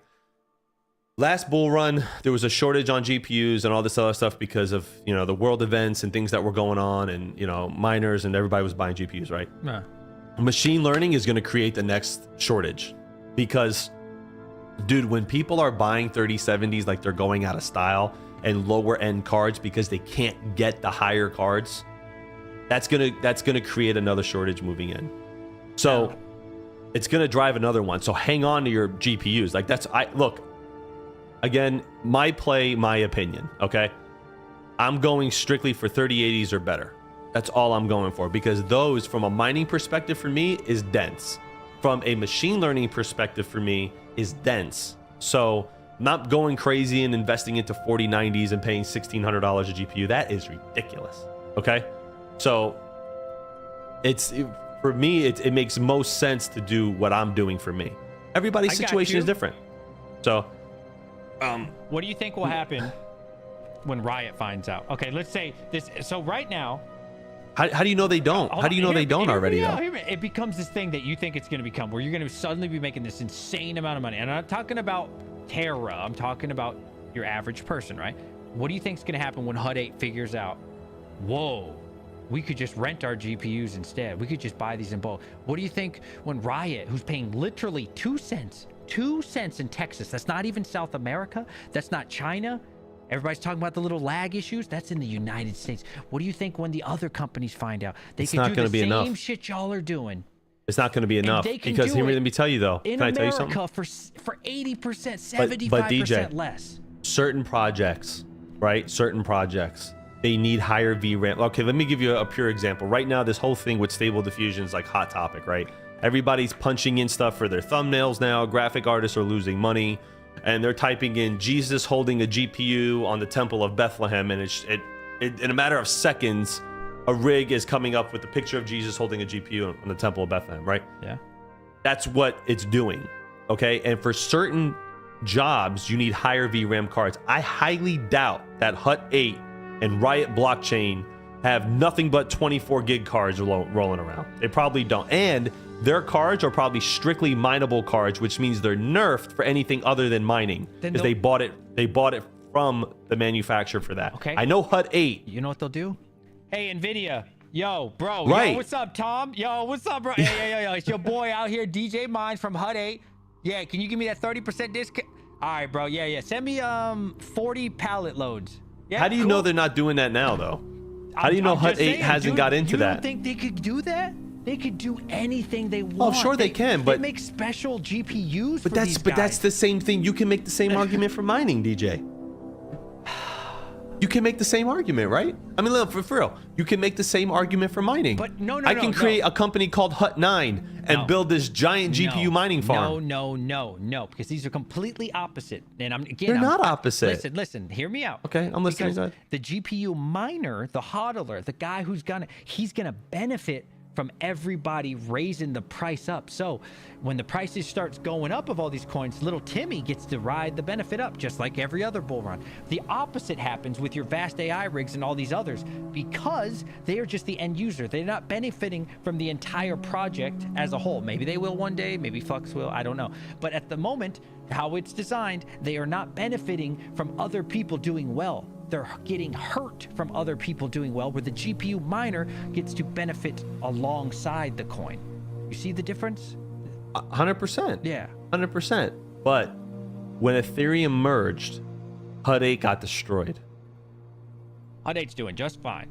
No, I mean, their profits got destroyed. Yeah, they're because fine. They're fine. It affected everybody. So I'm sure those guys are running a successful company. I'm sure that they have already got into machine learning, because that's where the money is to carry them through. That's where the real money's at, right? Unless mining comes back to this crazy, insane number, machine learning is going to carry a lot of these companies that have thousands of GPUs, 150%. And the demand is only getting higher. So it's going to be interesting to see. I mean, we can go in like a bunch of circles, but it's going to be interesting to see. But I want you on record. Want me on record for what? You're going to be making more or less money next bull run with these vast, or it doesn't even have to be vast, these AI things you're doing? Not the brands, not the companies, not the coin. Do you think you and people like you in the audience are going to make more or less money? If we get into another bull market with a GPU mineable coin that is even 80% of Ethereum, yes, I think the people that not are doing GPU, both. mineable AI render, the thing you guys are doing. Well, it's a trick question It's not a trick because you're question. asking me. Yes, it is, because the only way that I can say yes is if there's another high GPU mineable coin that comes out. So if the bull market comes and GPU mining is back, Not GPU then mining. I'm gonna. This What's the- AI but- render marketplace rental stuff. Do you think you'll be making more or less? Not It's GPU mining. such an open-ended question because it's completely I circumstantial. could answer that in 2 seconds. The answer would be no, where the GPU miner will be yes. If you're a smart GPU miner, you diversify. You should have, and you can run both. All this shit. All this kumbaya. Oh, I gotta piss. Hold on. Give me a minute. Keep entertain him. You're good at that. Oh, thanks. What is he calling me? Full of shit? Phone. Make sure y'all follow, subscribe. Please hit that like button. I think. Hosting.io. Hosting.io. I do think that if GPU mining becomes profitable again, right? I think that people who are smart and have diversified their rigs, because look, if Flux comes out or any company comes out with this software that turns on mining and machine learning back and forth, like they say they want to do, then it's only going to get better if mining makes a comeback, right? Because then your machines are going to switch back and forth. So the answer to his question is there's no yes or no answer. It's completely circumstantial. You have to diversify how you're looking at everything, right? Like if I tell all you guys, hey, mine Troll AI coin and it's more profitable than renting your GPUs, right? You're all going to move over there and you're going to click the little button on the software that says, switch or turnover or whatever, and you're going to go mine that. Then you're going to go next week, everyone's going to say, oh my God, the demand for GPUs just went like ape shit and we have to do this. You're going to click the little button on your thing and you're going to switch it to machine learning, right? Or if it's auto, like Flux says it's going to be, it'll bounce back and forth. So I don't know. It's just a hard question. I think it's going to drive both. It's going to drive both. I'm going to say this to him again when he sits down. Okay. Somebody made a great point. I saw it when I was shaking my penis. What was it? I saw it. They said you're getting paid in USD, not even getting crypto. So you don't even get to enjoy the upside. So DJ, though, you've realized that Flux and NiceHash, I believe, is working on a similar software as well. Hive OS 2. You understand that with the machine learning buzz, projects like Flux, they have a program that you're going to load like an OS, right? And it's going to switch back and forth between machine learning and mining. Yes. Right? I don't know about NiceHash, but yes, Flux, that's what they're saying. Well, I'm going on a little bit of the rumor. I don't have any confirmation of that. Ooh, so leaked. So, now it's a rumor, purely a rumor. I haven't heard anything official. But if Flux is going to develop a program that's going to go back and forth between mining and machine learning, right? How can you sit here and tell me which one's going to become profitable if they're automatically going to switch to whatever is better at the moment? So, for example, I got 130 80s on the Flux operating system, right? And mining is super good at the moment, right? But then the computer goes, oh, wait, there's a demand for this compute. We have to move everything over, right? And then you switch to a little marker and it switched to machine learning because that's making more money and you're getting paid out in Flux or whatever you want. I'm going to show you a picture. But here's the thing, though. About copium. Well, no. But to answer your question, you asked me which one's going to make more money. They're both going to walk hand in hand with each other. They could benefit each other. Have you ever heard of copium? No, but I'm assuming it's a Twitch meme. So it's like when you're hitting the copium mass, like it's like hopium, but they call it copium. Like the copium mass. Listen, the Flux thing, I hope it works out, and so do I. Would love it. So do I. But it hasn't happened yet, so it's kind of hard for me to say. But see, even Vast AI had this though. When Ethereum mining was around, they had a script that you can install on the machines that when it wasn't rented, it would mine Ethereum, and Ethereum was the most profitable thing to mine back then. So it's already been done. What happened to it though? Where it's is still it there, now? but you can't mine Ethereum anymore. You can still run the script. It's on their website. Just go to their setup guide, and if you scroll down, you can see the script that you can install on your machine to switch it to mine Ethereum when it's not rented. But you can't mine Ethereum anymore, so there's no point in installing the script. But it's still there, and you guys can see put it. it on something else. Well, I don't know how that works. I haven't looked into it. But the point is I'm trying to make is that it's already been done. So again, my answer to you is yes. If GPU mining makes a comeback, it's only going to drive the machine learning and rental space even higher. 100%. So what's going to be more profitable? That's a coin flip. Nobody knows that. Nobody knows that. Uh-oh. Fence sitter. No, it's not a fence sitter. It's a pure has none. it's a purely Stand for calculated something or believe in statement. nothing or fall for anything. Hawk. That's what they We should can't be call that you. ignorant. Hawk We can't be that fence crypto. DJ. If I told you right now, here's my question. You ready? Ladies and gentlemen, this is pure DJ Minds. Let's ask him a hard question. All right, go ahead. DJ, you got 100 GPUs and you're mining right now and you're making $5 a GPU. Hey, Okay. DJ, I can make you $15 a day per GPU if you switch it all to machine learning right now. What are you doing? Do I have to switch to? That sounds like a lot of work. I'll take my No, $5. it's not a lot of work. What if I just tell you all you have to do is load this OS, you got to log in, and you got to switch your machines? As long as it's not on Windows. Okay, whatever. You log into the OS, you switch your machines just like you would on Hive. Yeah, I would do it. Right? As long as it's Okay. not Windows though. Fuck Ladies and Windows. gentlemen, DJ Minds has answered your own question. If GPU mining was not as profitable as AI and machine learning, he would switch his rigs over. That's the answer. Shoulda, woulda, coulda. This theoretical program that doesn't exist. That's the in answer. You future. just answered your own question. It hasn't even been released. We've never seen it. We don't know what any It's of been these things. Shoulda, woulda, coulda. If $1,000 could be under my pillow or $2, which would I take? That's what you asked me. You just answered your own question, The though. You asked me flying what would I would do spaghetti if what was more monster. profitable. Yeah. You asked me what I would do if what was more But profitable. mine's likely. Yours is not as likely as the machine learning demand is. What's I- more likely, I a crypto do coming not out that's demand- more profitable, or a known demand that's steadily increasing in a market that we can actively track? The betting people are I going to what they can believe see. in the market, though. I believe in AI. Yeah, that's great. Where's that hopium meme that you just got? Go back to that and maybe sit there and chug it down your Where throat. my mouth is. I buy these things. I buy everything I talk about. I know, DJ. All I'm I just saying is don't- that I just don't have the time to tinker with it, but I still profit. But if you can make $10 more a day on a GPU, you're gonna find time to tinker with it. I will. That's the idea. I'll do anything for money. And you're gonna call me and say, Hawk, fuck, I don't care what you're doing. Put your son on the couch. Help me fucking change these rigs. And I'm gonna help you because I'm your friend. No, and I I'm would gonna say, tell you. can I just buy it? It's just so much easier. Or like, what program are they IPOing anytime soon? I just want to buy their stock or their crypto. So It's just here's so the much beautiful easier. part of this. Yes. People like King are selling rigs that are already pre-built for Vast. All you have to do is put in the code from your Vast account and put it and run the Linux command, and then it's on.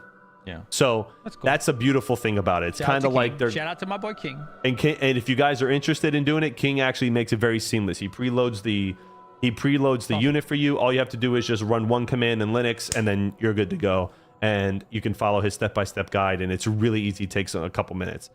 That's what's going to make a difference for a lot of people as well. It's not just going to be, I have to buy hardware and then I have to learn how to install it. People are going to be selling prefabbed rigs, right? Just like they do now. Octominer made it so easy for people to crypto mine because it came with HiveOS preloaded and you got everything integrated, right? Yeah, but Octominer's prior to great. that, I like I think Octominer. more people got into GPU mining when the ease of use came too. So for ease of use, as far as machine learning is going to happen when people are selling pre-sold and prefabbed rigs, and people say, I killed it tonight. Thank you guys. I love you. Thank you. I've been off my game for a couple weeks, but I'm back at it. And Endless Mining, what's up, man? Where's up, my buddy? S21? What is up, beautiful people? Thank you up, for man? having me, Oh, DJ. thanks, man. What Thank is you up, for Hog? coming on. How's Thank it you. going, buddy? It's going. Busy week. I'm just glad it's Friday. Yeah. So what's up, man? What you thinking? Liking the stream. I'm actually pretty impressed. You're still going. It's been going for like 3 hours now. 3 hours. It's been It's, going strong, you know? 3 hours and a half. Yeah. I was saying in the chat, I had a whole meeting. Did In the you? meantime, yeah. I saw came you in sitting in Misfit Mining. For a little bit, yeah. I was hoping I was thinking the live was gonna be over. I was like, well, When me and probably DJ gonna- get started, it's like we've had 95. Well, hold on. There was like 95 people in here like There a few was. minutes ago. Yeah. I think we're at 76 still, and that's pretty good. We were It's almost still at pretty good. 100. We were at 100 for like over an Yeah, hour. we were. Like we were in it to win it. It's when Next I went time to we're the doing this on my bathroom. channel. I gotta stop going pee. Just get a tube and just put it under the desk. A lot of people do that. So what's up, Endless? So Endless, let me ask you This your just went up your- right now. Check that out. There 80, you go. 84 right now. DJ, you I'm go. telling you, we need a pump, man. We need some of that music. We need some of that 22s in the chat. I need one of those pumps, man. That you do. It's He's the such best. a big fan of yours. It's crazy. Talks about you all the time. Oh, really? Yeah. Hey, for $20, folks, I'll 22 it up. I'm gonna buy that thing you told me to buy. What? So he gave me a link for like this fog machine, but it like looks like a flame, and like I push the button, it's like it like shoots up a fog flame. Like the ones they have on stage, like the sparks. Yeah, but like a smaller version. Oh 'Cause my there's God. one that actually shoots fire, but I don't want to burn my ceiling. That would suck. So I think I'd just buy the fog that's red. Don't do that. But DJ. that's gotta be for money. Like when we get a donation, bro, I'm a fuck. And the fucking flame's gonna go up. And to be I'm telling honest, you, I'm man, gonna it's need gonna be donations amazing. because that shit's expensive to restock, bro. The little can is like $30, bro. So I'm only gonna be able to hit that a couple times. So we're gonna have to save that for the $5 and up. But we're gonna get some flames going long term. That's for Good the bull idea, run, though. good idea, That's for for the sure. bull run, all right? Bear rocket, we chilling, we vibing, we surviving. What was the question, Hawk? Sorry, No, I what cut is you your off there. opinion? I know you've been listening. What's your opinion on what me and DJ are debating as far as the machine learning and all that? Do you agree with me that it'll drive both industries, or do you agree that one day Money! GPU mining will be more profitable? You gotta explain to me what you were talking about.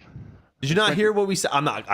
Oh my God, we went for like an hour explaining it. I almost had a meeting, and then I came in. Okay, all right. So, in the short end of it I is, don't care about none of that. Big PP Energy Finance. Oh, failure came in with the $19,999. You said $20 and you would 22 it up. Boys, we got to 22 it up. We got 22. 22's in the chat, baby. 22. We got to do it. Here we go. Sorry, boys. Go for No, it, it's baby. fine. I wish you could hear this song. I was waiting for it. Big PP Energy. You guys can't I hear got- the song, can you? I can't. I got gotta music switch in my screens. I gotta background switch though to screens. kind of keep me hyped with you. Oh, shit. That fucked up. Hold on. We got to stop the song. Hold on. It fucked up my camera because I swapped. 1 second. God damn it. All right, hang on, boys. Oh, thank you, my friend. That's so nice of you. Thank you. Yes. He's going for. Oh, he's coming back. There we go. There we go. I fixed the camera. Here we go. Run the song back, boys. Oh, you guys. 87 watching. 87 watching. Spam those 22s. For the greatest Friday night live stream I just forgot. of I all realized I time, didn't tweet that. I was starring Hot Crypto, the tallest motherfucker on planet Earth, Augustin, Endless Mining TM. Tell your baby mama that we live. Perfect. My wife's gonna hate me. It's midnight. Come on, Hawk, get anybody- some energy, baby. They paying the Well, I big got to bucks turn on my see you music shake because I your can't hear ass. your music, so I got to turn on mine. Hold on, I got to play my favorite song. Tell your baby mama, the mailman, the side chick down the street that your wife hates to see. Fuck You know what's funny Firo, is like we lie. The mailman, the milk guy. Thank you very much. We appreciate you. Anyways, continue. Thank you very much. Thank you for that, 20. I don't think I can top that. Continue your conversation. It was like Panda when he cooked an egg on top of the KS0. I can't compete with any of that, man. I just can't. Endless. The short question is, machine learning, is hot right now. People are setting up like vast AI rigs, run pod, and all this other stuff, right? Do you feel that machine learning will drive crypto mining will drive up the price of machine learning and walk hand in hand, or you think crypto mining will eventually beat it out in the next bull run? That's essentially the question. Ask the question one more time. One more Okay. time. One more time. One more time. I'm listening. Do you think machine learning, the rentals, renting GPUs and hardware, do you think it's going to walk like AI? Yeah, or AI, anything. Well, machine learning is not necessarily AI, but okay, if you want to put AI in the word bank. Do you think AI, machine learning, and crypto mining are going to walk hand in hand and both increase the profitability of each other, or do you think next bull run just crypto mining will be more than machine learning? That's a great question, Hawk. But I don't want to give an. No, just what's your opinion? No one's holding you to it. What's your opinion? Me and DJ have different opinions, respectively. What's your opinion? If anything, Just a short hand in answer, hand. Spark Notes version. Hand in hand, if anything. I don't think it's gonna. They're gonna. I don't think they're competitors, are they? I don't Right? think they're competitors either. I, this DJ Mines, buildeth the fence for both Hawk Crypto to sit uponeth. Max voltage. It's not a fence. And the newest member, congratulations, Augustin. It's not The fence has been built. Continue to sit on it. Thou will be respected. Yeah, I don't, DJ. Can we put up I a didn't even poll? hear yours. Can we put up a poll, DJ? Can we put up a poll? Okay. And it's a simple poll. Okay. Crypto mining will beat machine rentals, or will machine rentals and crypto mining walk hand in hand? That's all I want. For the end user, not for the company. Well, yeah. Well, for the end user, of course. Sure. It has to. Yeah, of course. For the end user, put up a poll, and let's just see what everybody thinks. Then we'll really know. Okay. DJ, why do you say that though? What's your point of view? Why do you think that they're not going to be hand in hand? Because if anything, my thought process is, more people buying GPUs, more people making content on it, mining cryptos, mining with vast I will AI. answer that, but I cannot do two things at once. Unfortunately.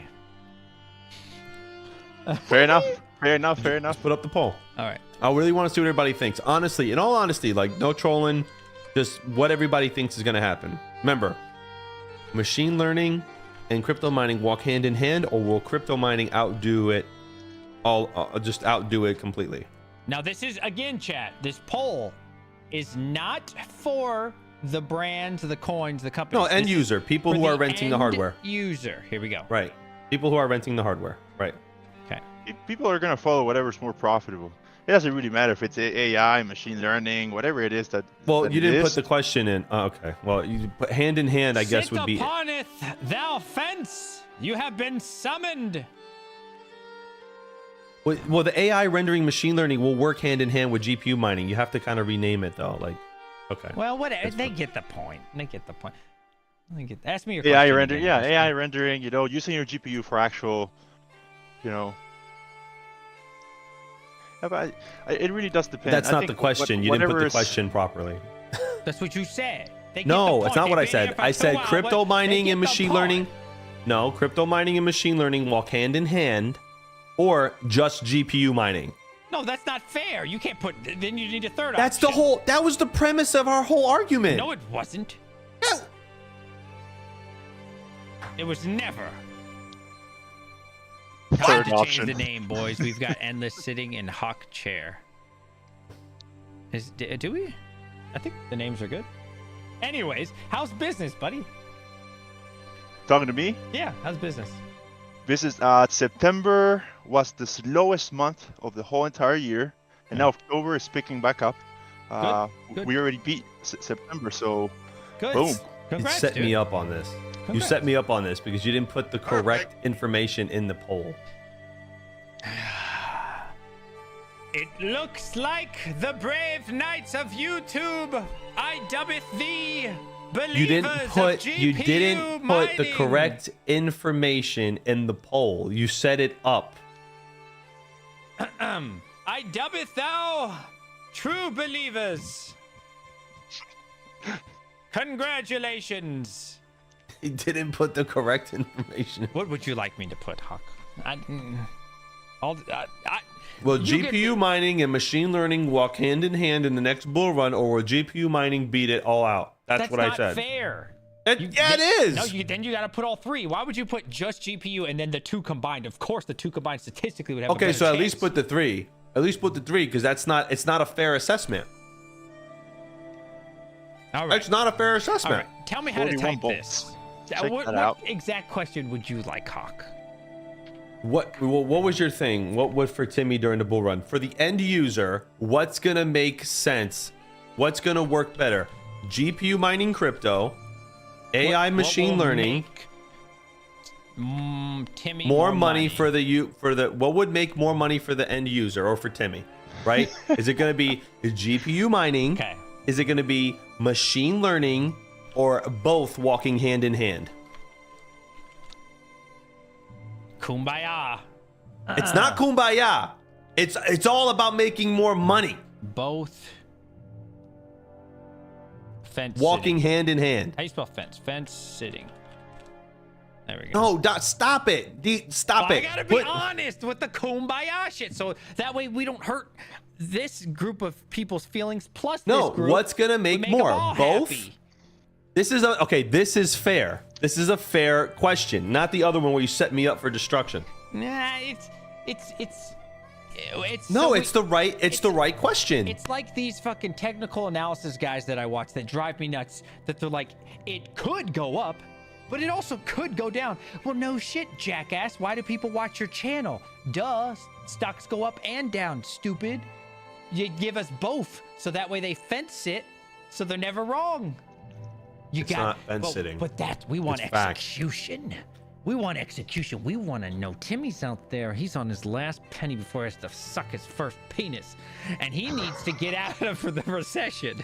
And Hey he man, needs to know, hold on, time out. I mean, a little too much. Talk about or A do little I, too much over there, maybe. you ain't fence sitting, you pole sitting, and I'm getting the fuck up and getting a drink. You guys can discuss pole sitting together.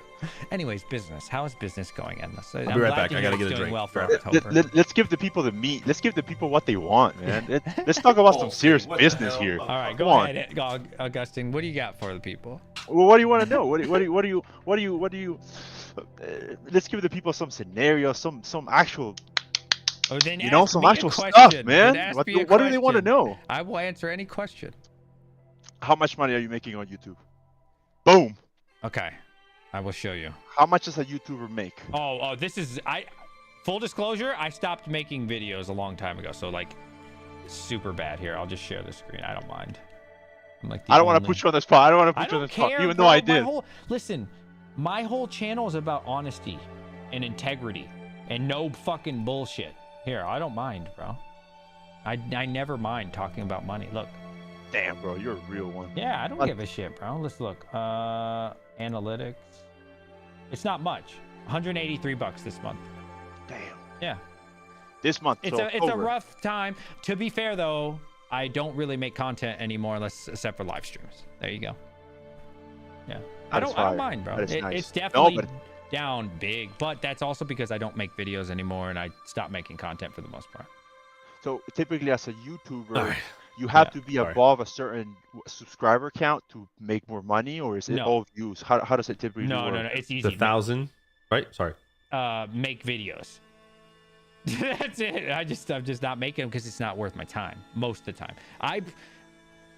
During the bull run, I will make videos again. When the money starts coming back on YouTube, I will certainly make videos like I used to because it used to be good money.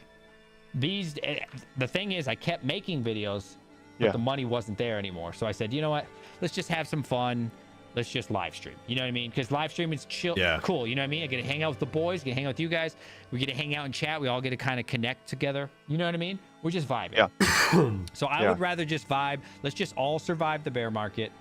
You know what I mean? And just hang out, have a good time. You know what I mean? What's the best month that you've ever done on YouTube? You don't have to say it if you I if don't you don't feel care. comfortable. I will tell you. The best month on this channel, on DJ Minds, On probably DJ like- Minds. probably like 1,200. That was during the bull run. Yeah. 100. I'd say I did about 700 was my best month. Yeah. That was during the bull run, and I was making daily videos or almost daily videos. That was bear market for me. What about a YouTuber actually went ham on this?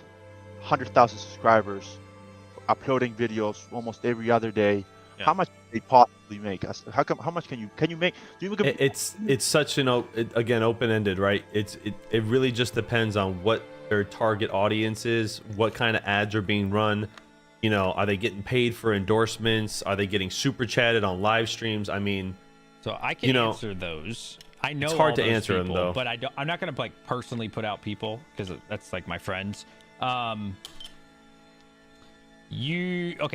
the people that are like 100,000 and up, they're definitely making thousands, a couple thousand at least on ad revenue. But that's not where the real money is, right? Like the real money is advertisements. Like the best thing you can do. 100%. I don't do it on my channel because I don't really like to do a lot of ads. But to be honest, the best thing you can do is run ads, right? So like at my price, at my channel size, which is still very small, I charge in a bear run $150 an ad. I get offered all the fucking time. I just tell them no because I just delete them and block them. I usually block people.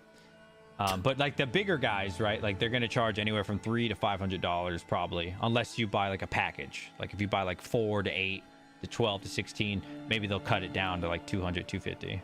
But that's where the real money. The real money is advertising a brand, right? So like you say StreamYard, or you say GPU risers. Not saying they actually do that, but I'm just naming brands. That's actually where the money is on YouTube. It's not the ad revenue.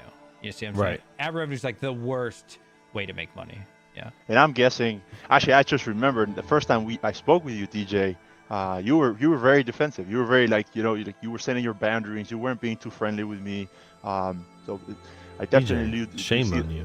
No, but he was being professional. He's being very professional. He was like, he was not giving too much. You know, he knew that there's scammers out there. I assume everybody's trying to scam me, even before I got scammed. Well, that's a good way to be. Yeah. But let's say guilty until proven innocent. Let's say you do an advertisement for one of these companies. What's something that you're looking out for? What are certain types of because I'm guessing there's going to be a lot of new projects coming out to you saying, hey DJ, hey Hawk, even we have this going on. How do you know if that's something that you might want to give out to your viewers or not? What's the deciding factor that makes you say yes or no?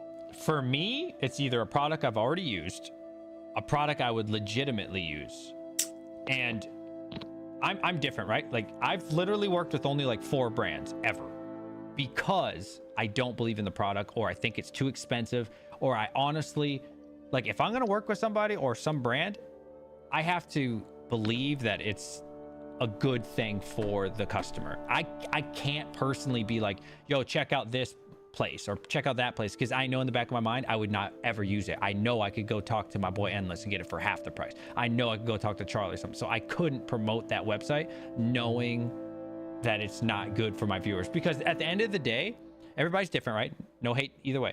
But at the end of the day, no matter how many times you say this is not financial advice, no matter how many times you say don't do this, I don't recommend this, they're going to do it anyways, right? And I couldn't live with I can't live with myself. I'm not that kind of guy. Like I know if I do a review on something, people are going to go buy it. And for me on a personal level, that's why I don't work with brands, because it's not something I would actually buy. I can't review something knowing that other people will buy it.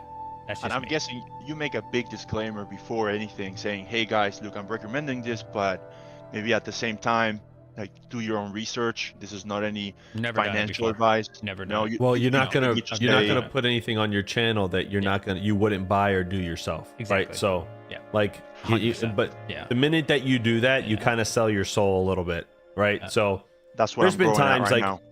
even at like channels my size, believe it or not, I've been paid to do ads. I'm a lot smaller than DJ. I'm probably one of the smaller ones, but I had just hit almost 3,300 subscribers, by the way. Congrats, anyway, Hadouken. so thank you. So, but we've been offered to do like NFTs and he's gone. No, but we've been offered to do NFT stuff all the time and get paid for certain things. And if we don't believe in like what they're doing and all that other stuff, and we wouldn't use it, I wouldn't recommend it to my users. And DJ and hobbyists and a lot of other people all think the same way. So I've it's been like offered I'm sorry, my bad. No, good. Oh, I've been offered $5,000 to review a crypto and have said no. 5 G's up front, and I still said no. What made you say no, though? Disclosure. But What hey, was it? Endless. Yeah.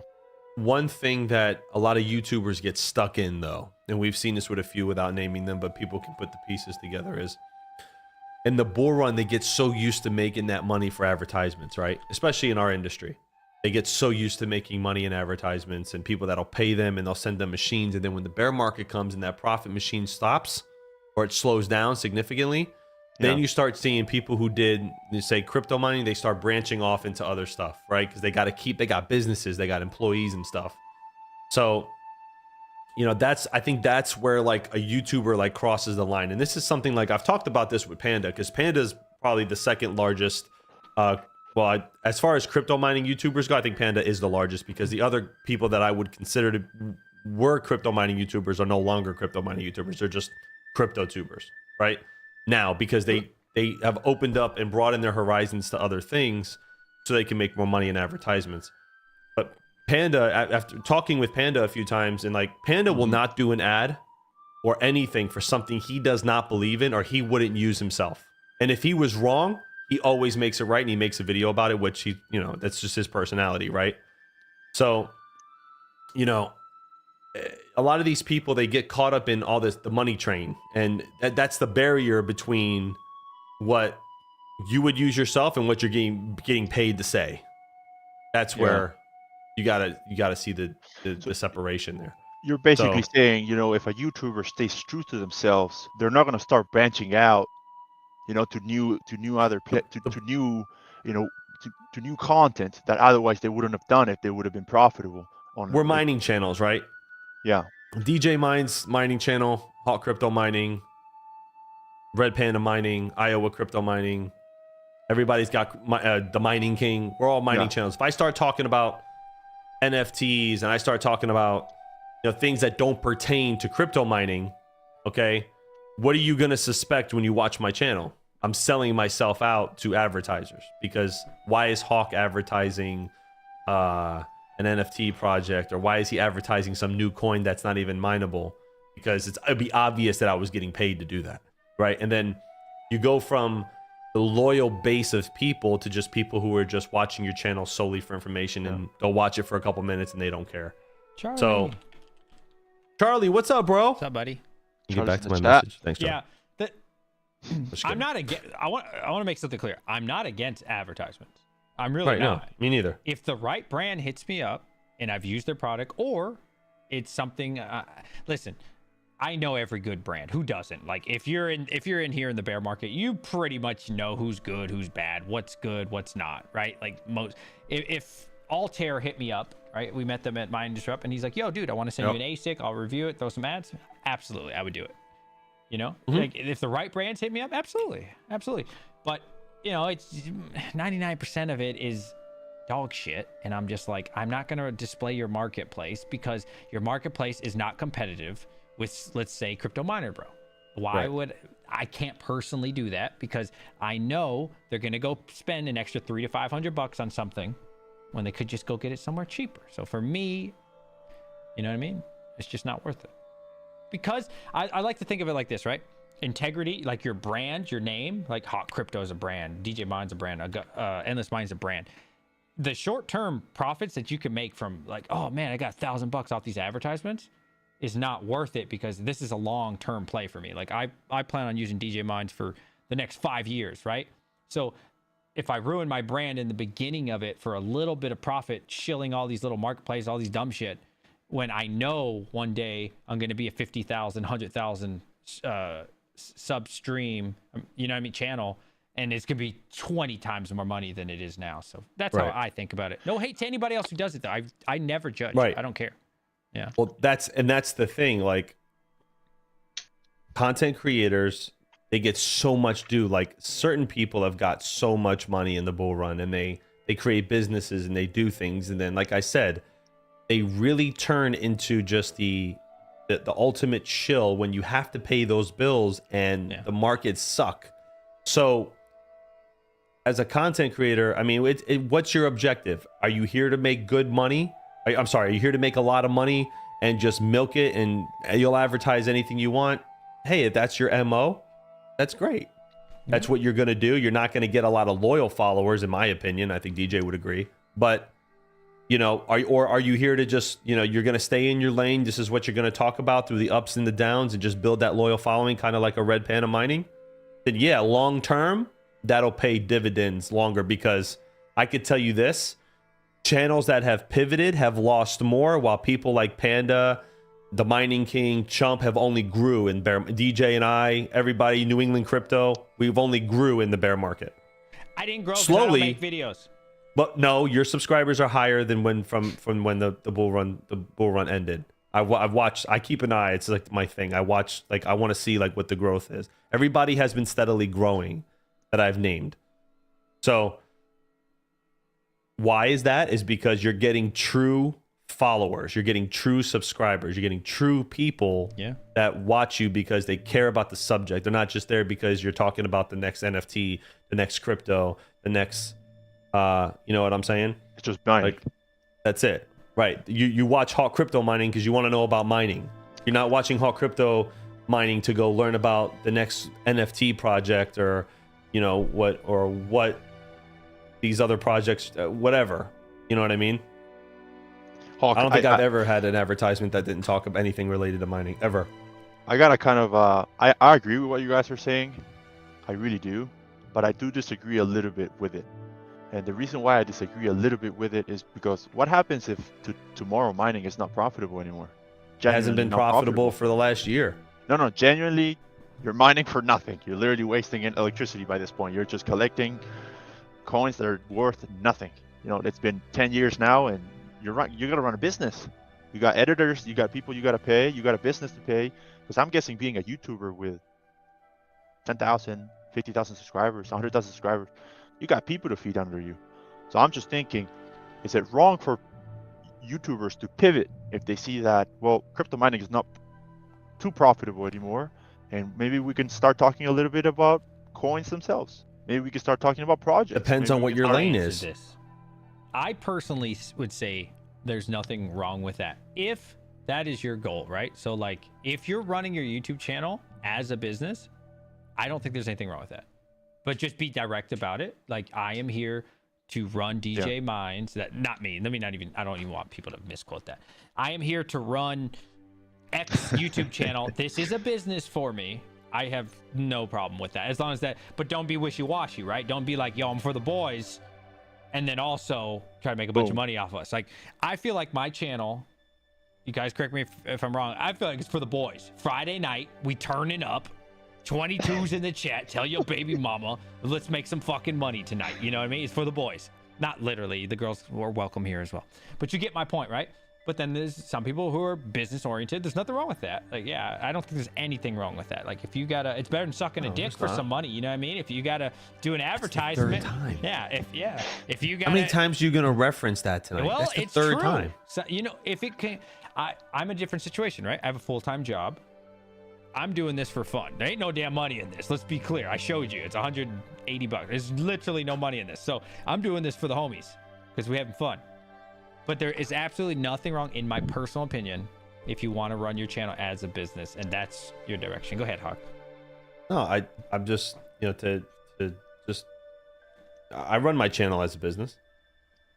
Yeah. I run my channel as a business 150%. I think it's dependent on the person. I think it's whatever the person who runs the channel is what's your want, what's your goal? You're endless mining, right? So you have a YouTube channel. If you want to create content, you can't. If you go talk about NFTs and other cryptos that are not mining related, well, you're kind of shooting yourself. Just call yourself Endless Crypto. I hear you. I mean, it all just depends. It just depends. Like, I see your point of view, Hawk. I do see it. I definitely do see it. I thought, listen, I'll be honest with you. I've thought about changing my name a couple times because I'm like, damn, like when the industry dies in crypto, you know, not dies, or just, you know, just right now we're in a very bad winter, right? Yeah. Winter has come. I haven't changed much of what I talk about other than like, there's a few YouTubers like, we move into, hey guys, you know, crypto mining's not making any money right now, but hey, you can take your GPU and you can use this. And you can do it on like a vast AI, or you can use your same crypto mining hardware to make money if that's what you're interested in. That's kind of what King did. King pivoted a little bit because he was showing his viewers that have hardware sitting around that they can make more money. Would I call that a change? No, I would just call that, hey man, like he's putting you guys onto something that you can use your existing hardware for, right? Hawk, I do want to say something. I think we're all here to make money. at the end of the day, we're all here, like all of this GPU mining, all of these, we could say like, okay, content is only going to be GPU mining. We're here to make money. We're not here for anything else but making money. I mean, it's fun. It's fucking fun to build your own GPU mining rig. That's how I started. But what's your goal, Endless? No, Is your hear me goal out. here? Is your goal to live off your YouTube channel, or is it just to spread the word, help support Endless Mining as a company, and have fun and make content? It's what's your goal? For me, My goal right now, my goal right now on YouTube is not to make money. I have, I think, 70 subscribers, so I'm definitely not making any money on YouTube. Well, the point I'm trying to make is like, my whole point of having Hawk Crypto as a channel is to, I like selling my merch. I like having, a YouTube channel where I can make videos. I like, being informative. You guys know that I'm very into geopolitics, and I like to collaborate on that and what it means for mining and all that other stuff, right? And I use it as an outlet for my company as well. I don't necessarily need to live off of my YouTube channel. So for me, it's not always about making money. The money is nice and the money will come. But again, what's your goal with your channel? And I know Hobbyist is going to piggyback off of this. So go right ahead, my brother. Welcome, Hobbyist. How you doing, buddy? What's up, brother? Yo, look at Endless on here, man. Yeah, Big wig here, big man. We're not wig. worthy. Holy cow. The conversation is about to get interesting. All right, fire at me. What do you got? I came in kind of like We're halfway talking about through, so I'm not- YouTube. I think Endless. Sucking asked- D's? Wait, what? Sucking Oh, D's. That's the fourth time now. I'm going to keep track, man. That's a lot. Endless asked, "Is there anything wrong with running your YouTube as a business?" I personally feel no, as long as you're upfront 100% about not. 100% not. I did YouTube the first year just as making extra money, not as an LLC at all. And as soon as year 2 came around, man, best thing in the world is to run it as a business. And that's not just from an expense perspective. I mean, that's the thing. I expense everything. I'm like, DJ, we're going somewhere here. Let me do it. I'll take care of the Uber. Like, I got it, brother. Hobbyist got a schedule, bro. Hey, Hawk, you're That's interrupting my 100%. 1 o'clock, bro. 22. Give me 22. Hold on, we got to I pause. love that. 20. Is that pound? I'm out. Euro?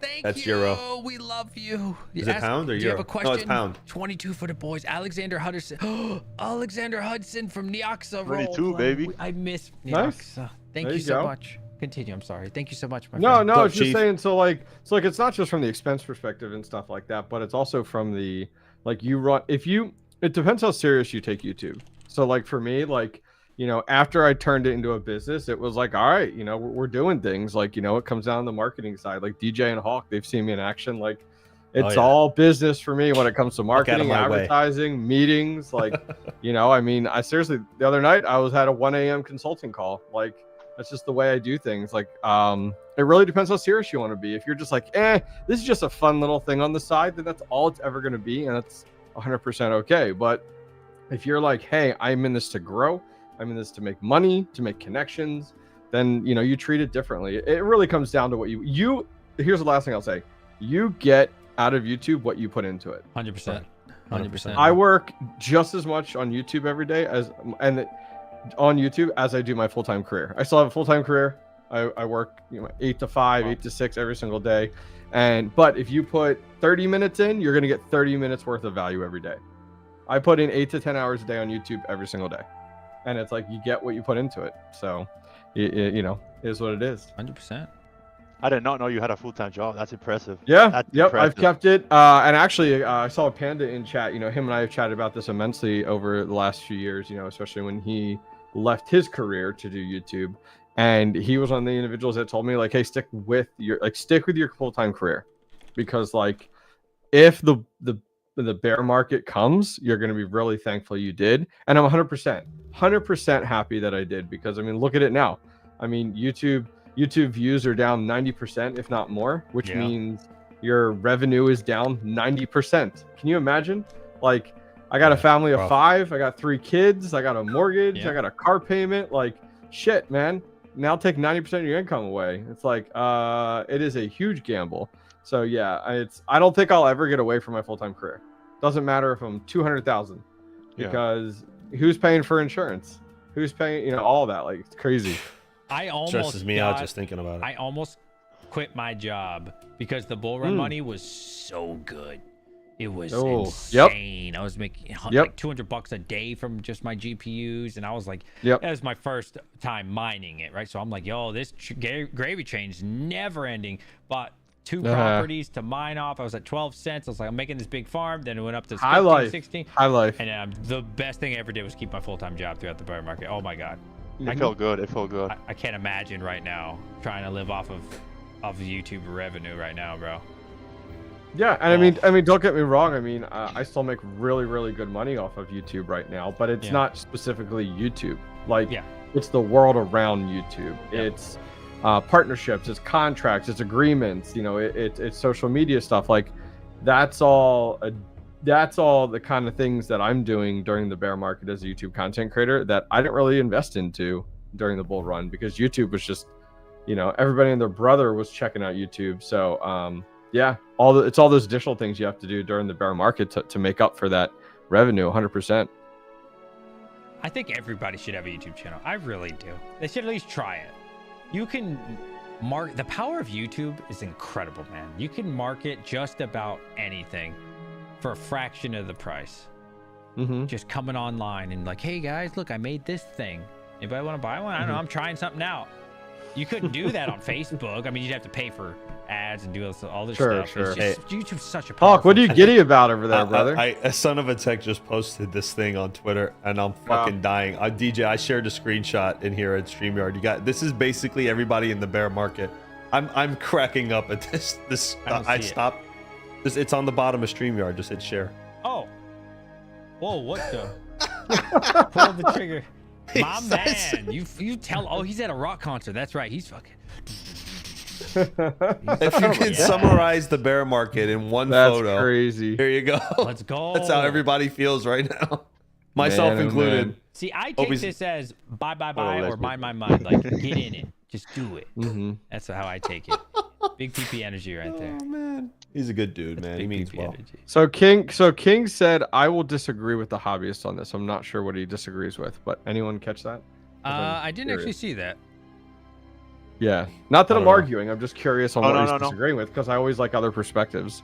Hobbyist. The reason why we were talking about that is actually Hawk.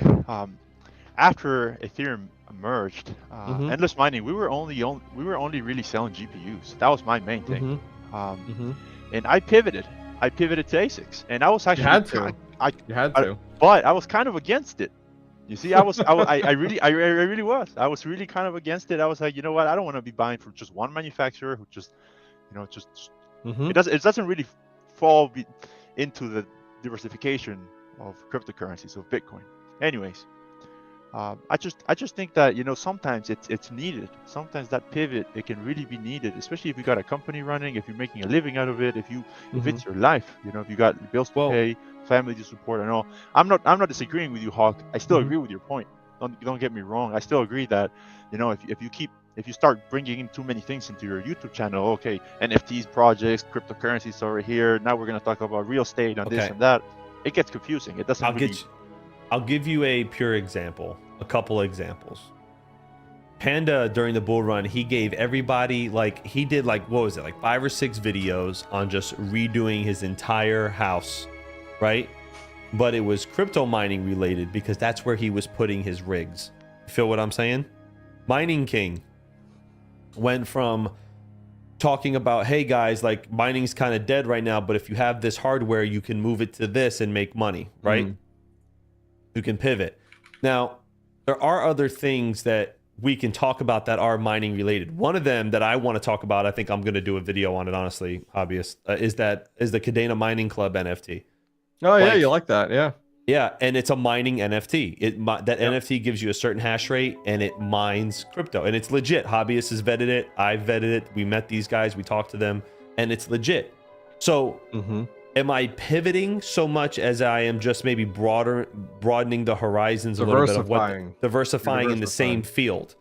You know what I'm saying? So it's like staying in the same lane but changing speeds a little bit. So it's completely different when you have mining, and then all of a sudden the next video is completely unrelated to anything you're doing. So finding new ways to diversify in the same field is important. Where I lose content creators is if you call yourself a mining channel and then all of a sudden you're reviewing a car. Oh, sure. Well, YouTube doesn't know what to do. YouTube doesn't like that either. That's the thing.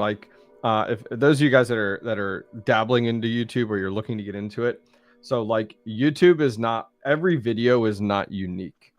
YouTube is looking at all your videos all the time and your channel. So if you're going to create, even gaming, think about gaming. Let's put this up to gaming. If you do a gaming channel that is specifically about Call of Duty, and then you go ahead and create a video on World of Warcraft, that video will do terrible because YouTube literally is that niche. Like they are that specific when it comes down to these things. And so when you're looking at the overall picture, it's like, you're absolutely right. Now, if you want to go from mining to a car, totally different. Like, sorry, YouTube's like, I don't know what to do with this guy's content. I don't know what to do with it. I'm not going to put it in front of people. And that's always a huge challenge. I think also with YouTube, like you have to know your audience and your market as well, right? So like if people are choosing to stay in the mining stuff, you have to understand most people have left the scene, right? Like that's just factual, right? Yep, 100%. So then you have to say, okay, am I making content that people even want to see, right? Because you got to think the people that are around right now is probably not new miners, more than likely, right? More than likely. Very rare. You're I'm talking seeing more and more actually. Yeah. More and more people. Like, Well, that's good. I'd say honestly, over the last month, I've had more and more people stop in a Discord or post on a YouTube video, That's which I'm good. not used to, that are saying like, "Hey, I'm just getting into this," and I'm like, That's "Whoa, good. really? Like, I'll take it," you know. But you're absolutely right. Yeah. Like, it is very thin. But my point would be, right, at the end, like, there's also this element to YouTube that you have to know your audience and like what they're interested in. So if you love cleaning GPUs, right? Maybe you do one video on it, but would you do 20 in a row because you just love cleaning pads? yeah. You wouldn't, right? Because at some point you have to say, is this even what people want to see? Like if you're creating a demand that doesn't exist, or you're like, dude, I just love, what is something that people might do in mining? I don't know. Just name something. I love building frames, right? Like I am just so passionate about building 8-frame rigs, and I'm just going to drill this market. I'm going to create a demand that doesn't exist. There's also the element you got to make what people want to watch to some extent, or else nobody will watch. You can't grow. I think it was the biggest challenge too after Ethereum merged was what the hell are we going to talk about, right? Like it wasn't bad then. I would say probably like 6 months later, because you gotta remember, like after now? the merge, it was the time period of like Flux and Ergo. Like remember when Flux and Ergo yeah, were like, that's true. were like there was that you. possibility. I mean, that's when I sold all my Ergo when it hit like $5. I was like, holy hell, this is amazing. No, I got you. But that Flux and Ergo kind of floated us for a little while, and then once things really started to take a dive is when it was like, okay. And I think that's where, and I think Endless, you bring it back to a little bit when you talk about ASIC miners, and like you didn't really want to get into ASIC mining, but that's where the industry was going. I think for me, and I think you got, even DJ or Hawk can speak to it too, is like we were diehard GPU miners and we were forced to diversify. Well, now we've been through our first bear and bull cycle as crypto miners, and we're like, next time we go through a bull market, we're going to make sure we diversify. Versus 100%. we were naive when we got into this. We were naive. We didn't know any better. We were just like GPU mining all the way. Now having a good diversification of hardware is like critical, and I think it applies to your industry as well. And listen, from the retail perspective, it's like it you just makes have more to sense. diversify. It just makes more sense. Plus, also, just think about GPUs for a second. They're fun. You can fucking game on them, make money on them at the same time. It's like the I don't know. That's why I was so hesitant on my end to go into ASICs. You can't game with an ASIC. At least I don't know how to game with an ASIC, you know. But one day you can be, Alternative use. Yeah. But you know, it's, I don't know. GPUs are cool. There's so many companies that make them. They're here in the US. You know, Nvidia, AMD. And then you got all of the manufacturers below that, Asus, EVGA. Well, EVGA is out now. But just MSI, all of stupid Nvidia. They'll be back. Hopefully they're back. Hands down, they're the best GPUs. You were talking about NFTs earlier, Hawk, and I've always been presented with NFT emails and advertising and stuff like that. And the first time I stepped into it was because the NFT was related to mining. Like you were talking about it. It was an NFT. It was a mining NFT. It was a fraction mining. Amplifier Gaming actually asked about it in chat. I'm actually flying there on Friday to Southern Texas to tour that facility, which will be really, really cool. Because of the fact of like, all right, I want to see what these like what's on the other end of that NFT. You know, now I'm actually going to have a chance to see it. And they're actually this weekend, and when I'm there, they're installing all their Caspa ASICs, which is awesome. They have a full container of Caspa ASICs. Which machines? I think it's the KS3.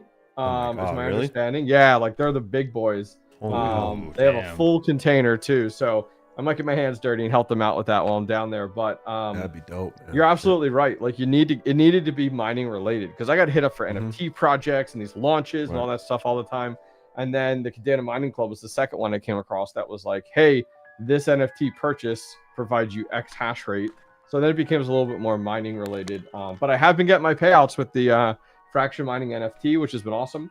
Yeah, you no, know, it's great. Yeah.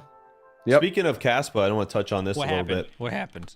Panda said rip past TJ's like, Caspa. TJ's like, I didn't get my cash Did too it yet. pump? What Did it happened? pump? Did it pump? No. The solo mining has been amazing, man. It's been awesome. Oh, yeah. On the KS zeros. I just started really has. tonight. I'm at $50 for the week in profit already. It's been That's What is that super on? Good. Damn. What is the hardware? 3 KS zeros.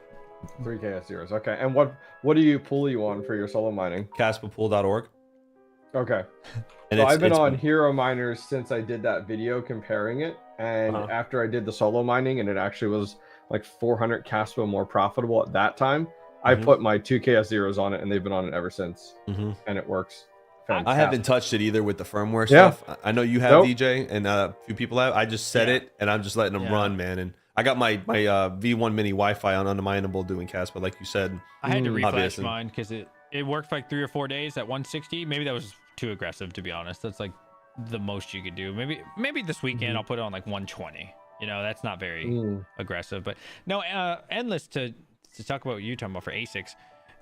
Honestly, the ASICs have been the best thing I ever did throughout this bear market for me. For me, now if I had cheaper electric, maybe it would have been GPUs. But for my electric, all my ASICs have been fantastic, awesome. Like all of them have made good money, and I think I'm just going to continue to hodl those coins, and I think they'll continue to be great. Yeah, I've loved my ASICs personally. No regrets on any of mine. No regrets. What about like right now we're thinking about this, and I don't want to bring up a big topic here to the table, and I don't want to stir any pots. Liar. What the hell are we doing when those ASICs are not profitable anymore? Here we go. What's we the talked use about for this in the those- first hour.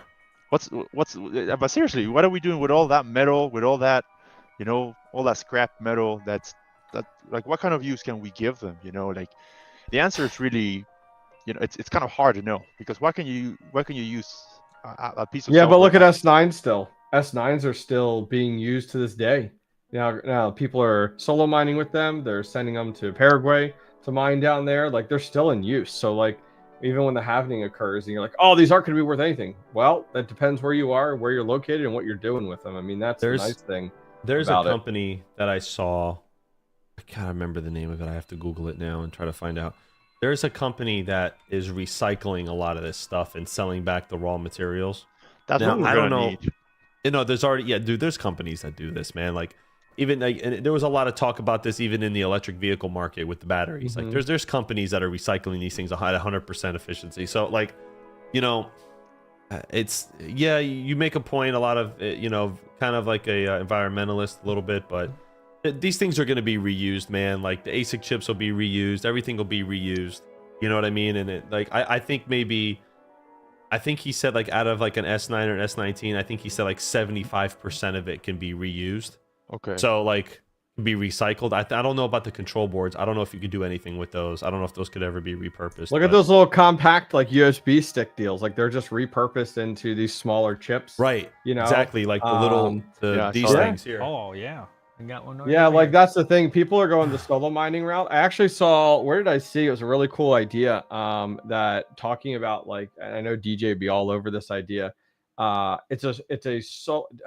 I think, were you there? It was a solar farm that is adding solo Bitcoin mining chips to the back of the panels, so that they not only are they're just taking these and solo mining with them. I heard So they're taking about something that. I like thought that was that. just an idea. Is that actually happening?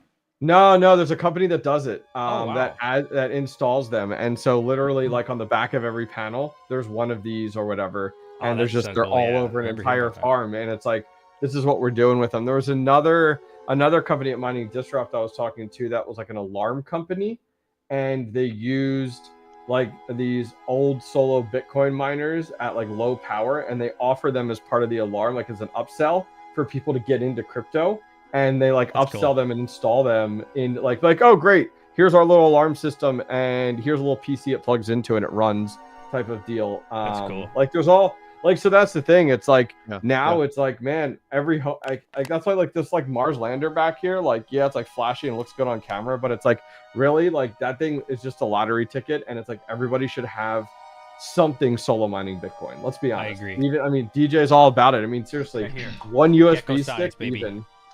You're just playing that gamble, but it's like, you know, low watts. You know, might as well do it.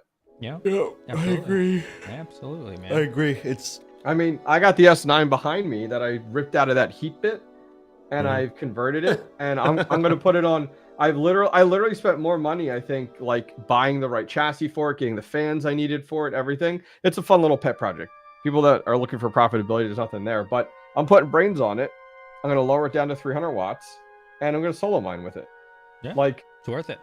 why not? Why not, dude? It's 300 watts. Like, hell yeah. I mean, so yeah, I have a video coming out in a few weeks on that. But like, that's the nice thing, man. If you're not concerned about the watt usage, go find yourself a cheap ass S9, put a different firmware on it, and solo mine with that sucker.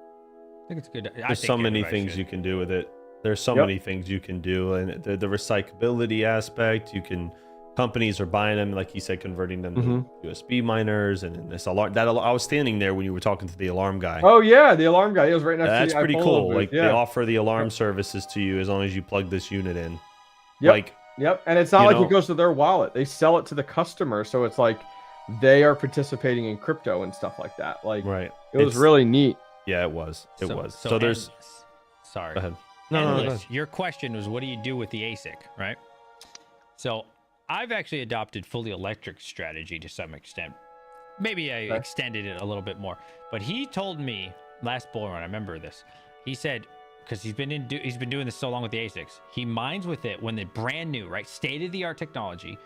Mines maybe 6 months to 12 months, gets all the coin, right? Takes advantage of the brand new tech, hodls that coin, sells the machine for crazy amounts of money.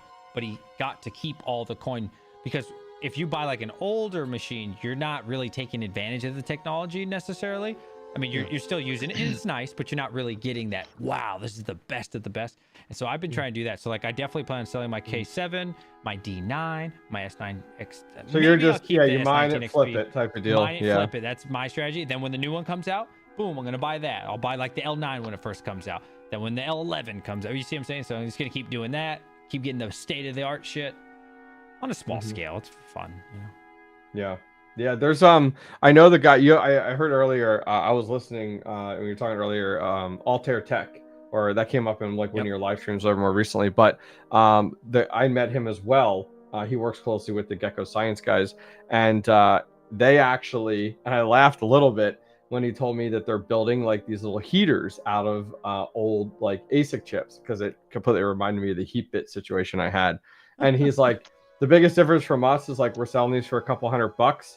We're being completely transparent as to what it is, and there's no they're like, our demographic is not like home retail people. We want to apply to miners, so like we're completely transparent. Like, you know, there's no like nice hash mining, there's no interface. He's like, you just plug into it just like you would a normal miner, and you go ahead and mine with it. And he's like, we're just taking these old chips and repurposing them for super cheap. He's like, we're not making this super fancy and stuff like that. And I'm like, that's a great idea. Like, it's a great idea to, and a better approach to it as well. And so they're buying up pallets of these old ASICs and repurposing them into space heaters for solo mining. They're not trying to come, and it's all on 120. They converted it and everything like that, so you don't have to go off of anything crazy. It's one hash board, things like that. So yeah, I told him, I'm like, dude, when you guys come out with these things, let me get my hands on one. I said, I'm going to rip it apart to find out what's inside, because that's what miners do.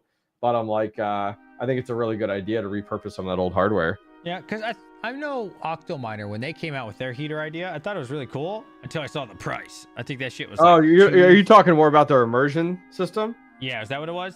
Okay. Yeah. You said the a heater, and I'm I like, thought it what was the a hell? heater. I don't know. That thing was like 2,000 something, 3,000. Yeah. Like, holy shit. I thought it was cool Yeah, until I that saw was- the price. That was their immersion setup. Okay. Yeah, it just Cool idea though. I mean, yeah, I mean, the price is definitely there. I mean, the I'll be fog right back, caching guys. kit- Sorry. The fog caching kit that I'm working on installing. I was just recording a video today on that. that system, I mean, that system's like 1,500, but then the shipping comes into play. Yeah. And with the shipping and then the dielectric fluid, you're at like 2,500 because the shipping is like $700 because the dry cooler is 100 pounds. The dry cooler itself is 100 pounds. Oh, wow. And then, stuff like that. So like it is expensive. I get it. So that's the hard part, is like trying to appease to that home market where like isn't it funny? Thinking back to the bull run when like how cheap we are as miners for like the supporting hardware. We'll spend all the money in the world on that GPU. We'll spend $2,000 on a GPU like an idiot. Yep. But then when it's like, what motherboard are you getting? It's like, oh, that $50 one. Yeah. Or that's $60. True. Like, That's you know what I actually a mean? good point. Oh, like, oh man, and we do it all the time. And trust me, I did the same thing. I mean, I started with HP motherboards, tearing them out of PCs I was buying when I first got started. Panda asked a Crazy. question. Can you Oh, guys God. talk about the economic situation right now and how either we are going to go in a drawn out recession? Oh, I don't want to talk about the second part of it because of my job. Yeah, we can't talk about that on my channel. Nice, It's going Panda. to Nice. start You the know Fed. better. We can talk about the Fed though. I can talk about that. I can't talk about the other thing. There you go. If we're gonna talk about politics, Mining No King, politics. you have to leave No the chat. You politics. have to leave the chat. No Yeah. politics on my channel. Sorry, I can't talk about that Yeah. kind of stuff. What happened? What? Nope, don't read it. Panda's just poking the bear. Yeah, I mean, I think the hard part is, I think we can, I mean, speaking to this without getting DJ in trouble, I think we can all say the fact of like, at least my perspective is 2024 is going to be a very tough year, just for the economy, for everything. I mean, anybody that thinks that next year is going to get better, I actually think it's going to be worse. I think the economy is going to be worse in 2024 than it is right now. I think the end of the year will be good when things flip. Interest rates are stupid high right now still. Yeah. Recession is still due to happen. If you look at any market right now, inflation is up still. It doesn't make any sense. I don't know how much The challenge is we keep redefining. We keep redefining recession, inflation, all these words, and the hard part is the fact of like, until our government is willing to admit to like, hey, we do have a financial crisis, it's going to continue. But the fact that we still aren't admitting that is a huge issue. And I think it's going to continue into 2024. And like, I saw someone mention money printing. Trust me, that would be the icing on top of a disaster. Like to start printing money again is literally like, we don't care what 2025 looks like. We're just going to wreck the entire economy on our way out the door. Like, so that's my thought on the next year. Timmy, I will be ready for you. If you start printing things and you get excess money. What's DJ selling? Timmy. Yeah, look at you. Daddy's 500 bucks a pop. home, and he is ready for you, young Timmy. eSonic B250. For you, Timmy, 350. All right. H110 550. name brand, 550. Okay. That's right. Come on over, Timmy. I sold my B250 months back for 500 bucks. That was amazing. Amazing price. Yep. Those are good. Mining expert. All right. You guys got any final thoughts? I want to play some games before I sleep. It's already 1. What's the sleep you speak of? Are you gonna stream the games? No. You wanna do a no, I gaming want to stream? chill. I just want to chill. I want to chill. Streaming, you gotta watch what you say. You can't say Yeah, we can't speak the truth. I mean, he was just speaking. That was about like second geek of all. That was like geek of all trades when we were playing poker. yeah, Starcraft like 2? he starts I'm to down. stream it. I said, "What are you doing? Turn that shit off!" Like I Trust have me, to watch what I say. people would have different thoughts of 90 of all of us there if that whole thing was What did you do? Nudge me at the table and you're like, I think he's streaming, bro. Shut up. I'm like, Oh, I have to download Starcraft because of my new drone. What's it called? Yeah. Yep. Oh. No, 100%. So DJ, you got a 100%. question in the chat by Max. Okay. How many people do you Max. know that have been laid off recently? How many I people don't do know you anybody actually. I don't know anyone that's been laid off. To be fair, though, where I work, I don't like see a lot of like civilians. I don't see like people that would get laid off. I don't think Unless that's a they got good indicator court-martialed. though right now. Yeah. Because people, what I'm finding is that people more and more are just hopping jobs left and right. Like we constantly, because I'm in the tech industry and my department manages like new hires coming in and stuff like that. Man, it is worse than ever of people starting one day and they jump to the next job 3 days later. We hear back from another job, next job, next job, next job. Like, and that's the challenge there. I mean, I equate everything to just, I mean, I look at it, cost of gas, cost of goods, cost of groceries, You know, how far does the dollar stretch you? You know, and that's how I'm equating to our current situation. I'm not looking at the job industry for right now, you know, the way I'm looking at it. But yeah, it's tough. Tough stuff. Hawk. I mean, final I thoughts? haven't. I mean, what? On Words this of topic or wisdom. just in general? No. You Words of wisdom. wisdom. I gotta play Words of Starcraft wisdom. if you guys want to join me. Buy an ASIC. That's the last word of wisdom. Words of wisdom. one? Host with Tera and trust nobody else. There you go. There you go. Oh, Endless Man, is cool. I like Endless. I like it. Host with Tera. Host with Tera. Oh, There you damn. go. Buy Host your. with Tera. How about this? I'll level with Endless. Buy your ASICs with Endless. Send No. them to Tera. Buy your There ASICs you with go. Hawk and I don't Tera have and a host with resale. Tera. I'm not a reseller. It's the smaller hosting companies unite.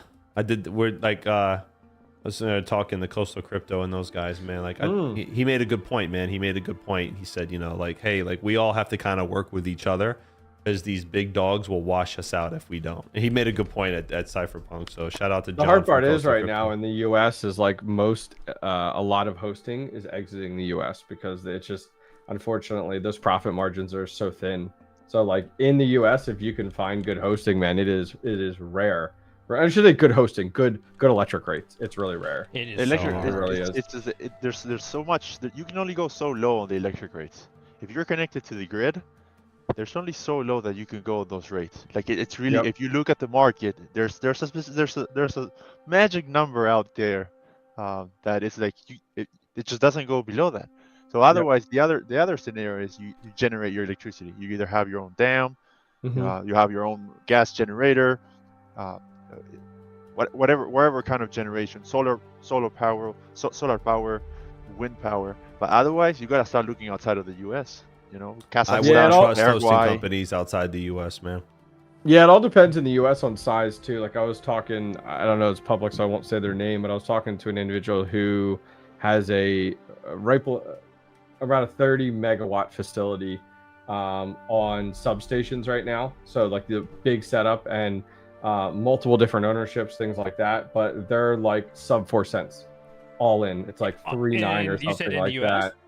It's in the U.S., correct? Yeah, you can Yeah. find it For in the US. U.S. It's around. Yeah, man. you can find it. It's The challenge is a lot of that existing is not. That's all self-mined. Like because these investors are coming in, they're working with power companies, they're getting this set up. I think the hard part is finding a hosting company at that because you're not going to find a hosting company at that that's like Right. No. I'm taking one-offs. They don't have that opportunity. Yeah, I think Because they have sure. it come in with big money, and that's also when you come in with 30 megawatts, you got like the big dick flopping around, you know. So like you're able to go ahead and go to the power Too company much. and go, I want to go there, you know. Hey, Too power much- YouTube, bro. Too much talking about dick in one live stream. Listen, power YouTube, man. And this is why I'm saying everybody should at least give it a try. Not everybody has personality, I'll be honest, but give it a try. You never know if you'll make it. Because Oh, I'm what? telling you, if you ever grow your YouTube channel, Oh, you can basically talk to 10,000, 20,000, 5,000, whatever it is, people at once. Imagine right now, Red Panda Magic. is like, yo, guys, I really am trying to get my GPUs hosted for like 5 cents, 4 cents. Can anybody help me? You don't think somebody in his audience is going to hook it up? So I'm just saying, Little Timmy. everybody should give it a shot. Long term, grind it out, put the work in. YouTube is like the most powerful thing ever. I'm telling y'all. Hey, if I can do it, you can do it. I'm just gonna put it that way. Anybody I like else? that. Final thoughts. Make a YouTube channel. I got a question. You guys want me to ask? You want me to ask you? Go ahead. Go ahead. Last You guys, one. you guys think there's going to be a point in time where 5 years, 10 years, 20 years down the line where it might actually not be profitable at all for us to mine in the US because of electricity rates being so high, so that we have to see ourselves having to exit the market here in the US and, for example, go to Paraguay?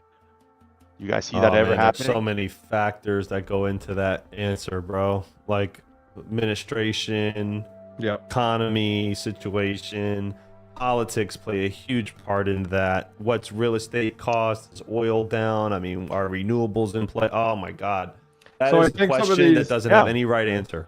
Sorry, So Javi. the ETFs that I think are a good kickoff here, because then Bitcoin becomes a little bit more of a reality for your everyday mom and dad, you know, your grandparents, because of these like ETFs and stuff like that. So I think that's a good kicking off point. And how I'm going to roll that in is like, I think we're at a really good point right now.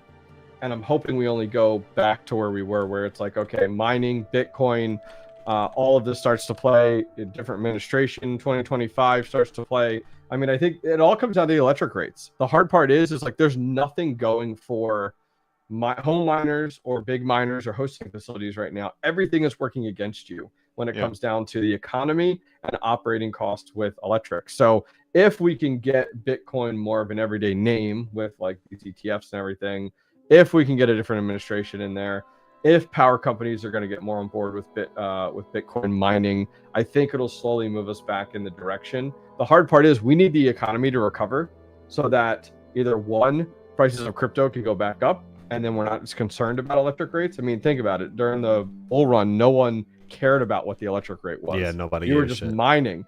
You know what I mean? But now we're a little bit more aware where it's like, okay, we have two ways to go. Either the economy rebounds and we see some legislation come into place to kick back some of these electric rates down so they're not as price gouged, or we see Bitcoin go through the roof and then we don't give a shit how much our electric rate is because we're just turning on everything we got.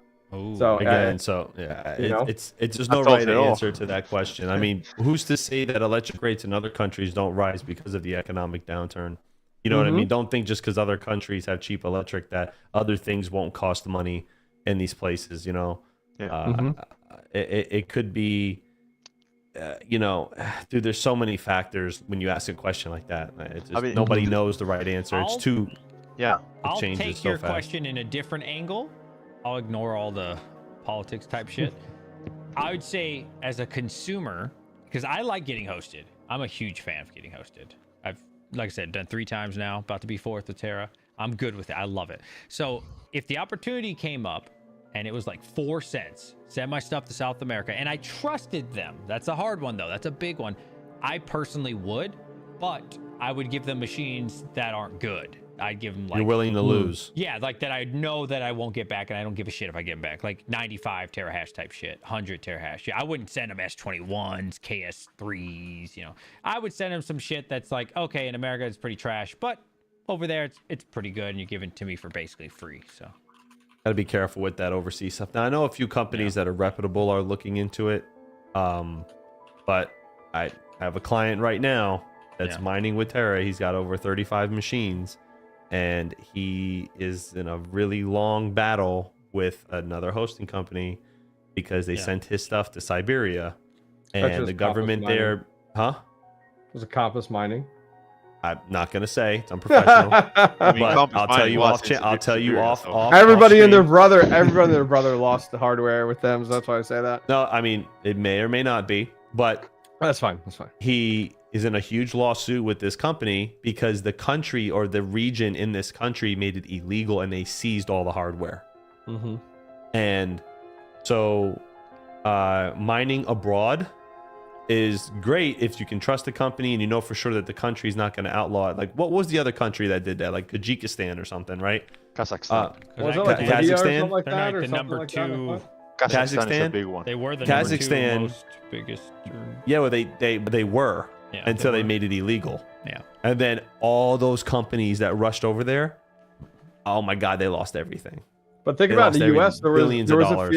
over the last like 2 years, or about last 2 years. At one point, there was a chance that Bitcoin mining was going to be like illegal in the U.S. Like mining, like They there was tried, that yeah. really thin line, and it was really being pushed by the far left and the Green Initiative, and there was a little uncertainty right there, right? Like I remember there being a time period when it was like, which way is this going to go? And thankfully, it fell to the right, which was great. And I think more and more, I mean, I think everyone's waiting to see kind of like what happens. With the ETFs, was it yesterday? I guess, and if the SEC is going to do anything. I mean, last I thought I saw on Twitter, DJ, you had retweeted something about it's not being pursued. So it's like, okay, does that mean They're like not going to rebuttal it? it's like great, like that's fantastic for us, but then we kind of need It's a bull that signal. kind of. We need it locked in so we can start this kind of roller coaster, this build up. Last thing I'm going to say, one country right now that's so bullish on mining, they're not an ally or anything economically or whatever, is Belarus. Belarus right now is like going ham with machines. They have 2 huge nuclear power plants. They have so much excess energy. They don't know what to do with it and they can't sell it. So they're just buying machines. like it's going out of style. Mining companies are moving there, like in Europe. So anyway, it's gonna be interesting to see what happens on the geopolitical front, because it's gonna play a lot into our markets and what's happening. And hopefully the world does not engage in conflict, because if it does, every industry is gonna get hit. So all right, we're gonna end this. Discord, Twitter, I check mean- it out. Check out all Get these out. wonderful people: Huck Crypto, the Hobbyist Miner, and Augustine from Endless Mining. A link in the description below. He's selling buy with Endless, host with Tera. Buy with Endless, host with Tera. He's got some great prices. S21. No, We got some 80 MOQ. people watching a fucking Yes, one. check it out. Click one that in the link, morning, boys. baby. Go buy something. Peace Check out. that out.